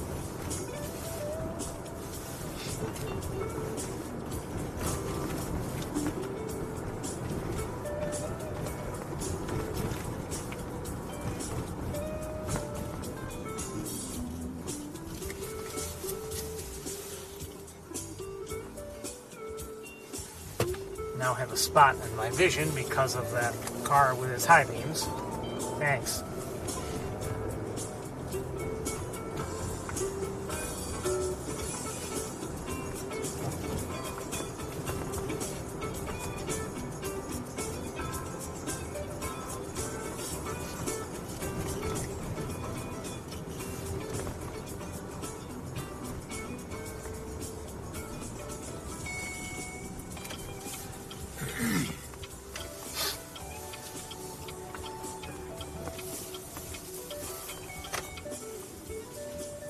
Sorry that it's so late in the day. Oh, I see a Canada goose.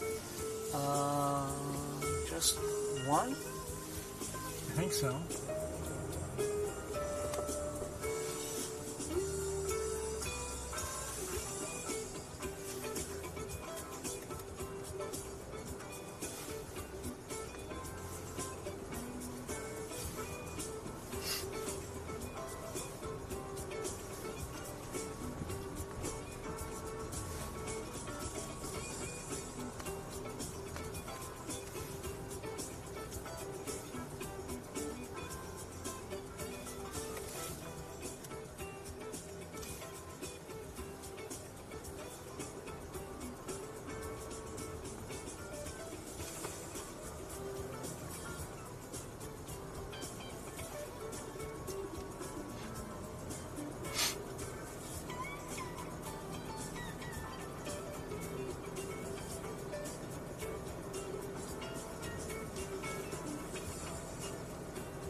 Hold on. I bought this album. It's another Robin. It's the album is unscripted, and it's by Cindy Bradley. And I was, I'm happy to have paid for the entire album. I have no problem with it. But this song, which is called Pink Slip, to me, it sounds like they're having so much fun playing it that, I don't know why I should pay them to have fun. Anyway, let's start all over.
Morning doves.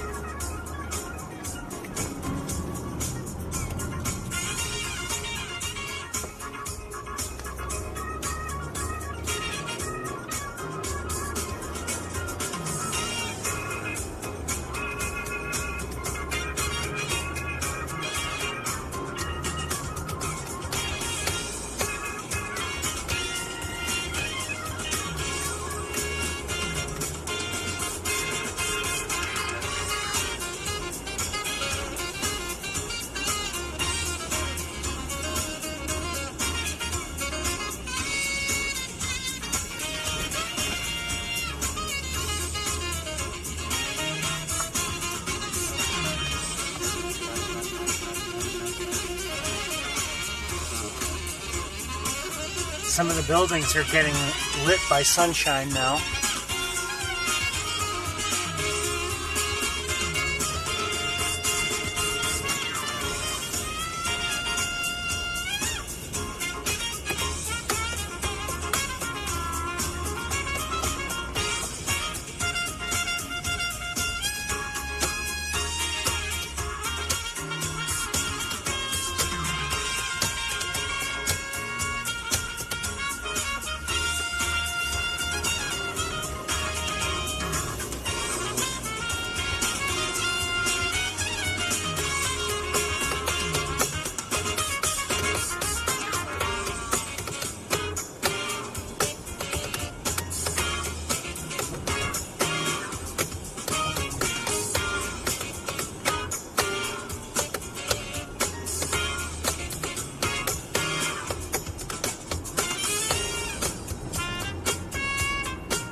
Oh, the road to our right is closed. Huh. Okay. Be that way. Hope not for long.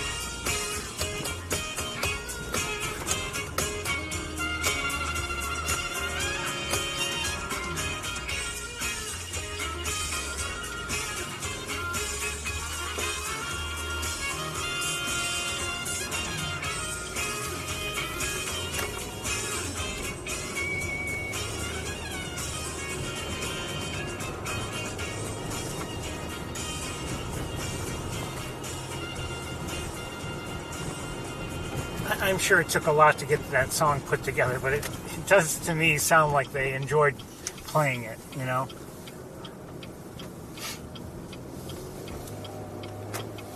Alright, we don't want to get this.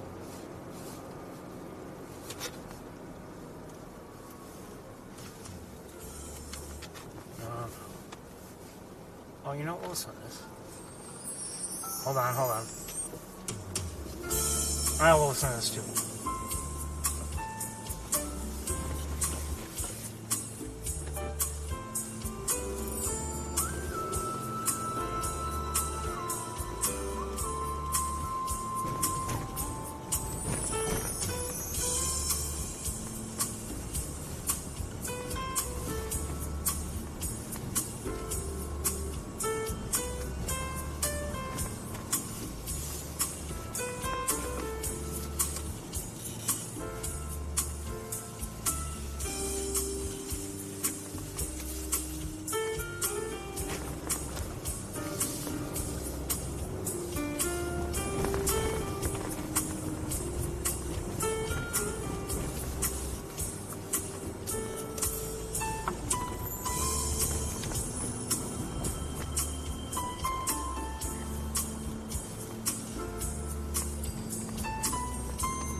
Just saw, I don't know if that was a Cooper's hawk or a still in flight. I still see it. I'm going to lose it though. I don't know if that was a Cooper's hawk or a peregrine falcon I just saw.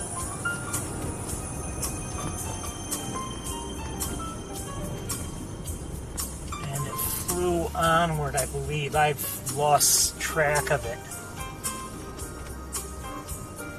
Alright. Don't do this at home.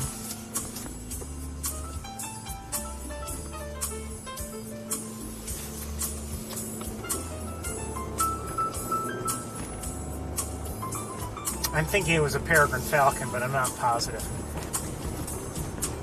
Just by its, yeah, the more I think about it. The shape of it.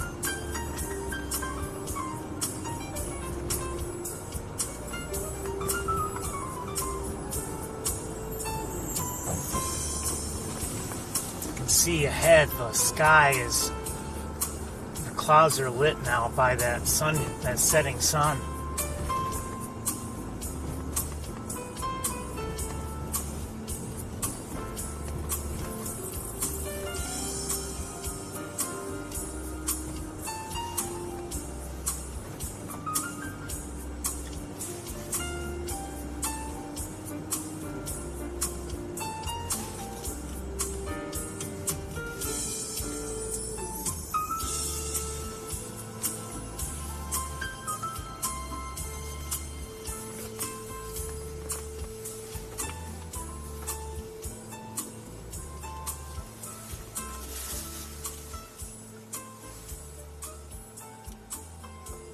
I see a hawk.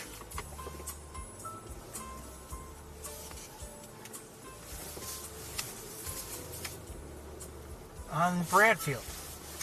Alright, let's see if we can get a line of sight. I think we will. This might be about right.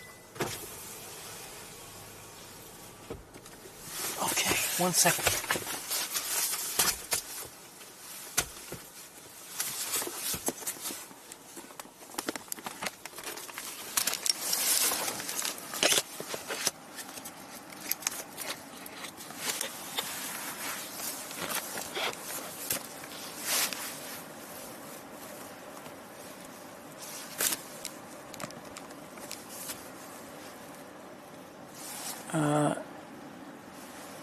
Do I? No, there. Oh, that is dark, so I can't do that. But I can do this.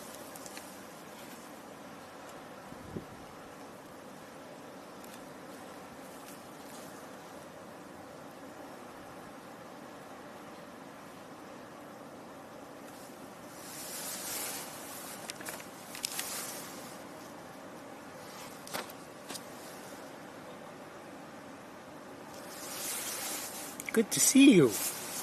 I believe that's Arthur. Looks like him, kind of.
And before it gets dark, we're going to do our best to look in on the nest. I know we can only do so well, but we'll try. Let me brighten it up a little bit.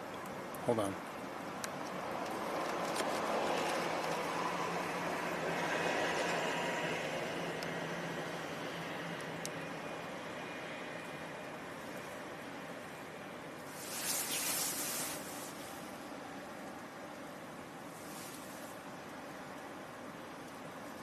So he's on Bradfield Hall at the lower perch level, and we're going to go look at the nest shortly. Good to see him. Good to see him. Good to see you, Arthur. Isn't he? He's beautiful. Okay, let's go. Let me just. There is a squirrel down below here. Over there. And hold on. Oh, I hear that Canada goose.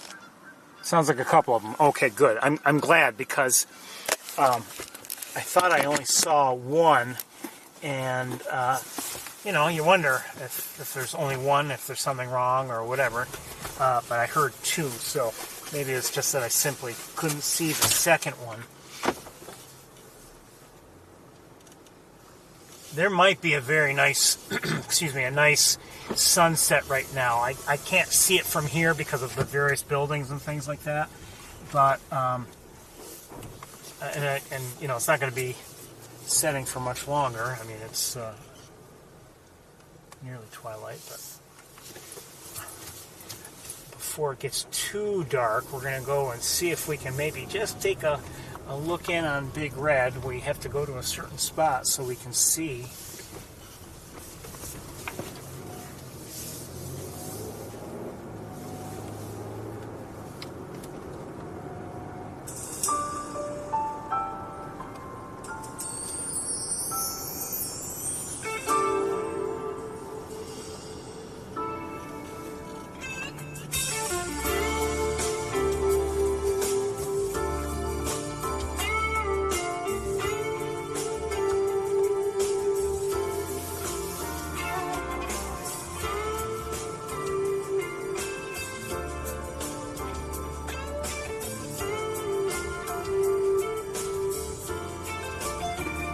glad we were able to see Arthur. I really am.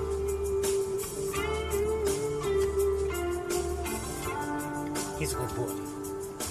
Alright, let's try from... You know what? I think we're too close.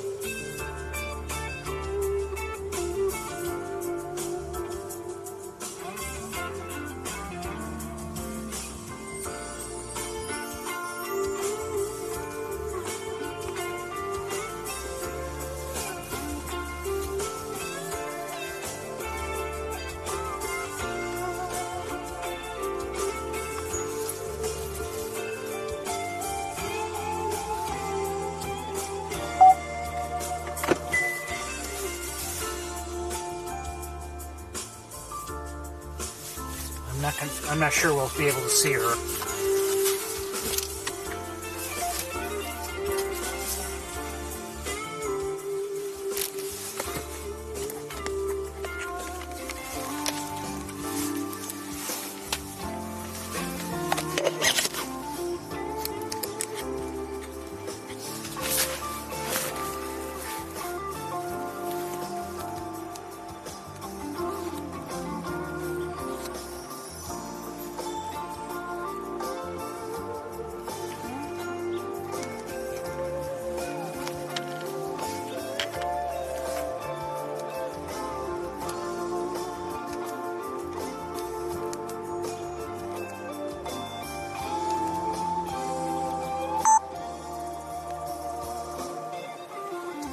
Just barely. Tiny big red.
I love the piano at the end. Let's hear it again. Just the piano.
Another look at Big Red if we can. We could see just her head a little bit.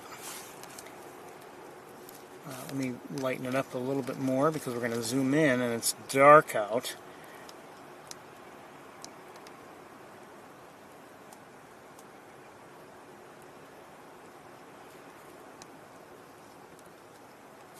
I can't do any better. Well, I guess I can. You can just see her. Hi, Big Red. Good night, Big Red.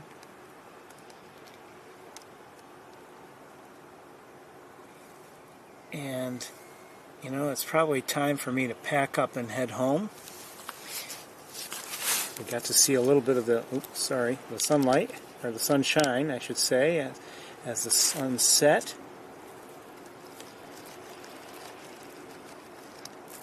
And, you know, we didn't get to really see Big Red and Arthur all that much, but we did see them both. I feel good about that. It's always good to see them, even if just for a little bit. And I really, I'm sorry about that breakdown while we were at Sapsucker Woods. I don't know what happened, but you know, we had a nice look at the common Mergansers. I really enjoyed that. Some nice close-ups. They weren't swimming, well, they were swimming. They weren't fishing or anything. They were just occasionally doing some preening, but I really enjoyed seeing that. Hope you enjoyed it too. Hope you enjoyed the day. We did see a nice variety overall, and I'm pretty happy with what we saw. And you know, just a nice day overall for me. Anyway, it's time for me to pack up and head home. I have a lot to do tomorrow. I hope you are all going to have a good weekend and a good night, of course, and we will see you all next time. Take care, everybody. Bye-bye.